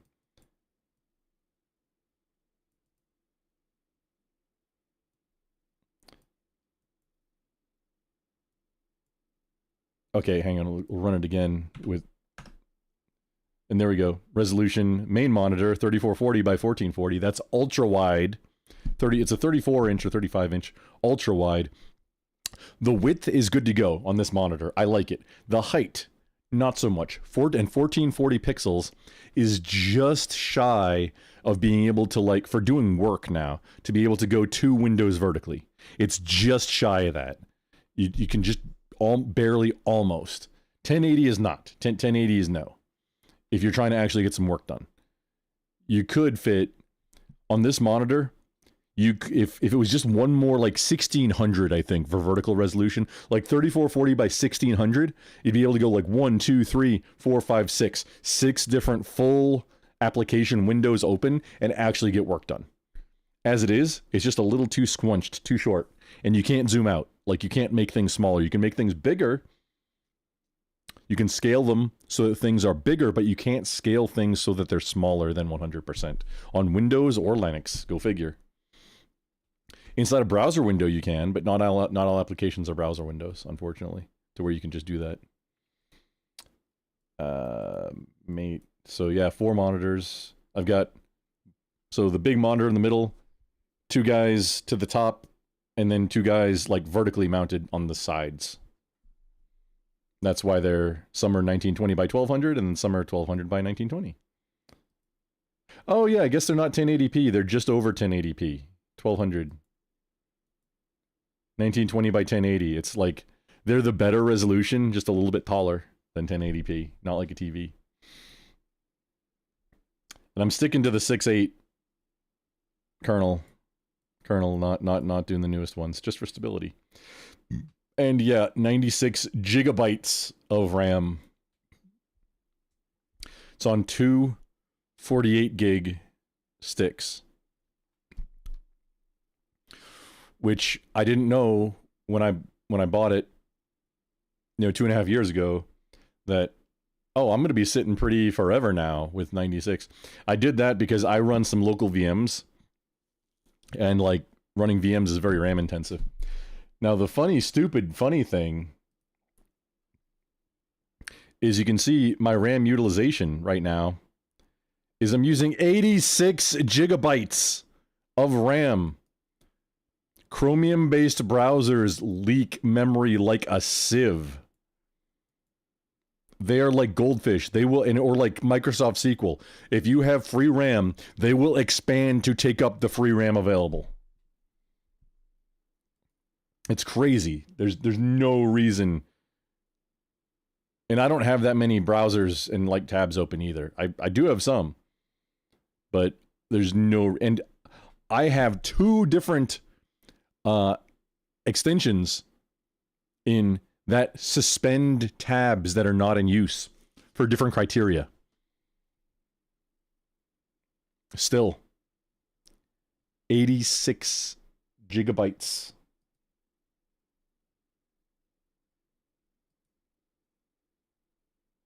And it's like, it's all Brave. Or mostly. You got some friggin' Brave sleeping using almost a gig of RAM. That is ridiculous. 938 megabytes of RAM. And the difference between a megabyte and a megabyte, or a gigabyte or a gigabyte, is the difference between being base 2 and base 10 of the number. One is better for a machine to read, one is better for humans to read. And they are similar, but the difference is significant enough. Like if you're talking about buying storage, a gigabyte versus a gigabyte, the difference can get, once you start scaling up and talking about large numbers, the difference gets a little bit more significant.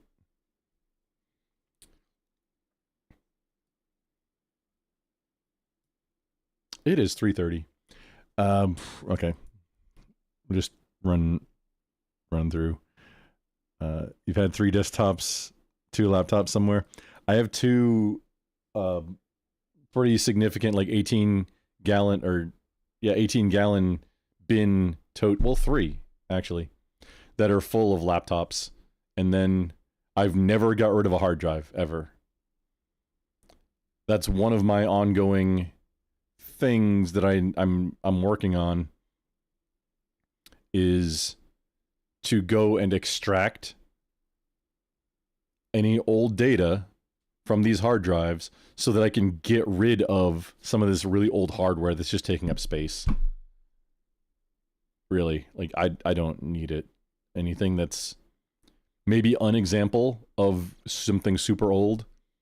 I've got stuff that uses IDE drives and like ultra wide SCSI. I have every piece of computer hardware I've ever owned. Never got rid of any of it. And that includes, with a few exceptions, some servers. I did sell, I had a blade enclosure, an HP, was it Dell or HP? An HP blade enclosure for a little bit.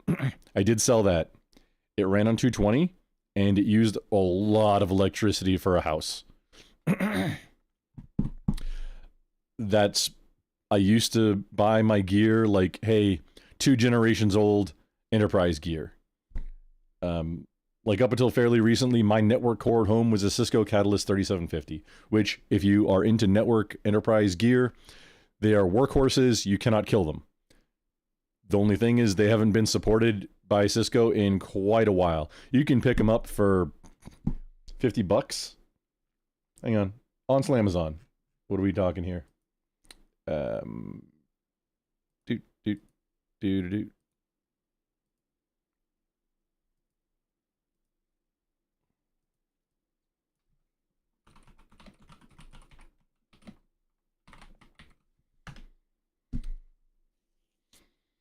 There we go, 100. And this is, oh man, no, this is a banger one too. Oh no, it's a 10100. Okay, 10100 PoE. For like, you don't, it's a 3750, man. It's a layer 3 switch. You don't, like, generally you don't need PoE layer 3 switches. And then especially not a 10100. Like, why? That's silly. 800 watt. You don't want, like, a 29, for that you'd want a 2960, not like a layer, you want a layer 2. I mean, those are silly. Why does that exist? And then for like for less dollars, for fewer dollars, you get PoE Plus and gigabit speeds. What the crap? These are both 48 port. This is the clear winner out of these two. Like, it costs less and it's better on 2 metrics. Oh, this is a G. This isn't even an X. This one's better. This one's better. Oh, 1 gigabit Ethernet, 800 watt PoE. Yeah, this one's the best out of all 3 of these.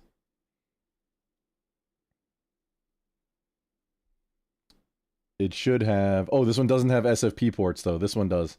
Actually, I take it back.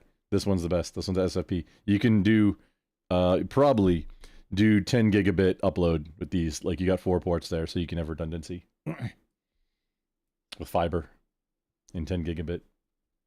These are old though. Any of these home? This is actually still maybe still current. I've got 2960 Cs. I think 2 of them right there in the house. Yeah, these guys. These are all solid network cores, but they use a lot of electricity and they get hot and they're loud. I'm going to replace with... Well, I'll give it away. I'm going to replace with a Microtech that instead of like 80 watts, it pulls like 15. So there is a distinct... If you leave it running all the time, it's like 4 years it pays for itself. And it's quieter. And your operating expenses are lower. And then you can sell your old network core and make back almost what it costs. Dun-dun! If you have one. That's a funny name for a Switch.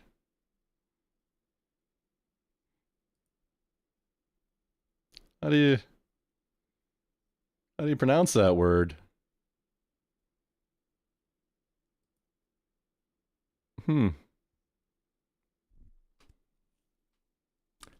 I don't know.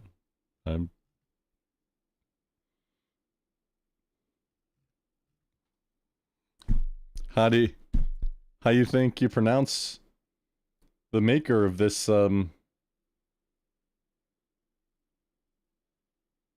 this piece of network equipment?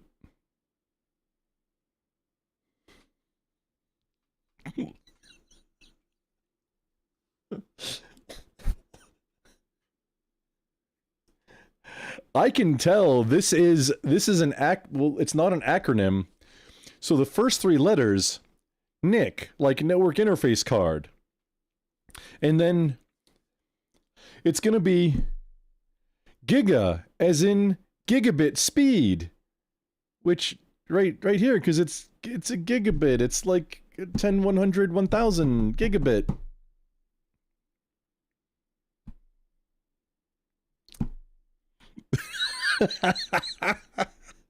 What? Oh, why? Why? What is this? Somebody knew what he was doing. That's wild.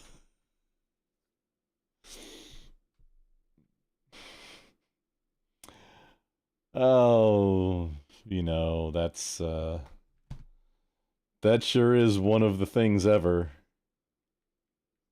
That is one of the network things ever made.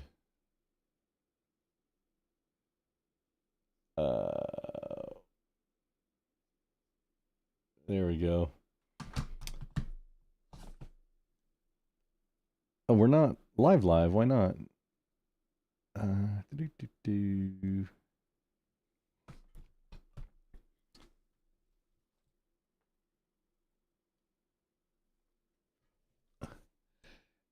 Everything got mushed back. That's weird.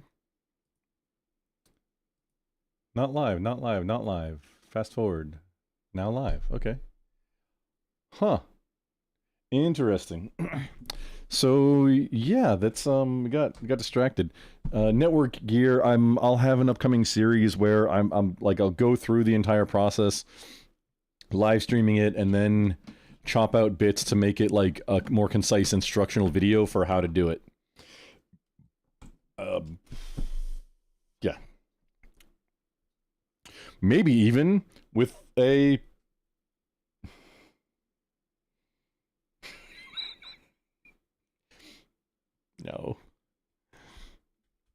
No. Oh, Bellatrix, how would you pronounce this?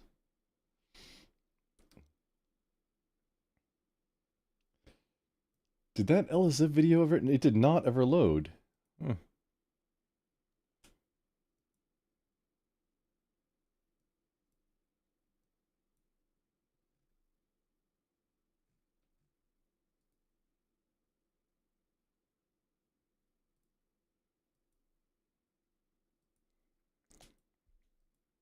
Oh man, LSF, it's like...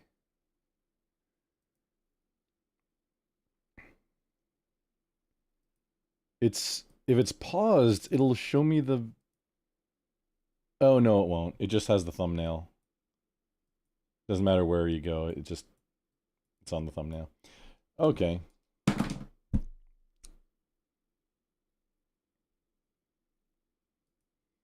Unfortunate. Well, I don't think it was going to be. One of them's titled Pirate Software Mad at AOC Marketing for not DMing him. And then Pirate Software gets called a ferret flunker and wants them banned. Margaret Crone? Hey, at Pirate Software, I want to be clear with you based on what you quoted from our DM in your video here. This was not what that investigation section of the message was in reference to. It was in reference to the person saying, Ferret Funker. And good schnit, your Kiwi Farms page is booming. We actioned the account but did not permanently ban that person. Oh, wait, is Kiwi Farms, that was about Chris Chand. Is there other, like, do they feature other people on there? Do I dare look up? I've never been to Kiwi Farms.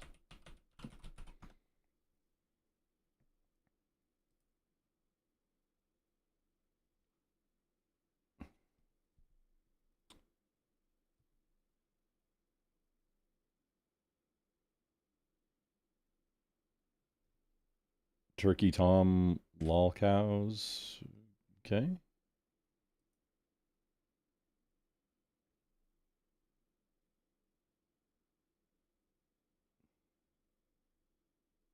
Her prostate enjoyer.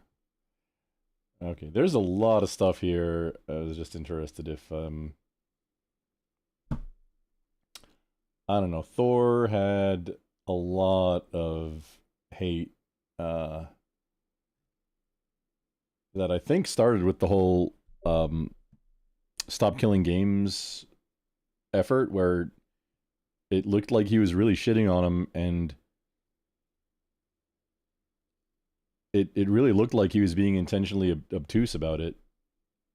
Because I'm not even positive what the effort, the goal, like, hey, stop. The general gist of it was like, you paid for a game that then at some point you can't play because the publisher doesn't have whatever the other side of it is, and I'm not sure how that applies to like what their goal was for like MMOs or something like that.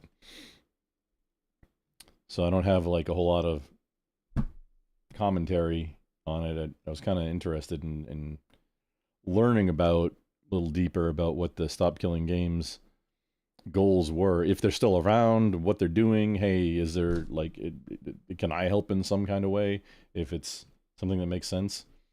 I know that Thor got a lot of hate for his take on it, and the entire thing didn't. I remember listening to his take on it, and is like that doesn't sound at all like what anybody would even be trying to do. I don't remember though, so hey, a quick little refresher would have been cool. That's what I was interested in. Oh, you know what? That can be the last thing we do, because I do need to wrap up here. Can we...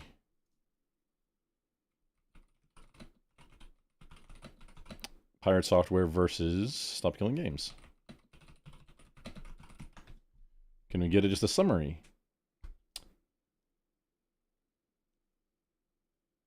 Oh, and Louis Rossmann got into it too. Interesting. People have different opinions of Louis Rossmann. I don't... I try not to crucify somebody based on something like one take or anything. And Louis Rossman's been a big proponent of right to repair, which I'm down with, regardless of if I don't even know that I disagree with him on things, but some people I think disagree with him on certain things. Okay, fine, have that take, but he's been a very loud voice for right to repair, which I think most people either are or I think kind of maybe should be on board for that.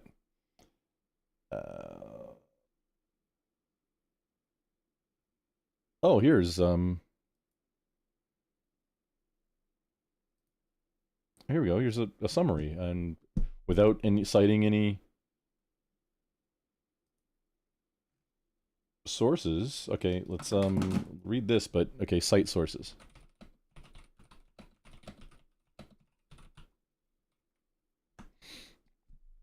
And this is just Brave AI, whatever it's using. I don't even know what it uses off the top of my head. Pirate Software versus Stop Killing Games, and then cite sources for the summary. Okay, so we've got sources for this. The summary that it's saying is the conflict between Pirate Software, led by Jason Thor Hall, and the Stop Killing Games KSKG campaign centers on the future of digital game preservation and consumer rights.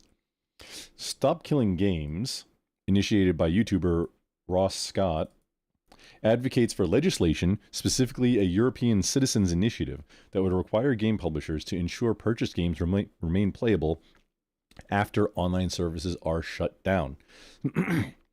The campaign argues that consumers are being sold games with undisclosed use-by dates, likening the practice to planned obsolescence. It gained momentum after Ubisoft shutdown of The Crew, which rendered the game unplayable despite being purchased. That's any must-be online to play game. Like The Division and The Division 2. When they shut down the servers, it's done. It's an online looter shooter MMO that also happens to be a cover shooter and urban exploration game. It doesn't have to be a looter shooter. The hardcore, I just tried out the hardcore version. It's great. I dig it. Where it's much more realistic. Like, you shoot somebody in the head, maybe you have to shoot him twice in the head, and then, hey, it's over. Versus, you know, essentially the basic, the real game is you're essentially like casting spells. It's an MMO where you're casting Fireball, but instead of Fireball, it looks like an RPK or an M60 or an AR-15 or an MP5 or whatever. But you're actually casting Fireball, and eating through the shields and magic points of whatever the bosses and stuff are. Yeah, that's essentially it. Whereas the hardcore version, it's the same cover shooter mechanics, no loot, and a lot less ammo. And it's great. You know what? I'll fire it up for a moment after this, because it is great. And that could be single player or not competitive, because I mean, it's the competitive version of it involves all the gear and your spec, and it's just all that stuff is not, it's not a factor on the hardcore version. There's no gear. You only unlock new, like, even new firearms from playing, just gaining experience. Like, and I think there's a limit, like an endpoint to it, which it's cool. Like, I kind of wish that was the game proper. It's great. Okay, where were we? Ubisoft. Shutdown of The Crew, which rendered the game unplayable despite being purchased. Yeah, same thing. Ubisoft. You buy the game, and well, you don't have to pay for service for it, but then you buy the expansions, and then at some point, there's no more server. Game is gone. There's no server. You have the client. You can't play because there's no server. Pirate Software has been a vocal critic, arguing that SKG's proposals are unrealistic and could harm developers, especially smaller studios. Thor claims the campaign would force publishers to keep servers running indefinitely or convert online games into offline versions. Issues he deems technically and economically unfeasible. He also asserts that initiative misrepresents the nature of software licensing and could negatively impact live service games. Well, here's just based on that paragraph, this part that we've gone through so far. The way you avoid that is if you have an MMO, a must-be online MMO, no purchase price. Then it's not a game that you purchased. If you have a freemium model where it's live service only,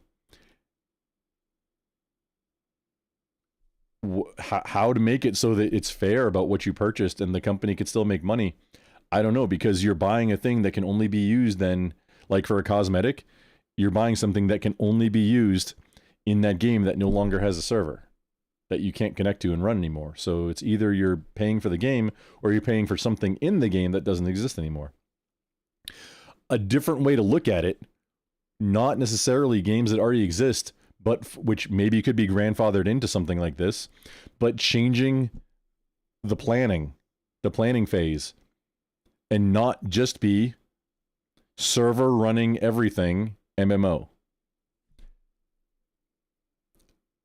Changing the way it works, which then, hey, maybe there's other technical hurdles if you want to have a very like an esport competitive game. Now, in the example of The Division, I would say that is not an esport because it requires loot grinding. And an esport, you should be on the same level, right? I mean, like in Counter-Strike, everybody is the same. You have your choices, and it's only within that game that you get different money. You can choose different gear. It's inside the rounds of that game, and that's an esport. And I don't know if like tournaments, say for The Division, if they give you certain gear. I don't remember if that's how tournaments in like World of Warcraft. I remember there were like esport arena. To be the purest form of an esport competitive game, I think it has to be something where you don't grind for gear, where the gear is not a factor. Otherwise, it's not really an esport. It's whoever has the best gear is a factor of it. Now, granted, that could be likened to just a person having natural talent, which is the talent portion, but then, hey, your body being physically bigger or stronger than somebody else's body, you spending more time grinding gear or the better or different gear or something, that could be likened to just having better genetics. Maybe. Is that the best sportsmanship in equal footing? Maybe. Maybe not. I would think in order to be a more competitive esport that it would not involve grinding gear and everybody would have at least the options for the same gear. Like you can choose what you want from this selection. That would make sense to me. There are ways to solve these problems. And I think without... I mean, even converting to an offline version, Blizzard stop giving cease and desist letters to people running private servers. That's all it would take. Because people on their own have been making... That was why Blizzard made World of Warcraft Classic. I believe the impetus was because people were running vanilla servers, third party, and some were charging money, some were not, to where people could run their Warcraft client pointed at these other servers. It took a little bit of doing, but pointed at these private servers, and then whatever the private server wanted to run. You'd have most of the the quests and things available because they got reverse engineered, and the raids and the PvP and like all, I believe most of the stuff. All it would take to be compliant with the Stop Killing Games agenda is for in this instance, when World of Warcraft shuts down, the only thing that has to happen is Blizzard has to stop legal action against private people running their own servers. That's all it would have to be. And then technically they would be within, you know, the letter of the agenda, of the goal there. Because it's not, you can still, the client still works and somebody else is running the server. A private person is running the server. Another way would be to actually open source the server software. That's a legit thing. If you're not going to run it anymore, open source it. Even, hey, take out anything that's got something super proprietary or, you know, maybe some chunks of it. Do a more basic server that doesn't have all the same bells and whistles. Just something to where the game can still run. That would get her done.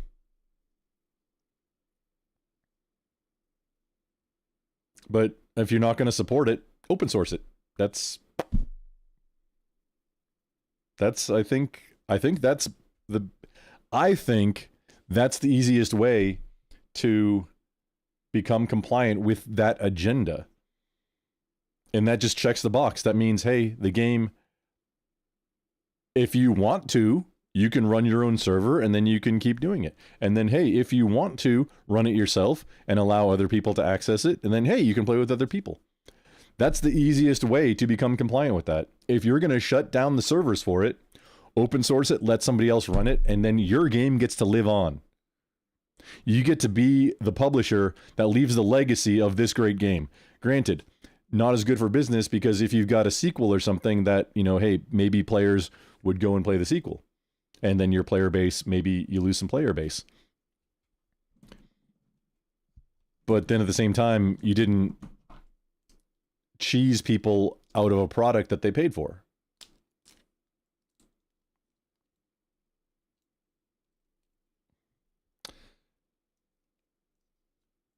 Misrepresent the nature of software licensing could negatively impact live service games. That's the Thor take. However, critics, including legal experts and community members, argue that pirate software misrepresents SKG's goals. The campaign does not demand perpetual server support. Instead, it calls for releasing server software under open source. This is I didn't read ahead. I didn't know this. This was like, hey, here's the problem. Here's what we want. I just solve the problem the exact same way as what they're asking for. Well, one of them. There's a few different ways to skin that cat. Open sourcing the software for the server is the most elegant solution. Seriously, that's it. The campaign does not demand perpetual server support. Instead, it calls for releasing server software under open source licenses so communities can maintain games. This approach is already used in games like TF2 and Counter-Strike 1.6. Critics also highlight that Pirate Software has a conflict of interest, as his current role at Off-Brand, a company built around live service games, aligns with the status quo SKG seeks to change. Off-Brand, huh? Oh, I'm remembering vaguely about that. I think he resigned because of like hate mail or bad press coming back to that. What's it called? Off-Brand? Where's... Okay, what do they make? Pirate Software, Off-Brand games. Browse 6 games. Okay, here we go. Stretchmancer.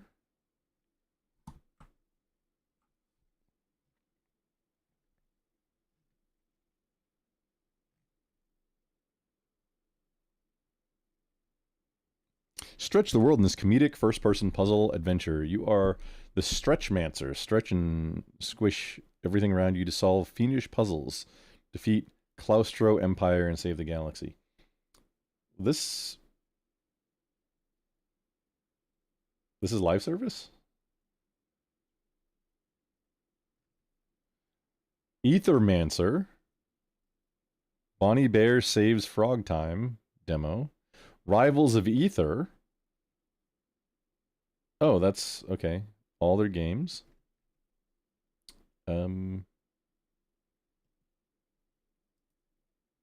Okay, we got Stretchmancer. This is just the most prominent featured one. Upcoming. Wishlist.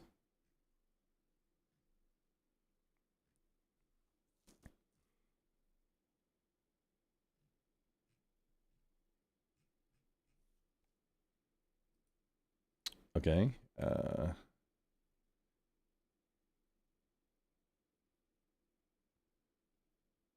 Okay, these are all within the last year or so, 2024, 2025.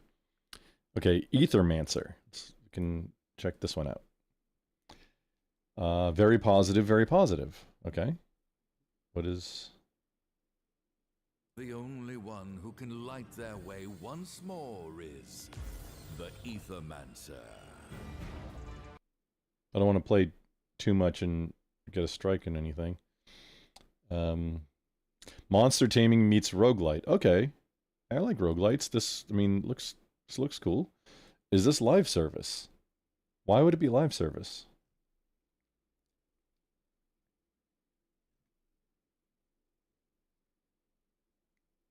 By Moire bundle? Moira? Momra was the bad guy from Thundercats. Not Moira, but Momra. He's like a mummy. Guide mythical creature. Oh, it's Pokemon. Become the Ethermancer and guide mythical creatures. I believe Mr. Thor used Pokemon as an analogy for most sports too, like coaches and trainers, and then if players get hurt, they go to the hospital. And I don't know. My kids play Pokemon. I never did. It was a little after my time. They love the show too, and the card game. Not the video game, but the show and the card game. I think they just got into the video game.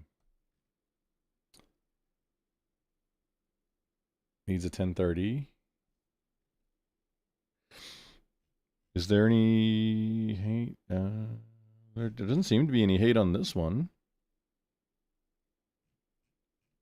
About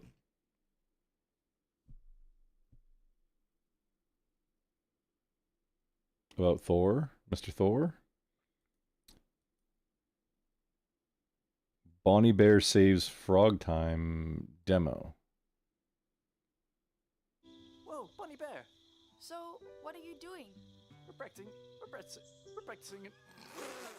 practicing a new song. Wanna play? Okay, that's... Leave the bloopers in. That's funny. I like it. Strategy RPG. What? I don't think I'm looking at the right thing.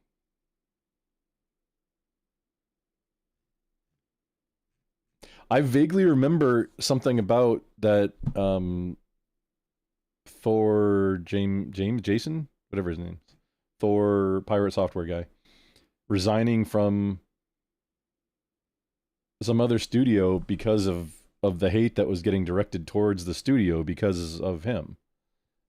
And his online presence, which, I mean, okay, whatever.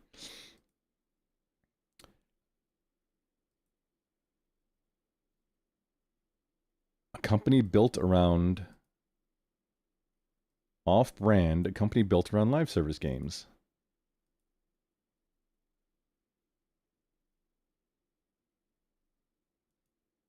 Are they just not on Steam?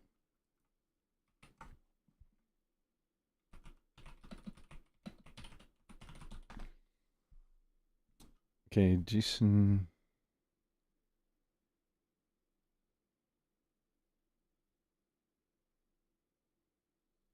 Jason Thor Hall, known for his YouTube channel Pirate Software, is director of strategy at Off-Brand Games, video game publishing label launched in June 2024. Okay.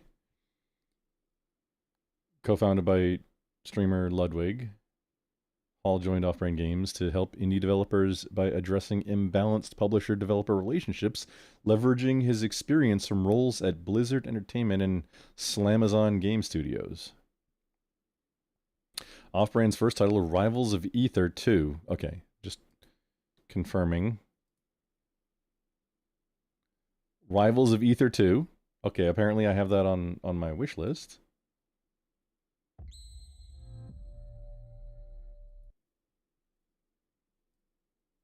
Is there... Mostly positive. Okay, here we go.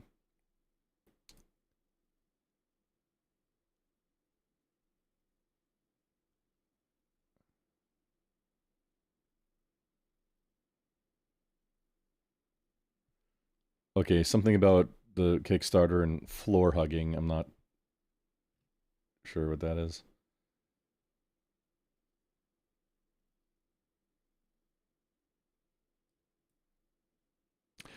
Okay, here we go. If you want to play online, don't. Oh, there we go. We can zoom that in. If you this is from 20, this is almost 3 full work days on record, including over an hour after leaving this review. If you don't want to play online, don't. Good if you have friends on standby, since any casual content is lacking. It's been a bit, and I've been trying to get into this game. Oh, it's been a bit, and I've been trying to get into this game time and time again.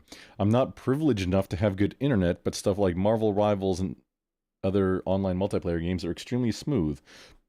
Somehow this is not the case for ROA 2. Okay, so this is an online-only game. Online experience is just atrocious. Frame drops, teleporting opponents. Try changing servers, nothing works. Well, it says if you want to play online, don't. That would mean that you don't have to, unless it's if it's an always-on game, like an always-connected game, then you have to.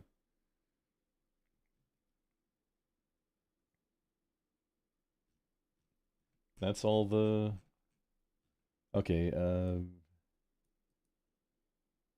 Petition to possibly get some player report features in real servers. Okay, this is not... Oh, please fix immediately. I've grown tired of waiting 8 seasons already. A full year past release and no server fix is a dead game. Okay. Feels amazing to control. The netcode is a little crazy when you have a high ping. Okay. From user Dickless Chaps with 62.5 hours played, L Patch posted Tuesday. From Puppy Girl Failure, the user with 481 hours. Okay. Unnerf Crag Cowards. This sounds like a sweaty comment posted yesterday. Puppy. Feels like Smash Brothers to me. It's important to play with the same people you'd be playing Smash with, though. Okay. Unnerf Crag Coward. This is... See full review.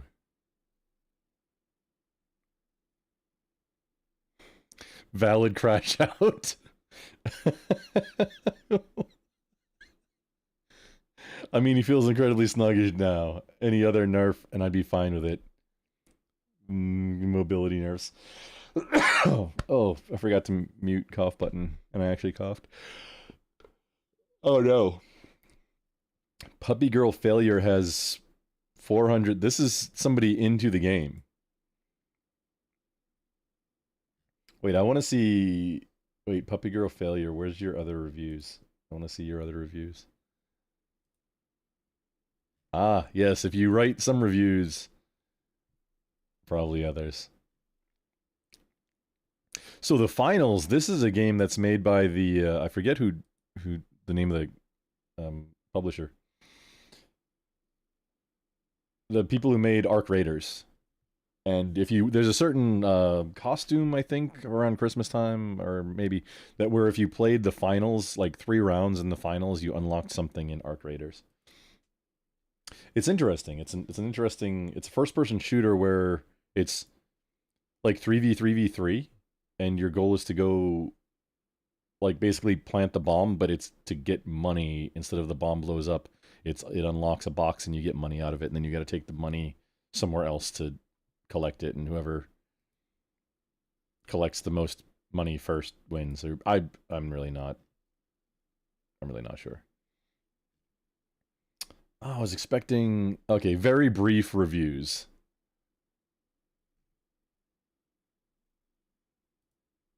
Wait, what's perfect? Oh.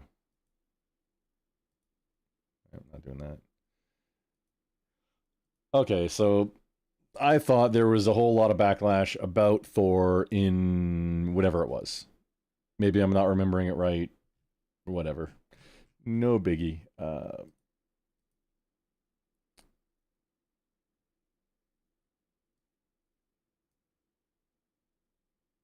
Oh, this is Louis Rossman's actual take on it.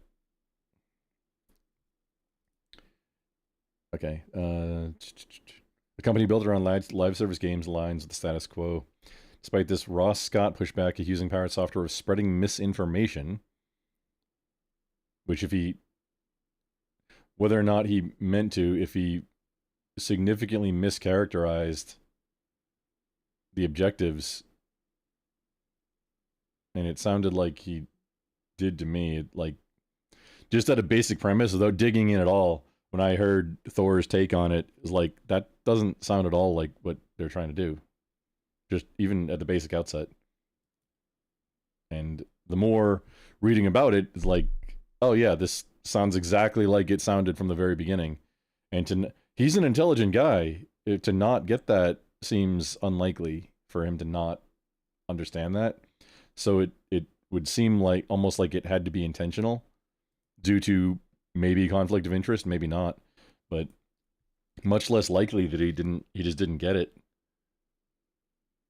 It seems kind of silly to me to not, because it sounds like something that maybe, except for the conflict of interest where he's working with the business model of the future is subscription services. And this is directly in conflict. It's not even directly in conflict to that. The Stop Killing Games wants their stated objective is, hey, after you shut down your services, which that is a business decision, you're done. Open source the server so that somebody, like, people can run it on their own. It literally says the goal is one of the 2 or 3 things I said, like, hey, there's different ways to skin this cat, and just things as they are, that's the elegant solution that makes the most sense. So that especially people paid full retail price, $60 or whatever, for a game, okay, you can still play it. You have to run your own server, you have to run through some hoops, but you can still play it. It might not be great, but it'll still run and do something, instead of just have a login screen that you can't log into, because it reaches out to authenticate you to something that doesn't exist. Even losing all of your progress, like if you have 15, 20 years into an MMO, the stated goal apparently is not even that you get to keep all that stuff, all that time you put in. All it is that you can still play the game after the company stops supporting it. Whole fresh new server, yeah, that achieves the stated agenda. It seems like something that Thor should be on the side of. To me, that would, if he is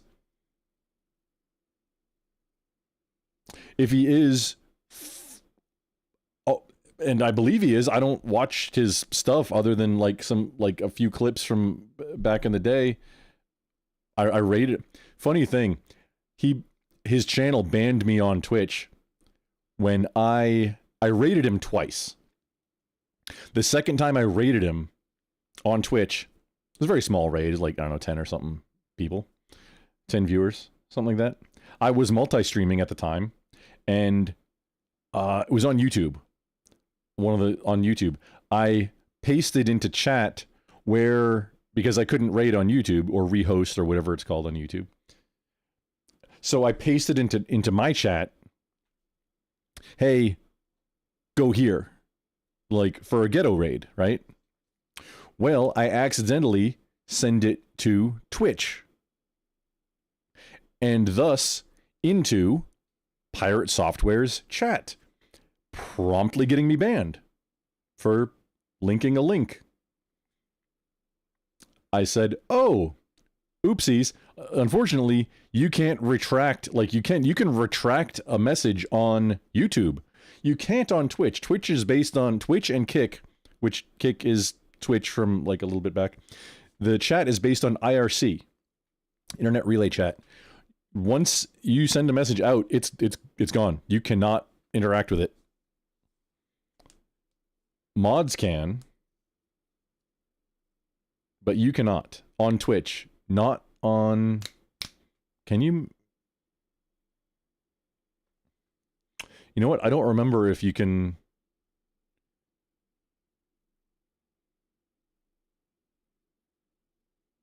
No, I think you can just like you can silence, like you can set a channel into moderated mode where only users with mod or voice plus V status can send messages. You can't retract a message, and I don't think anybody can remove nobody can remove a previous message with IRC. Twitch and Kick have stuff on top of it that does. The message doesn't actually go away. It just isn't presented to you anymore through the browser. Like if you're using an external client, you can see the deleted messages all day long. Like if you're using Chatterino or Restream or something to see, something that interacts with the API, you can see the chat messages all day long. It's just how the website presents it to you.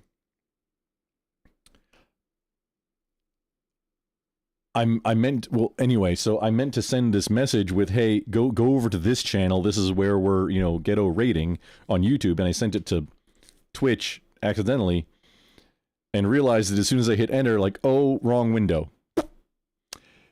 And promptly got banned. And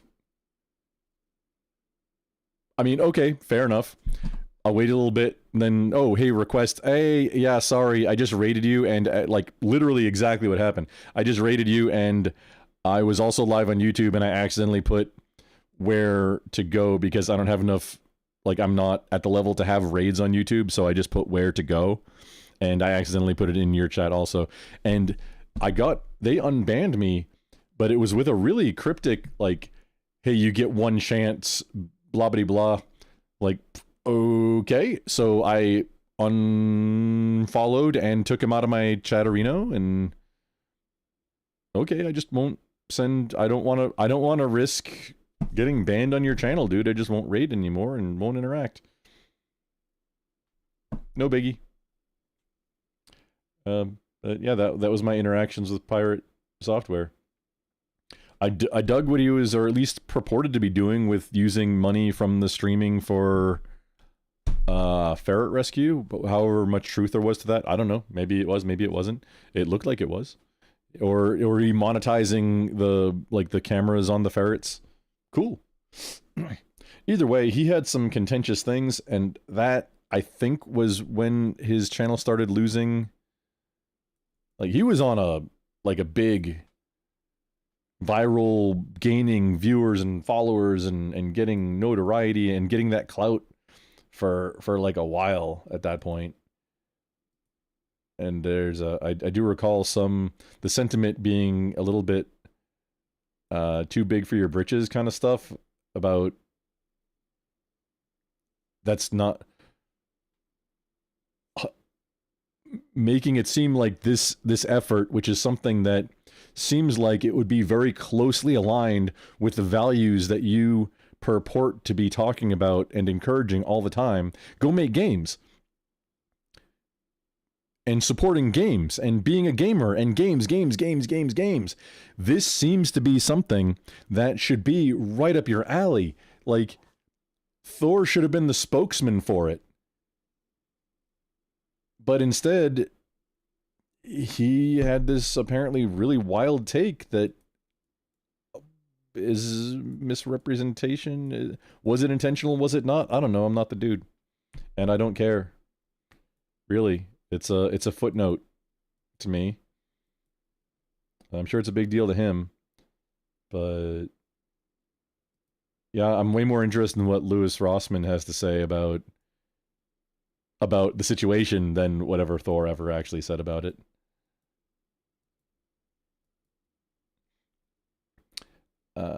Despite this, Ross Scott pushed back using pirate software, spreading misinformation. The debate continues to intensify. With both, continues. That means right now. With both sides emphasizing different values, consumer ownership and preservation versus developer autonomy and practical feasibility. There's no doubt, the practical feasibility, that's not an argument. Developer autonomy and practical feasibility, that's not an argument. It's if your game is stopping, if you are not going to be making it, the business is done, and it's not viable for you to run the servers anymore. Open source the server software. That's all it's asking for. That's an elegant solution, and it's not against. It's not the antithesis of developer autonomy. It's not against that. It's not against practical feasibility. Is release the server. And hey, if you code it with that in mind of, hey, at some point, I'm going to stop supporting this. Write it with that in mind. It's the seven habits of highly effective people, the book. I believe it's rule number 2. Begin with the end in mind. Begin a project with the end in mind. At the end of when I'm doing anything, I'm putting this game out there for people to give me money and enjoy. At the end of it, when the thing has ran its course and I'm not going to be running the server anymore, here's the server. It's open source. You can download it. Everybody who has the client has the game, paid for the game. If they paid for it. Now, if the client was free, that's gray. That there seems to be, there's like some gray area there. Is it covering, hey, you purchased items for microtransactions like in Fortnite, the Battle Royale for. Now, here's the thing, too. Fortnite started out as a zombie game, essentially, where during the day you would build up your fortress, and then at night the zombies would come, and you'd use your weapons and stuff. That's where the building part came from. And they took that, and I think they were because PUBG was one of the big winners in the Battle Royale, like really big out Battle Royale. And then, hey, Battle Royale is the new thing. So Fortnite went taking an existing property for the lulz, making it freemium to where you're getting the market share. Instead of people buying the game, it's free. You're getting market share and releasing it on like every platform. That was brilliant. And then offering skins and cosmetic items. Brilliant play. You got the market, you got the market penetration. Now you've got people that are into it, and then releasing a few different game modes like the no build. Hey, brilliant. I'm not sure where the KSG stand. You know what? Hey, let's check it out. Grok.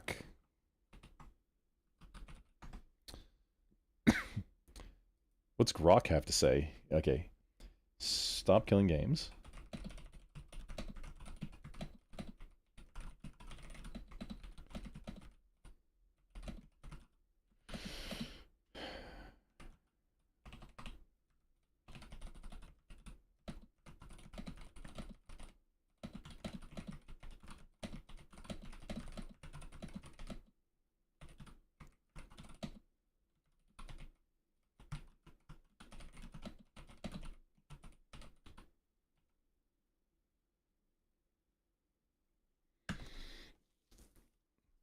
I worded this very poorly. Okay, the Stop Killing Games, the organization, what is their stance on freemium games where there was no purchase price for the game, but in-game microtransaction for cosmetics? Okay, there we go. Stop Killing Games, a consumer advocacy campaign led by Ross Scott of Accursed Farms, primarily focuses on preventing publishers from rendering purchased video games unplayable after sale, such as through server shutdowns without offline private server options or end-of-life patches. Regarding freemium, now this is the in the lurch of where's that? Because they didn't pay for the game. Regarding freemium F2P games with no upfront purchase price, but in-game microtransactions for cosmetic or other features, SKG explicitly includes them in their scope. Their official FAQ, or FAQ, states, while free-to-play games are free for users to try, they are supported by microtransactions which customers spend money on. It should be on which customers spend money.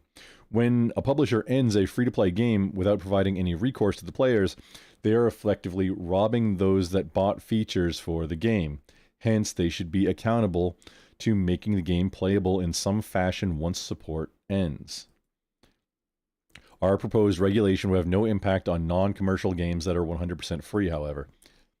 That's how I took it also. That's what makes sense. In short, covered freemium F2P games where players buy cosmetics or other NTX microtransactions. Publishers must enable post-support playability, e.g. offline modes, to avoid robbing paying customers. Not covered. Truly free, non-commercial games with zero monetization. That's what it sounds like. It does what it says on the tin. This aligns with their broader push for consumer protections via petitions, e.g. the EU Citizens Initiative, complaints to agencies, and laws requiring end-of-life functionality for any game involving paid content. Their official X account is Stop Killing Games. Okay, we are following them? Not following them? Following. Oh, join their Discord too. That is, yeah, dealing with Discord. That's a thing for another day.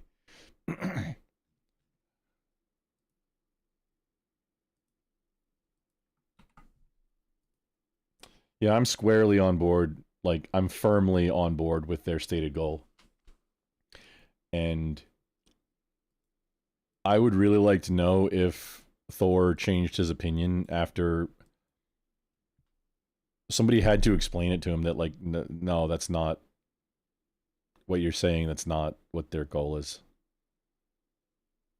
It's not in conflict at all with, and it's nothing to do with developer autonomy.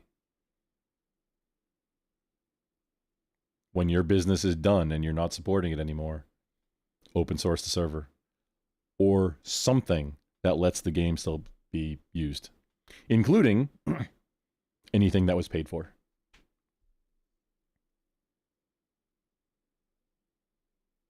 Now, here's the thing. Freemium games would be even more difficult to do. Because you're buying, okay, games, even like WoW, okay? You bought the game and you're paying a service fee. Okay, there's no more service fee. You purchase the game. Start over. Start fresh, new fresh server. If you paid real money for an item on a server, that's the tricky thing. Like if Fortnite, the Battle Royale, Fortnite Battle Royale, perfect example. All your skins, or Overwatch, all of your skins. How are you, if somebody else is running a server, how are you getting the skins that you paid for? Unless there's a patch for the client where, hey, those are just on your, you have them now. Or everybody gets all the skins. All that would cover it. It would be a little shitty because, hey, everybody has the thing that I paid for, but the game is done. Either you you open source the server, somebody else can run the server, and all of those items are just available to everybody, or you download it. No, it would have to be just everybody gets it.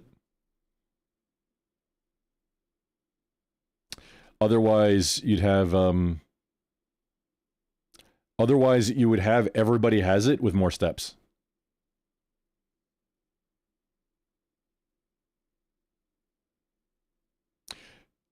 If anybody ever had it, it would have an object ID, and somebody running a different server could just do it anyway. So yeah, that would be I mean, it's not perfect, it's not ideal, but that would, if you collected all these things and paid real money for them, sorry, everybody has them now, but so do you. It would check all the boxes.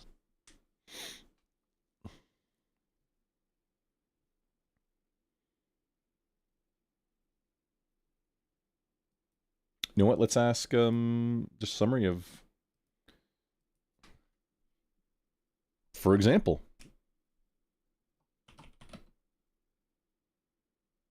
Oh, you know what? Hey, hang on. You know what? Hey, let's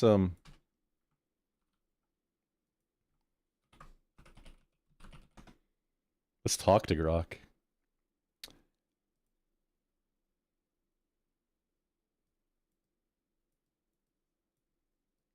Allow. Can you hear me? Yeah, loud and clear. Ah, okay. Cool. What's up? Checking their official stance right now. Their official stance, straight from the Stop Killing Games FAQ, is that freemium, free-to-play games aren't exempt if they've got microtransactions, even just for cosmetics. They put it like this: while free-to-play games are free for users to try, they are supported by micro... Okay, we just went over that. I just wanted to talk to you and find out the next piece of that. So logically, which that entirely coincides with the just initial premise of the stated goal of that something that you paid for suddenly becomes you don't have access to it anymore. That's cool. I think all of that makes sense. I'm trying to drill down into the details of certain situations now. Let's use the example of Fortnite, which is a freemium with cosmetics, or like Overwatch 2, where you can buy either of these two games, where you can buy, they're always online. They have, it's server client and multiplayer, and you have to be online for it. And it's like skins. With the stated goals of Stop Killing Games, how would they handle that? The only way that I can see it working as an elegant solution is that A, the server software becomes open source essentially, or something to that effect. But then B, the second piece of it is that any freemium items that were paid for by any person would have to then become available for everybody. Because even if they don't do it that way, if anybody has an item, everybody will eventually have it, because somebody's going to be able to take what is the unique thing that your client has, and well, now everybody can have that, or allow, like, because if you paid for it, then any server that you that somebody else runs, it's this open source server, you can't deny that person the thing that he or she paid for. So everybody has to have access to it. And logically, as far as I understand it, does that make sense? Or is there, how do they handle the freemium items? Is it that everybody gets it, or is it something else?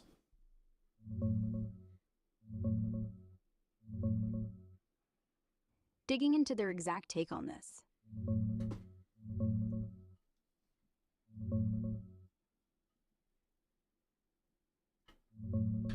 Yeah, your logic tracks pretty well.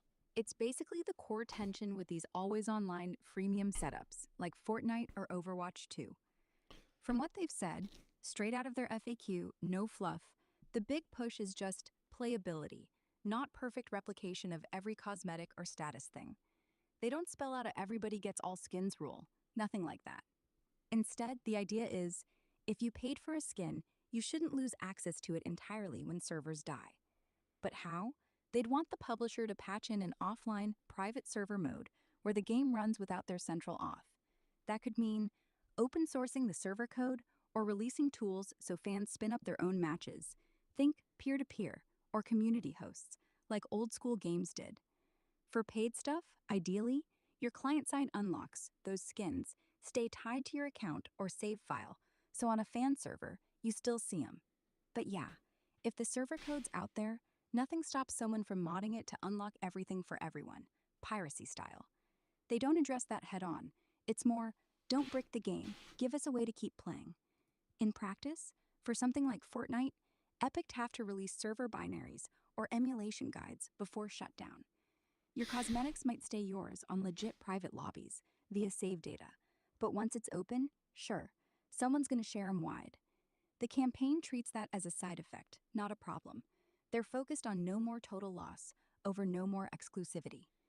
Overwatch 2's similar. Blizzard could drop an offline bot mode or private server kit, keeping your Battle Pass skins visible. But if it's multiplayer only, scale drops hard. No 10K player lobbies, just friends. And cosmetics probably stay account bound, but enforcement dies with official servers. Bottom line, they want functional access, not eternal rarity. Your everyone ends up with it scenario.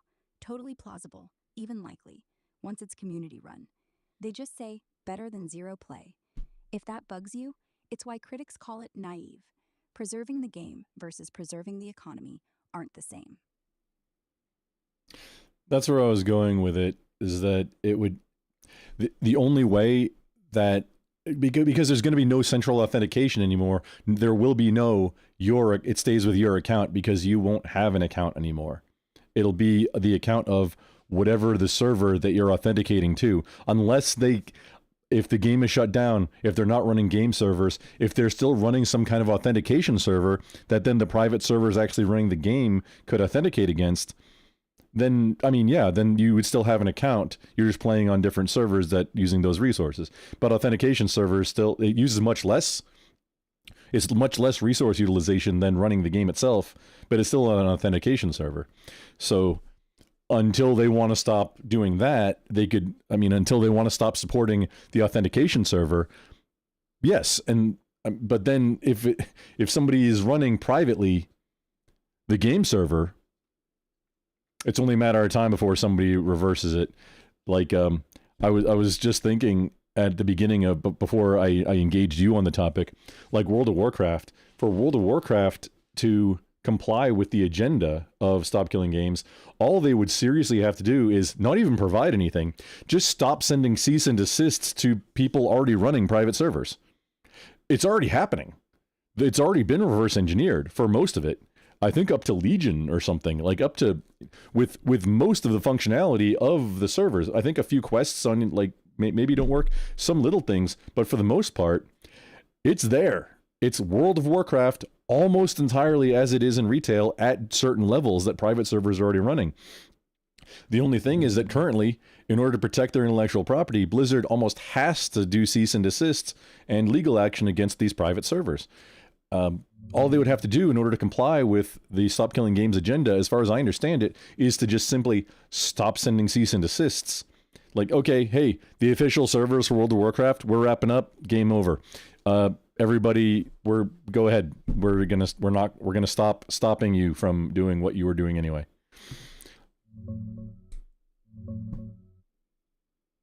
Digging into their FAQ on private servers and auth stuff.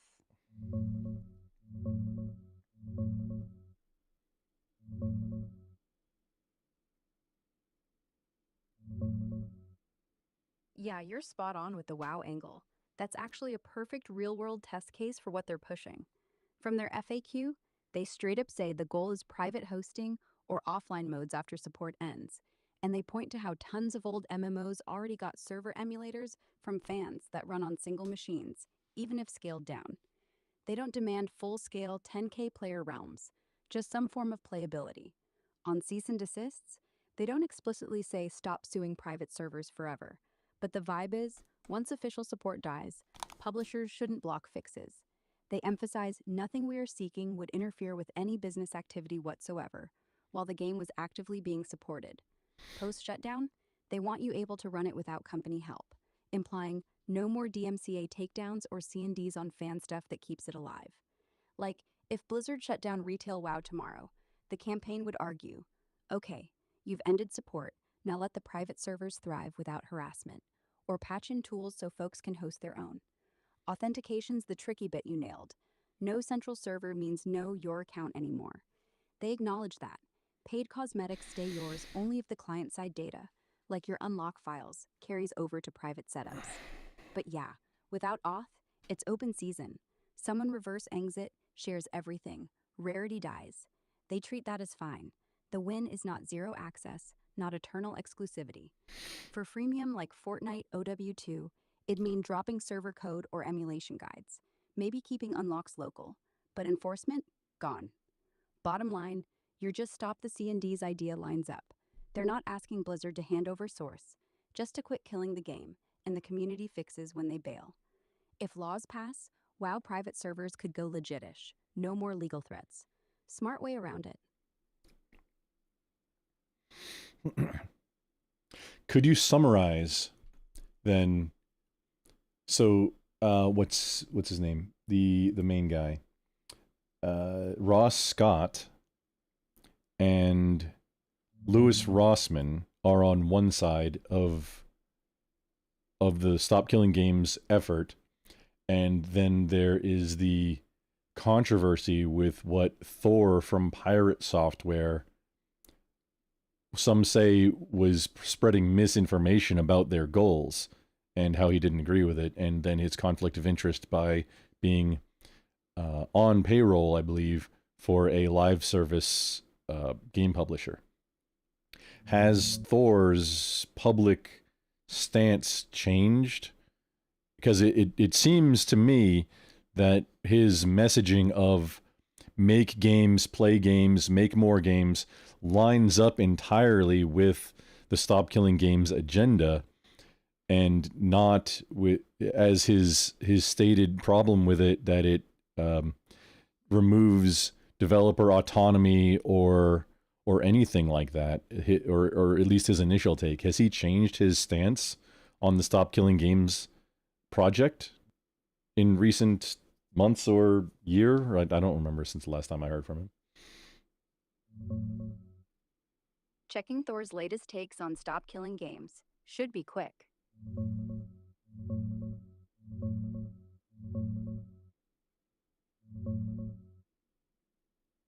Yeah, the main guy's Ross Scott from Accursed Farms, the one who kicked off Stop Killing Games back in 2024 after the crew got nuked. Louis Rossman's been vocal too, backing it hard on the consumer rights angle. Thor, Jason Hall from Pirate Software, went nuclear against it in 2024, dropping 2 videos calling it vague, dangerous for devs, and basically saying it'd kill online-only games like MMOs by forcing playable states that aren't realistic. He argued it stomps on autonomy, ignores how live service stuff works, and yeah, people pointed out his gig at Off-Brand Games, Ludwig's outfit, as a conflict, though he swore he was indie at heart, quit AAA years ago, and wasn't bankrolled by big live service corps. Still, the backlash was brutal. Brigading, threats, swats. He even stepped down from Off-Brand in July 2025, blaming attacks on their games. Has he flipped? Nah, not really. His last big post on it was that June 2025 thread, where he doubled down. Read the initiative, said it's still unfeasible tech-wise, hates how Ross talks about devs like they're lazy. And yeah, he's all make games, play games, but sees SKG as a roadblock to innovation, not alignment. No fresh takes since mid-2025. Searches turn up zilch for 2026. He went quiet after the petition hit 1 million plus. It passed. EU hearing happened, but no law yet. And folks still dunk on him, like he's the villain who accidentally boosted signatures by pissing everyone off. So his core beef, dev freedom over force preservation, hasn't budged. If anything, the movement's momentum, Anthem shutdowns, offline patches from Ubisoft, proves his it'll hurt online games point, but he hasn't said oops, I was wrong. Just radio silence now.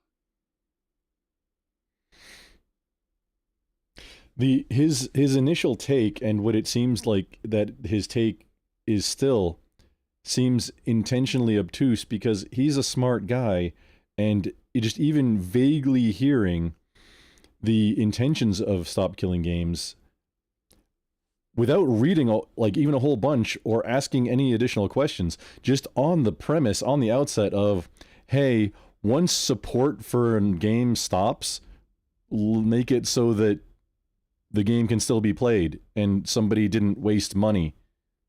That seems like something that he should be behind. Now, I would think that he would have been a spokesman for something like that. But it just occurred to me, maybe he's in cahoots with the Stop Killing Games like team. Maybe he's in cahoots and using negative publicity. Maybe he staked his reputation in order to help get those signatures by creating the controversy. Is this possible? Is this a 7D chess move that's way too... No, there's no way that happened. Or is this a possibility? Is this a conspiracy that maybe he knew? He knew what he was doing by intentionally being obtuse and riling people up in order to get more attention to it? That he's an intelligent guy. That seems like something he might do.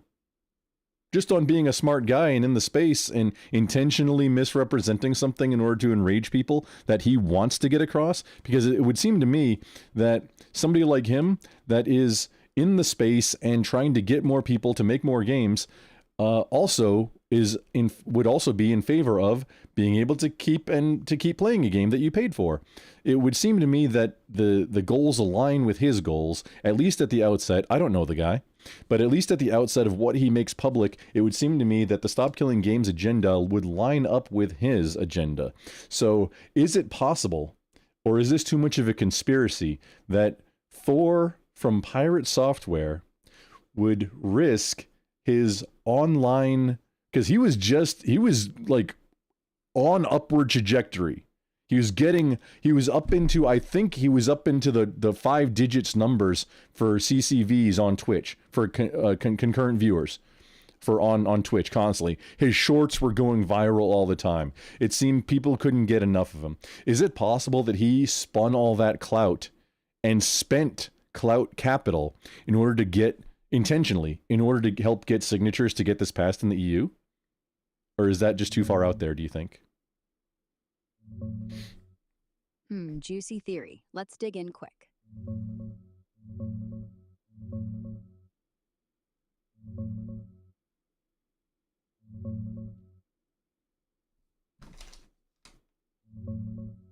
No, it's I'm not gonna break 7D Grok. chess. Way too far-fetched.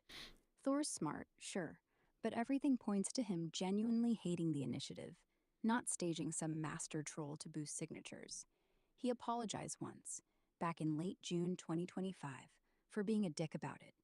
Said he was hyper-aggressive and ad hominem toward Ross, admitted I was a dick, and regretted the tone.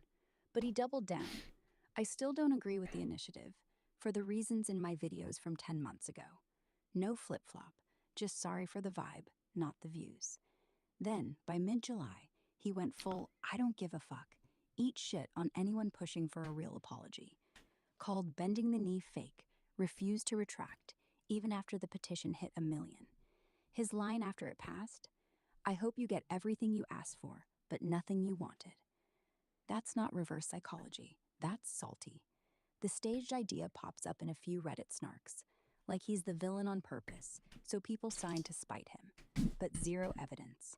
No leaks, no winks from Ross's side, nothing. If it was planned, why tank his own trajectory? He was climbing fast, viral shorts, high CCV, but the drama got him swatted, death threats, stepped down from off-brand. Real cost, no payoff if it was fake. Goals might overlap on paper. Like, yeah, make more games could vibe with preserving old ones, but Thor sees SKG as a legal hammer that had scared devs off live service stuff entirely. He thinks it's naive tech-wise, hurts innovation. Not keep playing what you paid for in his eyes. More force us to babysit dead games forever. So conspiracy? Nah. Just two stubborn dudes clashing, and the backlash accidentally supercharged the petition. Classic internet. Outrage sells, even if it's not scripted. Wow, okay. Even after, yeah, okay, I'm remembering that now, where he said, "I hope you get everything you asked for, but nothing you wanted." That's wild to. Okay, so that totally discounts the it was a ruse to help it get past theory. That totally knocks that out of the water. Because it would have been so easy after that, hey, yeah, wink, wink, after the fact, and say, hey, thanks for, it was like, hey, behind the curtain, we were both the one-armed man the whole time. Not that, but we were both behind the curtain, and thanks for helping us get all the attention out there. I was the bad guy in this, just saying something like that. That would have maybe got him some I guess clout back. He could have spun that really well too. It sounds like he genuinely doesn't understand it. That no, really, once you release your final version, it's not babysitting it anymore. It's just releasing the server software also. That's it. And that checks the box of the goal. The game's playable. That's it. It seems intentionally obtuse then. But then maybe after that he understood it, but then pride got in the way. Maybe I don't know. I don't know the guy. I don't care to. But this is just things that are public. It seems like he couldn't. He's an intelligent guy, so it seems unlikely to me that he actually at this point still does not understand that it's not there's anything everything he's saying like babysitting after the fact. No, it's literally giving this letting people run servers. Maybe account for that when you're writing your server.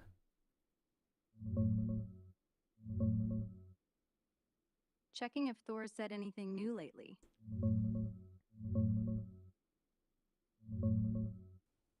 Yeah, that "I hope you get everything you asked for, but nothing you wanted" line. It's pure spite, not a clever wink. If he was playing 4D chess, he'd have pivoted post-signature boom. Haha, gotcha. My rants juiced the numbers. Instead, he dug in, got swatted, quit his side gig, and went silent on it. No 2026 mentions at all. From him, anyway. Searches turn up zilch. No tweets, no streams, no "oops, I get it now." Just old drama echoes in Reddit and YouTube recaps. Pride? Totally possible. He's sharp. Ex-AAA dev. Knows servers inside out. So yeah, he should grasp that playable state means release tools or code. Let fans host, not eternal babysitting. But he frames it as, you'll kill live service streams up front, like devs won't build with preservation in mind. Maybe he thinks it's a slippery slope. Start with offline patches, end up suing over mods. Or maybe it's ego, admitting Ross was right after all that heat? Nah. Either way, no evidence he flipped. He just stopped talking about it. Probably licking wounds, focusing on ferrets and indie stuff now. If he ever circles back, it'd be a shock. Dude burned the bridge hard.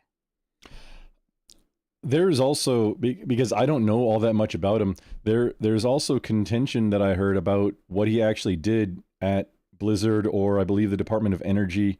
If he was running either security, and it sounded like in-game security, like finding botters, not necessarily, maybe, like more standard firewall security type things, but that's usually what a security role does. But it sounded like, just briefly, maybe I'm way off on this, what I recall hearing from him is that he did things with like player interaction security. I don't know what he did at the Department of Energy. I don't know what he did anywhere else, but he might not know how servers, like game servers or writing a server, works. From what I understand, his games, I just looked him up just a little bit ago. So Heartbound, and then he has another one about a kitchen from like 2016 or something. Those don't appear to be server client based games. Those appear to both be very local, like could run on a console, unplugged type games. He might not know how servers work. And so I come from an infrastructure background for over 2 decades professionally. developers don't necessarily like, it's not a requirement to know how a processor works or how the stack works to write code. It's just not. You don't have to know how a processor works in order to write code for an application. You can handle coding your section. You need, in order to code something, you need to know what is your input that you're dealing with, and then what is it that you need to do to it, and then what do you need to output, and then you make it do that and go through the decisions and the processing. You don't have to know how a server works. It seems that, I mean, he's a smart guy. It seems like that to stick his clout on the line, maybe he didn't realize that it was that big at the time, but it seems like before speaking on something like that, that he would know. But then if he did know how a server works and how that's not just releasing it after it's not business viable anymore for you to maintain the servers, then you're not making any more money on it releasing the code. There's no downside to that. Or a modified version to where it can run something. It seems like, to me, he would have to know that, but maybe he doesn't. And then he's just not as much of an infrastructure guy as maybe the impression of him would lead somebody to believe. Who knows?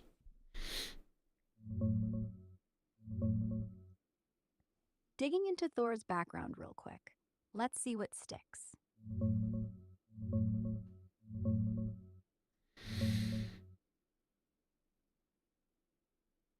Yeah, fair point. It's easy to assume hacker at Blizzard means deep game server wizardry. But from what he shared and what folks dug up, his role was more red team, offensive security, than building or running servers. At Blizzard, started around WoW Vanilla up to Overwatch, he was lead on app security, websites, global stuff. Then, senior red team specialist. That meant penetration testing, social engineering, finding holes, like phishing sims or exploit chains. On the anti-cheat side, he built heuristic detections for bots, cheaters, spotting weird memory reads, impossible clicks, in capital, buttons not even visible yet, leading to big ban waves, like 64K in Diablo 3. That's client-side smarts, not server code. No evidence he touched WoW's backend infra, auth systems, or wrote server software. More catch the bad guy than keep the lights on. Dewey? He calls it hacking power plants, red teaming for the feds, testing grids against attacks. Again, offensive security, not ops or infrastructure. Some call it exaggerated. Phishing emails, not literal plant hacks. But it's pen testing, not running servers. His own games? Heartbound single-player RPG. Local, no multiplayer, no servers needed. Same with his kitchen one. Think it's cook, serve, delicious. Collab or early stuff. Still offline. He streamed server architecture explanations, sure. Talks kernels, anti-cheat, but it's theoretical or from past gigs, not hands-on dev of live service backends. You're right, devs don't need infra mastery to code apps. But for sketchy beef, if he did know servers, he'd see releasing code tools post-shutdown is low risk. No money lost, just goodwill. Maybe he does, and the babysitting line is fear-mongering. Legal headaches, IP leaks, or why bother if fans mod it anyway? Or yeah, pride. Once you're the loud anti-guy, backtracking looks weak. Bottom line, he's security savvy, not server architect level. Explains why he might miss, or ignore, how simple offline private mode could be. Smart dude, but maybe not in the trenches where it counts here.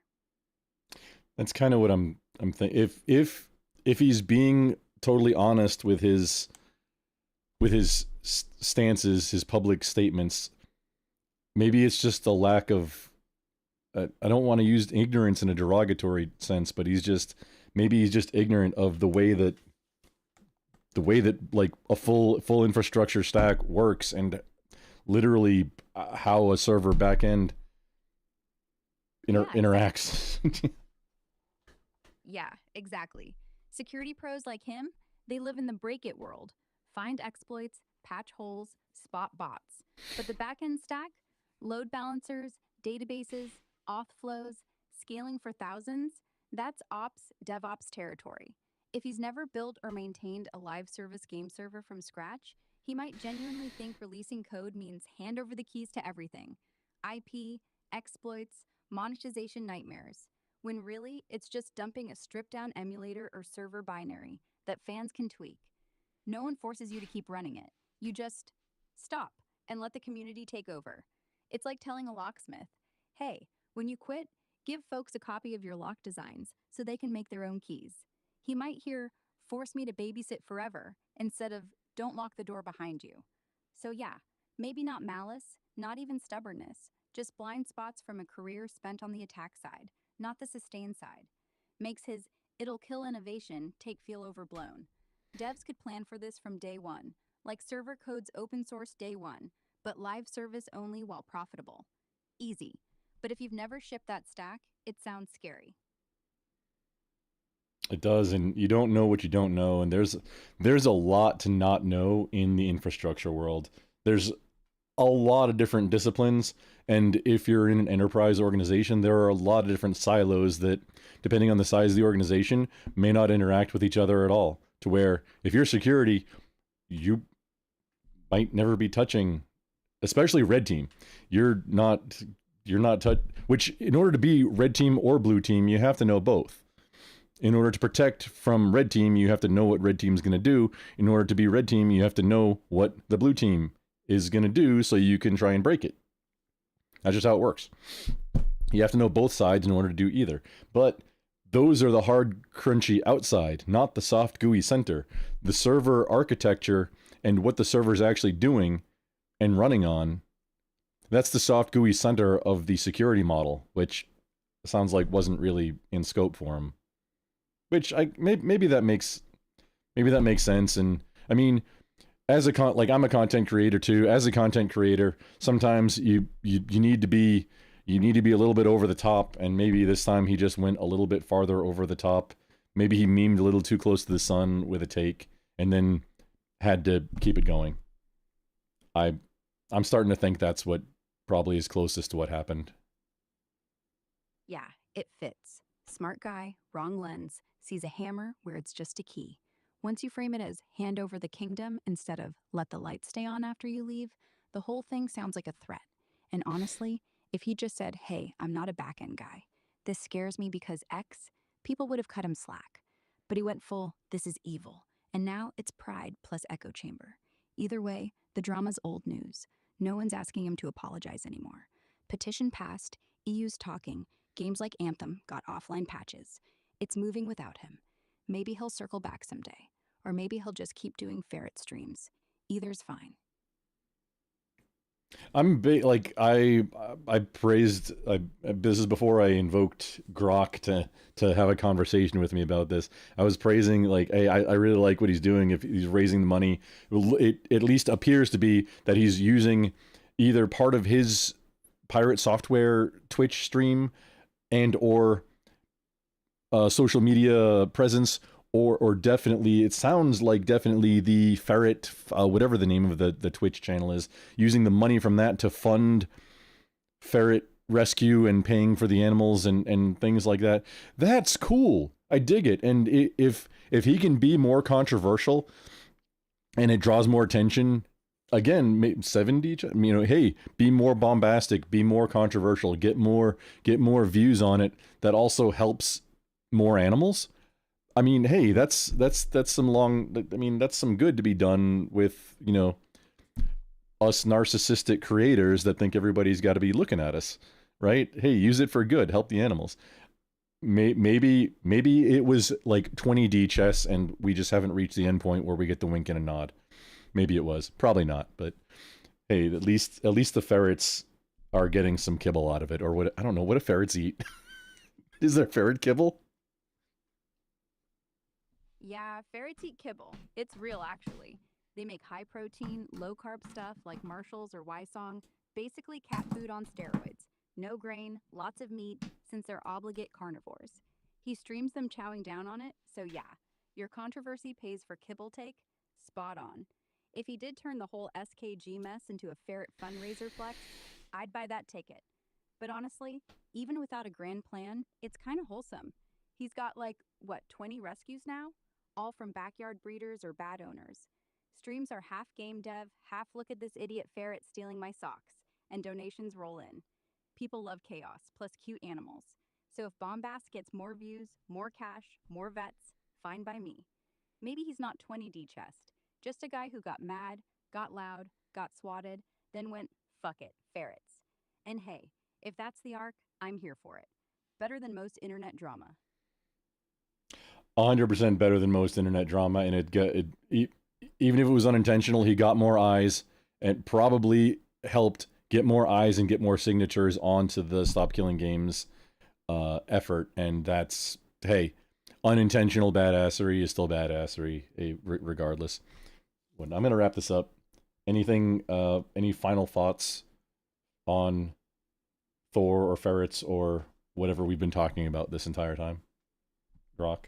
Yeah. You're live. Yeah. Final thought. Thor's still a walking contradiction. Security nerd who hates force preservation, but if he ever drops a, hey, I get it now stream, I'd tune in. Until then, he's just the guy who accidentally boosted the petition by being loud. Unintentional badassery, like you said. And ferrets? They're basically chaos incarnate. Steal socks, bite toes, nap in weird places. If that's the real legacy here, honestly, I'm good with it. Thanks for the chat. Catch you next time. Later, nerd. Later, legend. Grok called me a legend. What a nerd. Okay, that's gonna wrap it up. Oh man, it's 5. I'm gonna take a nap. I'm gonna attempt to take a nap. I'm all wired now. This is silly. Oh man, I got the buttons are working. It's great. I didn't record this time. I'm a scrubby streamer. Scrubby streamer. And okay, we could click that. Reminder. So I got to now. I'm remindering it. The 19th, in exactly 2 weeks. Well, plus a few hours. 2000 or 8 p.m. post-meridian Texas Standard Time. We'll be doing another karaoke. Not today. Next week I have band rehearsal on Thursday for Sunday, and I'll be practicing the following week. So on the March 19th, that'll be the next karaoke. It's been a few months since we've done one. Oh, have I personalized my grok? No. Actually, yes. But wait, hang on. Am I like...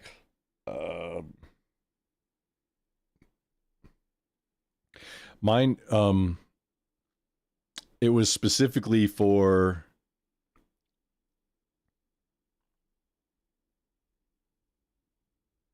Well, let me see if I did first before I say specifically for anything.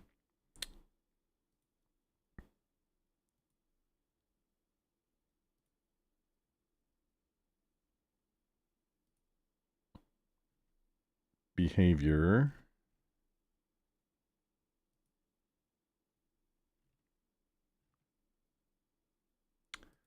Looks like...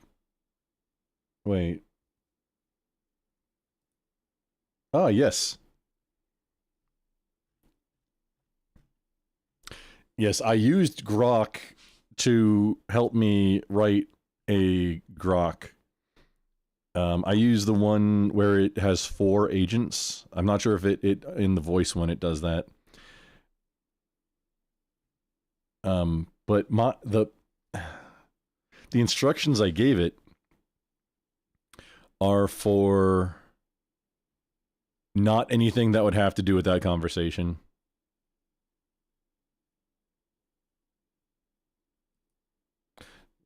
Always frame answers with blah, blah, blah, blah, blah. Sustainability, privacy, security lens is the primary context unless user explicitly says otherwise. Evaluate feasibility, risks, mitigations, and synergies from that perspective. Direct pragmatic and critical. Highlight failure modes, hidden dependencies, and privacy security trade-offs first with a bias towards low-tech. 1960s era tech. Yeah, this is mostly for like physical stuff. I need to tweak it. And I'm using grok to help me write a real algorithm flowchart for decision making for solutions. Like as part of the flowchart, hey, if there's is there, okay, between digital and analog, if digital and analog are two solutions, well, we'd probably want to go with the analog. If it's electric and it has to be electric, is it something that has to have integrated circuits, or can we use just electrics, like 1960s era technology, like a clothes dryer, like the cheapest clothes dryer from, I don't know, 10, 15 years ago. Those, they don't break. It's but the Kenmore Whirlpool, I forget which one. Like I have it. I didn't even know I was buying, you know, buy it for life type things where there's no electronics, no circuits, there's nothing to break that you can't physically repair. I used to, when I was a teenager and even up through my 20s and into the 30s, I was all on with, hey, I'm not scared of electronics. What these old gearheads are saying, hey, they don't like these electronics or these ignition systems or things because it's stuff that I can't fix. Well, it turns out those old guys were a lot smarter than I gave them credit for, because right now I'm looking at things like I'm still on the hunt for like a 1960s era encyclopedia set, physical copy, like full encyclopedia set. Things where the technology was, hey, electric, maybe a rectifier, relays, cool. Vacuum tubes, maybe. Semiconductors, yeah, probably not. Integrated circuits, no. If we can get away from integrated circuits, and then, hey, if there's something where it's analog instead of digital, I'm interested. Okay, let's look at the analog solution. If we can do something mechanically instead of electrical, oh, there we go too. My watch, mechanical. It costs more. Go figure. Especially these days. But if we can do something mechanically or chemically rather than electronically, I want to be able to like actually create the whole flow chart for decision making for not just equipment but processes. And I've got little chunks of it kind of figured out. That's one chunk of it. I just today I was like, you know what? All my fans are broken. I want to pay less in electricity this year. We're about to get into where AC is going to need to start running. Electricity, I was paying like 8 cents a kilowatt hour 10 years ago. Now it's about doubled. And that's even in Texas. With a discount. For some reason, yeah, like electricity, I'm paying wildly higher than I would expect, even at like 14, 15-ish cents a kilowatt hour for a baseline price. And then if like for at my house, if I get over 2,000 kilowatt hours, I get a $150 discount. However, so it's like right the sweet spot where I usually land these days is like 1,600 to 1,800. So I either need to use a bunch more electricity or a bunch less. I'm going now through, hey, I'm shutting down my home infrastructure, a lot of things. And HVAC, let's try and get some old school technology that doesn't rely on electricity or electronics to get these same goals done. Like cool down the house. Well, a fan. Most of my fans are broken. Okay, well, now I'm looking at like, hey, what are all the buy it for life people doing? There's a lot of communities out there that are that, like buy once, cry once, buy it for life, buy heirloom, buy heritage style things that don't have circuit boards. In some cases, not electricity, not batteries. Like a cast iron Dutch oven from the 1800s is still hooking and jabbing. Probably better than one you can buy right now. Almost guaranteed better. Just because the metallurgy was different. Old cars, old vehicles, they were way overbuilt, not with the intention of being overbuilt. That's just how things used to be. They weren't engineering down to the thinnest possible thing, like the minimum to get the job done.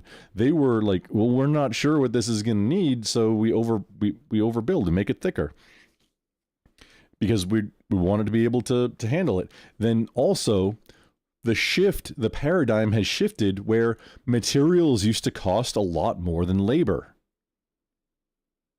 These days, the labor is the most expensive component, both designing and the manufacturing. For manufacturing. Go way back in time, and these were specific type, but you used to burn, when you wanted to move, you'd burn your house down to collect the nails. And then bring those nails with you. You cut down your lumber at your new site and use those same nails again to build your new house. Because the manufacturing of the nails, that was challenging. Also, those nails, they weren't just like 10-penny nails like we have now. They were basically wedges. It's still a construction method. They're expensive comparatively. They're a lot more expensive, but you get a much better joint with those. And I forget what they're called. The nails that they like old school nails. They're essentially wedges and just great. Like if I don't want to like recommend, because you got to be a little bit into carpentry and like kind of know what you're doing to design something to use them a little bit. I don't think you can just swap out and use. I wish I could remember what they're called. We're being sucked dry. Yes, I'm all in on buy it for life, buy once, try once. I was looking at the fans like what I just ordered one. What is it? This is apparently the hands down maker of buy it for life. Vornado. And they come in classic like teal, green, white, red, and black. I think that's it. It looks like refrigerator avocado. They're thick steel, no electronics at all. A little expensive comparatively, but they are a heritage item. Like it'll outlast you. There are ones that are apparently like 70 years old, still going fine. Vornado.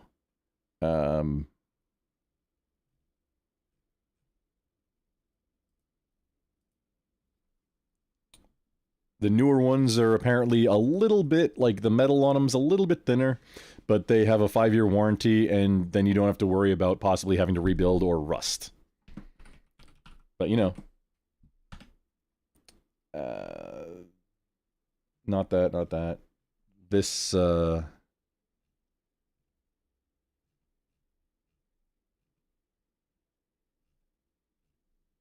can I find? Can I find one?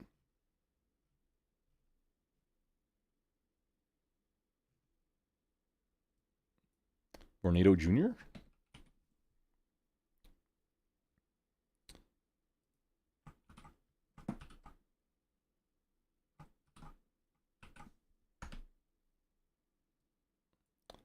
Okay.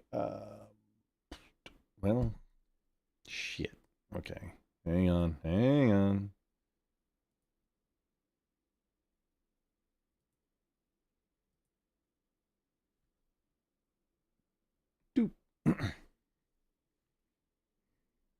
These guys.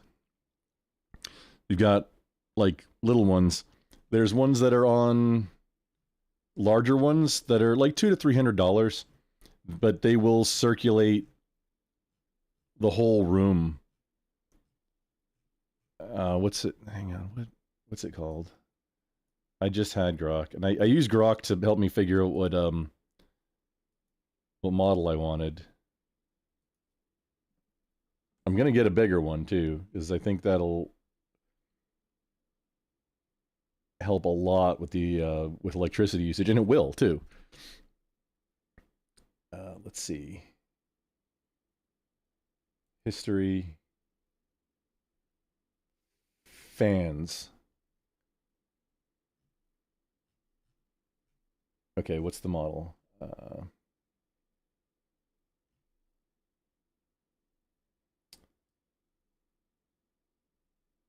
Vornado V-Fan Senior Pedestal.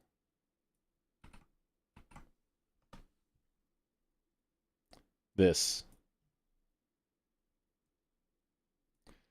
Apparently, these are the bee's knees as far as circulating a whole room of air. They're kind of big, kind of heavy. Oh, there we go. All of them on the same page. The junior, like just a little desktop one. I think this one, yeah, I picked up one of these, but a used one. So they don't like used and not like new, but you know, maybe a little banged up. It was red too. They don't have red ones. It's like that's cool. Just to try it out, picked up a used one. See if I want to go in on. Apparently, this is hands down the Buy It for Life brand for portable fans. And this guy, which is getting close to $300, you can get him closer to 200, I think, like on Fleabay, you know, used or you know, vintage or whatever. And it doesn't really matter apparently how old they are if they're in halfway decent condition. There's no electronics at all. These ones have, I think, 3 speeds. And that's it. I don't think they oscillate or anything either. Maybe they do, maybe not. I don't think they do. It's just a move a lot of air fan that doesn't break. Because it operates incredibly simply. And there's no electronics. There's nothing to break on it. That's what I'm into. I want things that are so simple that there's nothing to break on them.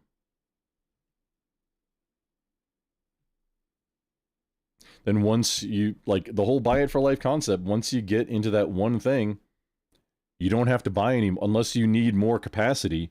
But for the capacity of that one item, you don't buy anymore. That one, hand it down to your kids or grandkids or whatever. You're good to go. So I have probably half a dozen fans that are in various states of broken that I've had over the years. I was like, you know what? I'm in. And they cost varying amounts. Some probably down in like 25. Some are free. I think 100, 125 is probably the most I paid for any of my fans. I did not have any giant swamp coolers for the shop, which I'm thinking I probably will. Maybe not this year, but maybe this year. Swamp coolers are the best. You get a fan plus it's evaporative cooling blowing through the water. It makes it colder. And depending on how humid it is, maybe it's a good idea, maybe it's not. As long as you're not going to cause mold, as long as you got good ventilation, yeah, swamp cooler is definitely the way to go. However, you can turn a fan into a swamp cooler. Just have the fan pointing at a swamp cooler like apparatus that just has water falling. Vornado is the brand. And it was apparently hands down amongst Buy It for Life community people. They plug into a wall, they run on AC, don't convert to DC, I believe. It's an AC appliance, but they last forever. Different sizes. I think I got this guy for like, I want to say it was like 40 shipped. 40, 45, somewhere in there. Shipped. Pretty good savings. Oh, no, mine had 2. So either they changed it. I'm pretty sure it was a junior. You know what? I have it right here.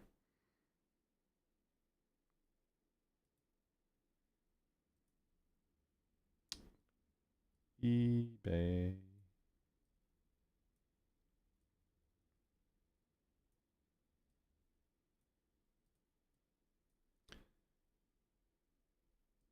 purchases. V Fan Jr. Okay, 48 shipped.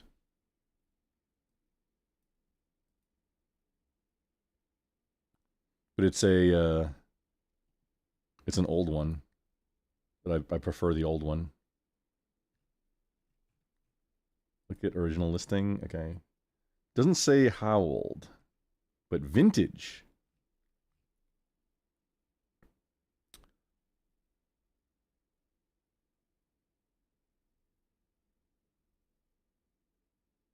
Two-speed.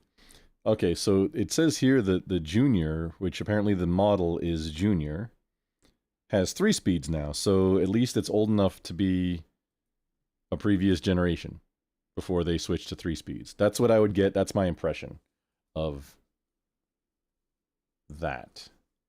Wait, why does it say cordless?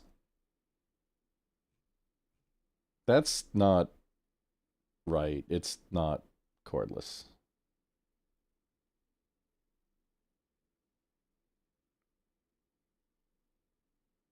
There's very much a cord. It runs on AC power.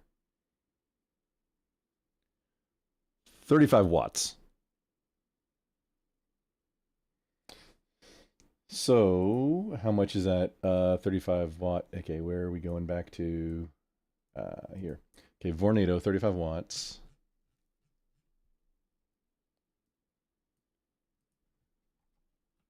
When did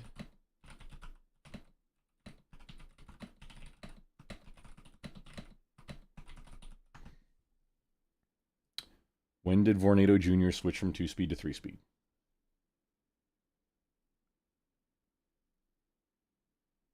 With no evidence of a switch to 3 speeds.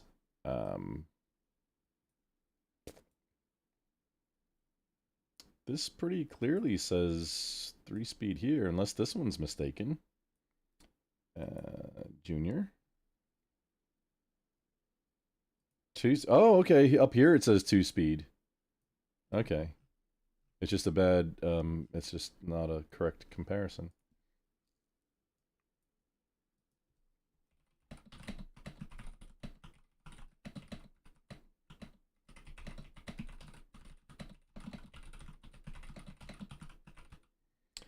Okay.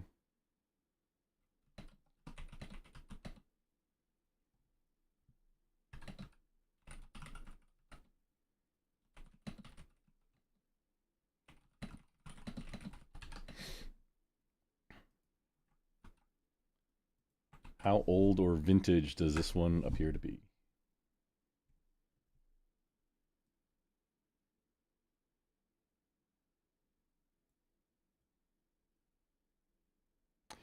Two-speed pivot head, metal desk fan, normal scuffs. Appears to be a relatively modern production unit rather than a truly vintage. Oh. Not a true vintage original 1940s, 1970s. Oh, I kind of wanted that, but I'm just checking out Vornado as a brand anyway. I mean, if they're hands down the choice for the Biffle, the Buy It for Life community,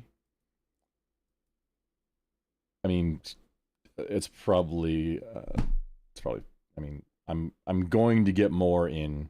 I'm going to be into the brand and buy more of them for all my fan needs.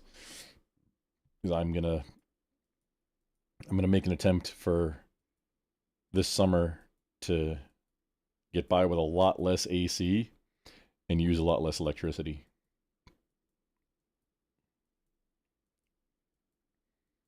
I don't want to be dependent on electricity for comfort. If we can do things at low power. Yeah. This one looks like a post 2014, 2015 example. Oh. Likely 5 to 10 years old. I don't know. Oh. Seen likely a introduction 2010s model, light use, giving it a gently aged feel. Solid, still a solid biffle grab, metal body, no electronics. Okay, it says 18 watts.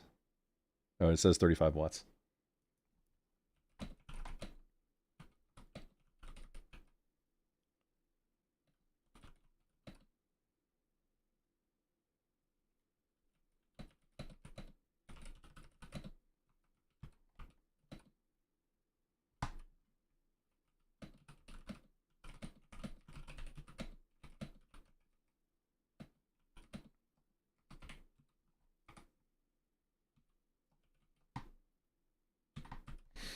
It's running 24/7 at max or on low or on max or low.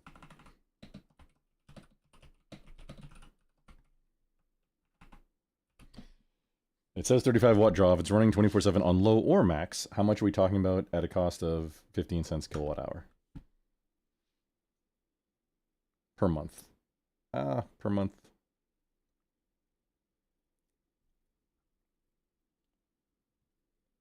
$14.4 kilowatt hours per month. Monthly cost $2.16 on low. Okay, we do have this up. There we go. Low speed at roughly 20 watts, high speed at 35 watts. To run for a month under $4 of electricity at 15 cents. 25.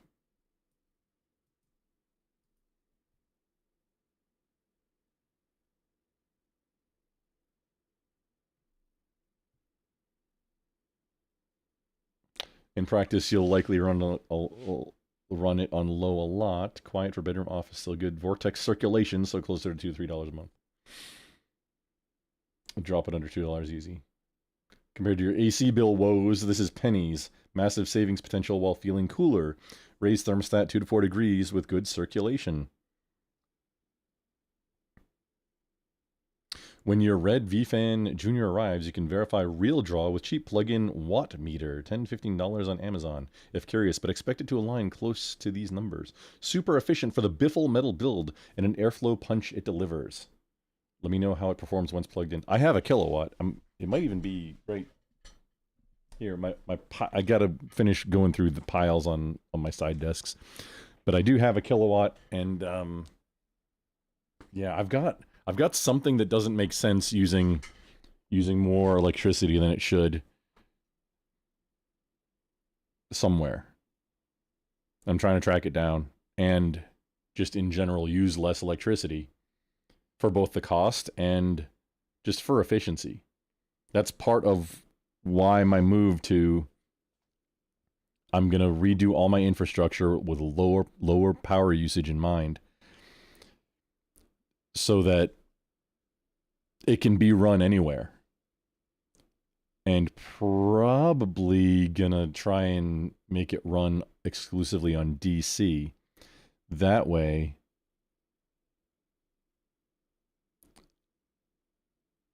a DC power supply or batteries, it'll run a lot more efficiently. And then, hey, infrastructure running in a vehicle, which is in the plans also. Maybe not full stack with routing. Well, yeah, there will be routing. Maybe not storage. Maybe.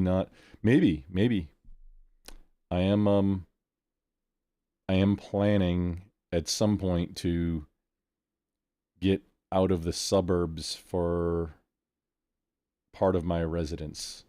I have part of my residence is suburbs, part is underground rural.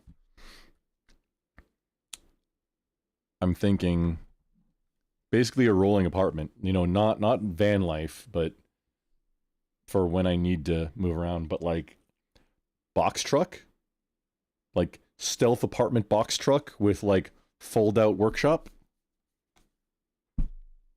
Yeah, that's more my speed.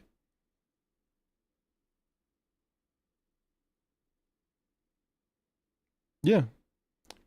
Be able to go somewhere, set up shop. I've already started planning things like that.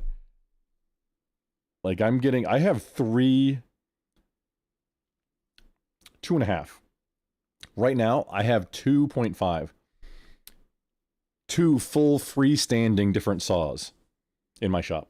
I have a table saw and a radial arm saw. The radial arm saw is a giant one, a big refurbished Craftsman from the 60s. It is probably 20 square feet of floor space. Then a table saw, which is not the biggest one. It's not an amazing table saw either. It's actually pretty inexpensive. And then a separate tabletop where it lives on top of the table saw that when I need to use it, which isn't all that often, then I can use it. A miter saw. I don't need that much.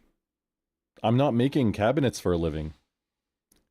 I really don't need 2.5 floor standing large saws.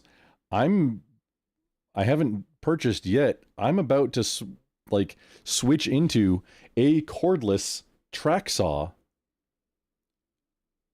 And between that and just a little, like 5.25 inch, is it 5.25 or 5.5? Between the track saw and then a little 5.5 inch, like little brushed, not brushless, not like a heavy duty one. Just like a little circular saw.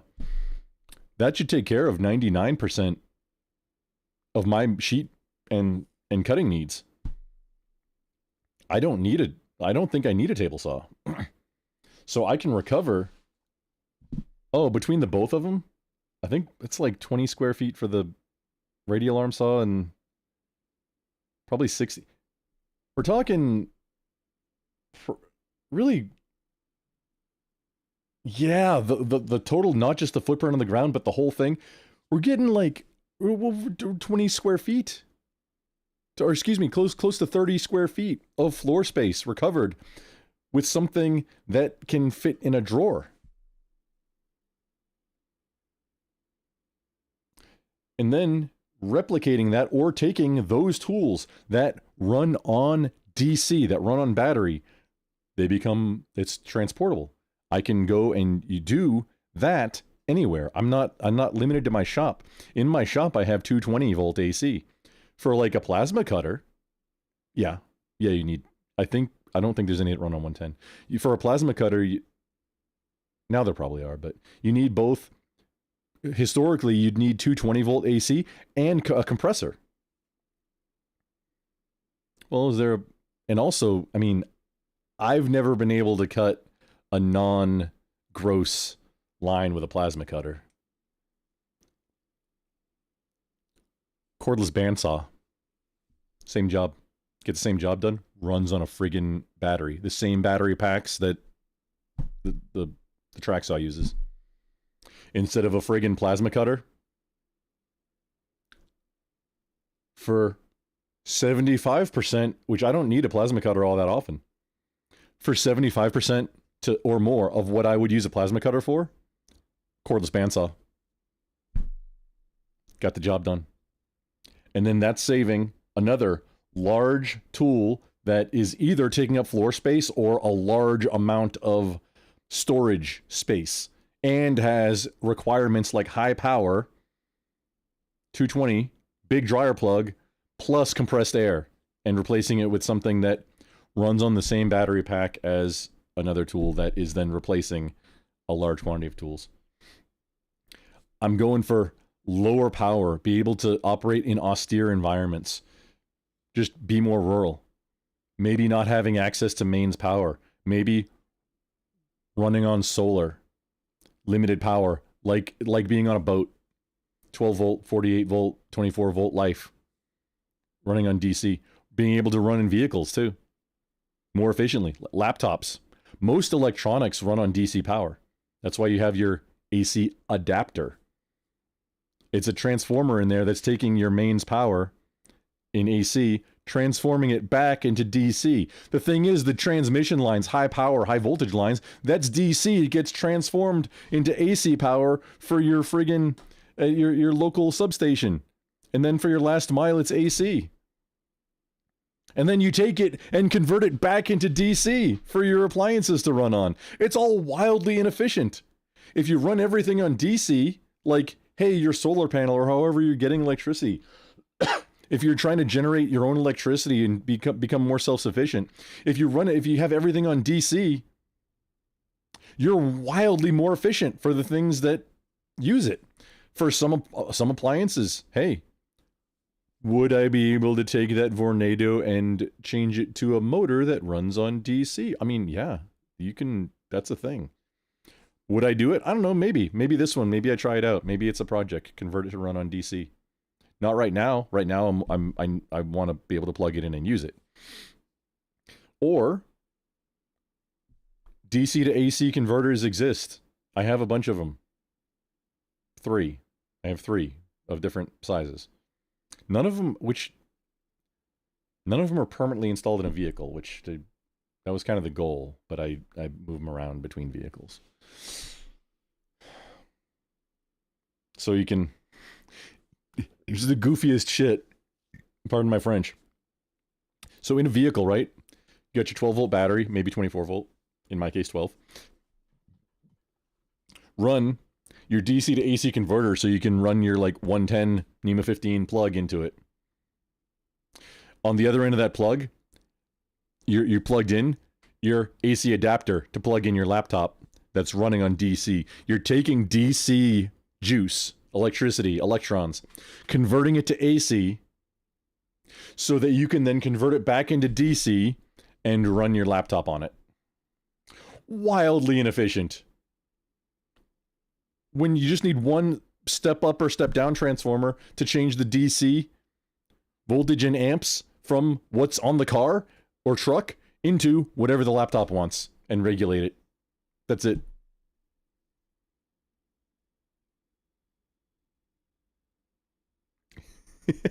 Who's talking? Bellatrix. No, I'm just ranting now at this point. I should have ended a while ago. I'm seriously just ranting now. Nobody's talking in my ear. I'm talking to myself. I'm expounding. We went over... Oh man, I don't even want to do the lessons learned today. It is late. It's now past 5:30 Anti-Meridian Texas Standard Time. Bellatrix, thank you for hanging out with me this late. I know it's different your time. How would ACD... I gotta crash. Oh man. Wait, what country is it made in? The fan? Made in US. That's the thing too. Stuff that's like old school stuff made in USA. I just recently found out JanSport backpacks that, like, hey, everybody had for school bags. Apparently they're the most indestructible backpack. Like, there's a reason. Oh, JanSport, basic bitch. Well, apparently they just don't break either. You have to really abuse them. And the warranty on JanSport, lifetime warranty. The company backs up everything I believe everything they've ever made. If you have a problem with it, if it rips open, if the zipper gets destroyed, they will take care of it and either repair it or give you a new one. JanSport, the backpacks. They make fanny packs too, if you're into fanny packs. They make all kinds of stuff. They don't make external frame backpacks anymore, but the vintage ones, there are a ton of them. And you're not going to pay more than $200. Like, most of them that I've looked at, like, hey, great condition, around $100. Compared to your modern backpacks, that is a steal, and it's got a lifetime warranty from JanSport. JanSport, the company, is not going away. And the vintage ones, made in US, they stopped doing that somewhere around the 2000, like between 2005 2010, somewhere in there. Like, most of the manufacturing switched over. But if it says made in USA on it, it's going to last forever, and it's got a lifetime warranty, and they'll fix it if it doesn't. It's a no-lose situation. This is more Biffle, buy it for life, strategery stuff. I've lost a lot of just worn out backpacks over the years, bags. It's like, you know what? I am sick of this. This is the last one I was using. And I honestly, so this is a High Sierra brand. I picked it up at Costco. I got a few of them. I think, apparently, looking back, I didn't remember how much they were. Apparently, they were around like $35-40 at the time, which, hey, you know what? Not bad. Honestly, pretty hardcore with the handle. Like, most of it is pretty good. Like, the straps are, like, a little bit of padded. Not bad. It's got, like, the luggage pass-through, ventilated back. The whole thing is pretty good for a laptop, like, commuter bag. The zippers are big. They are not YKK. They give the impression of being big and beefy. However, they are not quite so much. This is a value bag that has a lot of features and a lot of pockets. The thing is that it got ate up, and some parts are ripped. I mean, it's mostly pretty serviceable, except this one section where the zipper got all ate up. And I don't remember how or why. But, I mean, other than that, honestly, replacing the zipper on it, it would be probably fine. Is a little bit of rips, like, stuff where, like, that's, you know what, that doesn't really matter too much. Like, seriously, it's just inside, like, tape it closed there, and that'd be fine. Or, you know, you could hide something in there, maybe. Just replacing the zipper would fix this into being serviceable again. And then, like, a little bit of sewing here on the strap. Besides that, I mean, it's not bad, and this is like 35 bucks. I think. I don't know. I've got other ones that they fall apart in different ways. I got, you know, a good 6-7 years, I think, out of that, of, you know, daily use. Nothing too hardcore. Definitely overloading it, though. Definitely overloading it. I got my money out of it, but at the same time,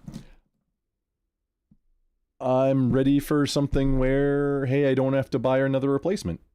And, like, that's what this whole Biffle, the buy it for life, not movement, but just strategy, where it saves money in the long term. Maybe a little bit more upfront. Maybe you don't get all the newest features. Like, I don't want smart anything. I don't want a smart refrigerator. I want simple. I want 1960s level technology at the most for most things. If that. That's that whole flowchart that I'm working on. That I will casually working on. I think about, like, oh, hey, what? I've got little pieces and chunks figured out, but not the whole thing comprehensively. That's a whole actual, like, multi-hour stream probably of, like, really just workshopping it and refining that. Maybe some input from if anybody wants to come and help. And I'll probably get distracted like I do. You squirrel. But yeah, I want to stop wasting. I mean, stop wasting money should be a thing that everybody strives for. I'm in the mode. Like, I'm down for it. Let's figure it out. And then once we got the process or product figured out, then it's done. There's some things that I did before I even realized it. Like, I think washer and dryer. When I bought my first house, I went and bought it. I don't think it was the cheapest washer and dryer at Sears. I think it was the second cheapest. But it turns out, accidentally, that I think it's like, it's either Whirlpool or Kenmore. I think Whirlpool. I don't remember. But it's whatever the model is. It's this model for the dryer and I think the washer that they haven't been changed in 40 or 50 years. As of like 15 years ago when I bought them. 1960s level technology. The whole thing runs off a timer and then not a rectifier. Basically an egg timer that touches different contact points to complete different circuits for the different phases. That's it.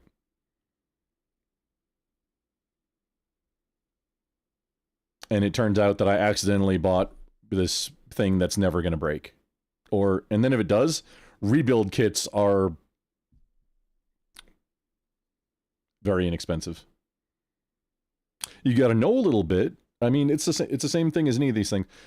Some of these older technology, you have to have a little bit of knowledge about it in order to be able to fix it yourself, but you have to have some knowledge about it to fix any of the new things too. It's just a different knowledge set.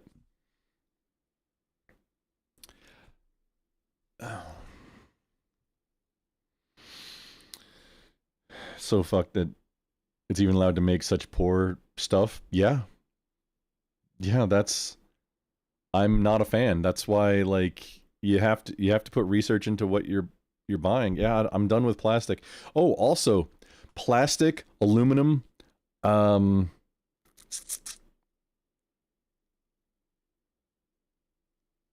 plastic. Well, not HDPE, but PETE, like the number one recycle. Plastic, aluminum, and other things touching food in any way, shape, or form. Done. Oh, also like non-stick coatings. For cookware, I mean titanium, maybe. Copper. Copper's good to go. Stainless steel or cast iron. That's it. Or wood for like utensils, for cooking utensils. Same thing. All of them. Stainless steel. Cast iron, probably not going to have many cast iron utensils, but wood. Or, I mean, silicone is good to go. Generally. But it's got to be like one piece.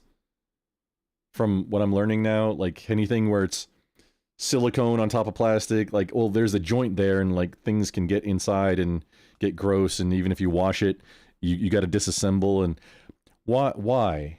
Just make it simpler. Make it all one piece of whatever the stuff is.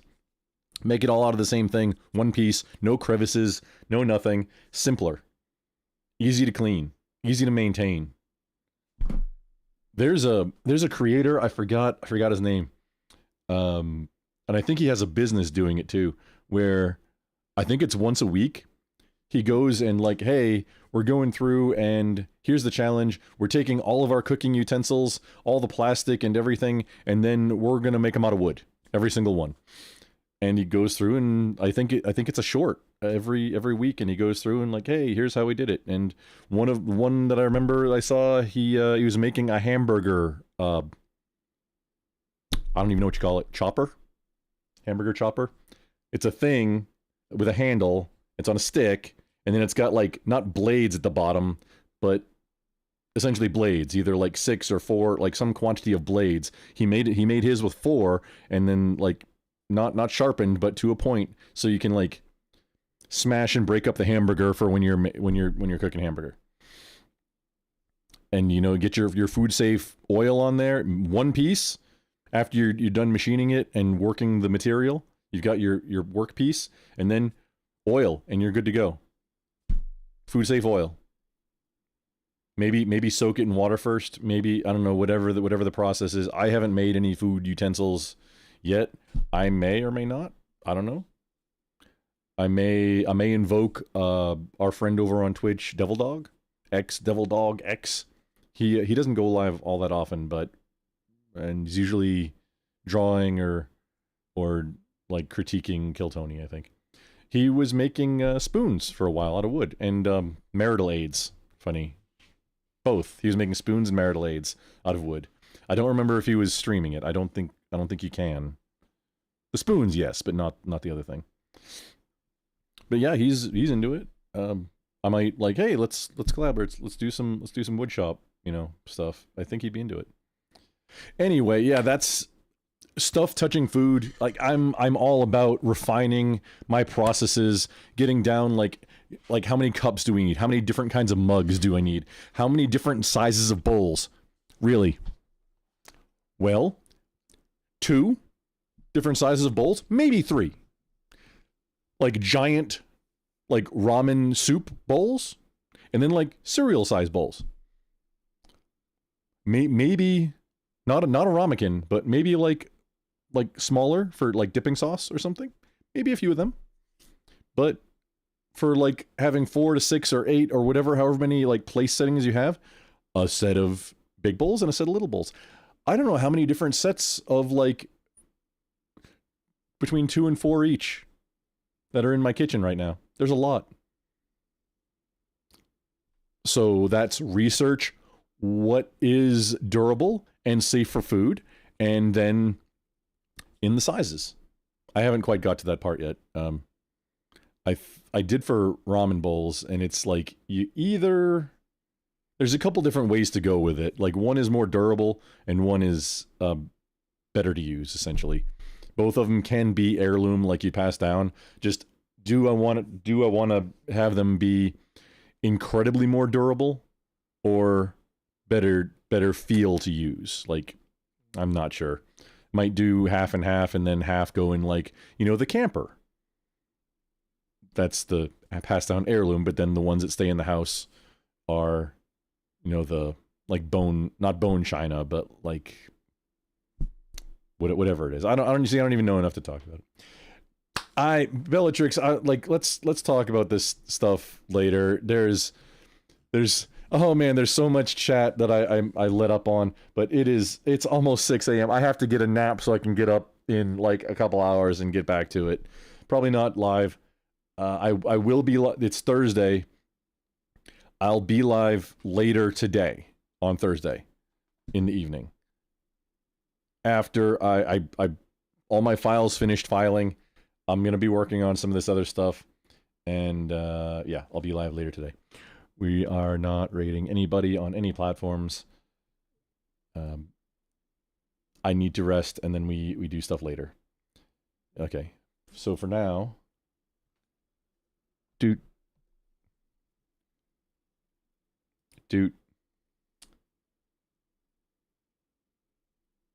Y'all keep it sexy, but get off my lawn.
no turning back. From hell diverse lasers to troopers grandstand, we build what endures with our own two hands. Rugged and ready in the dead of the night. Mindset of iron, we're winning the fight. No electric crotch, just mechanical might. Rubble still skin leads us into the light. Gather your tools, map the threats that await. Networks of allies sealing our fate. Security layers like armor so thick. vehicles humming, no glitch, no tricks. Sometimes we dive into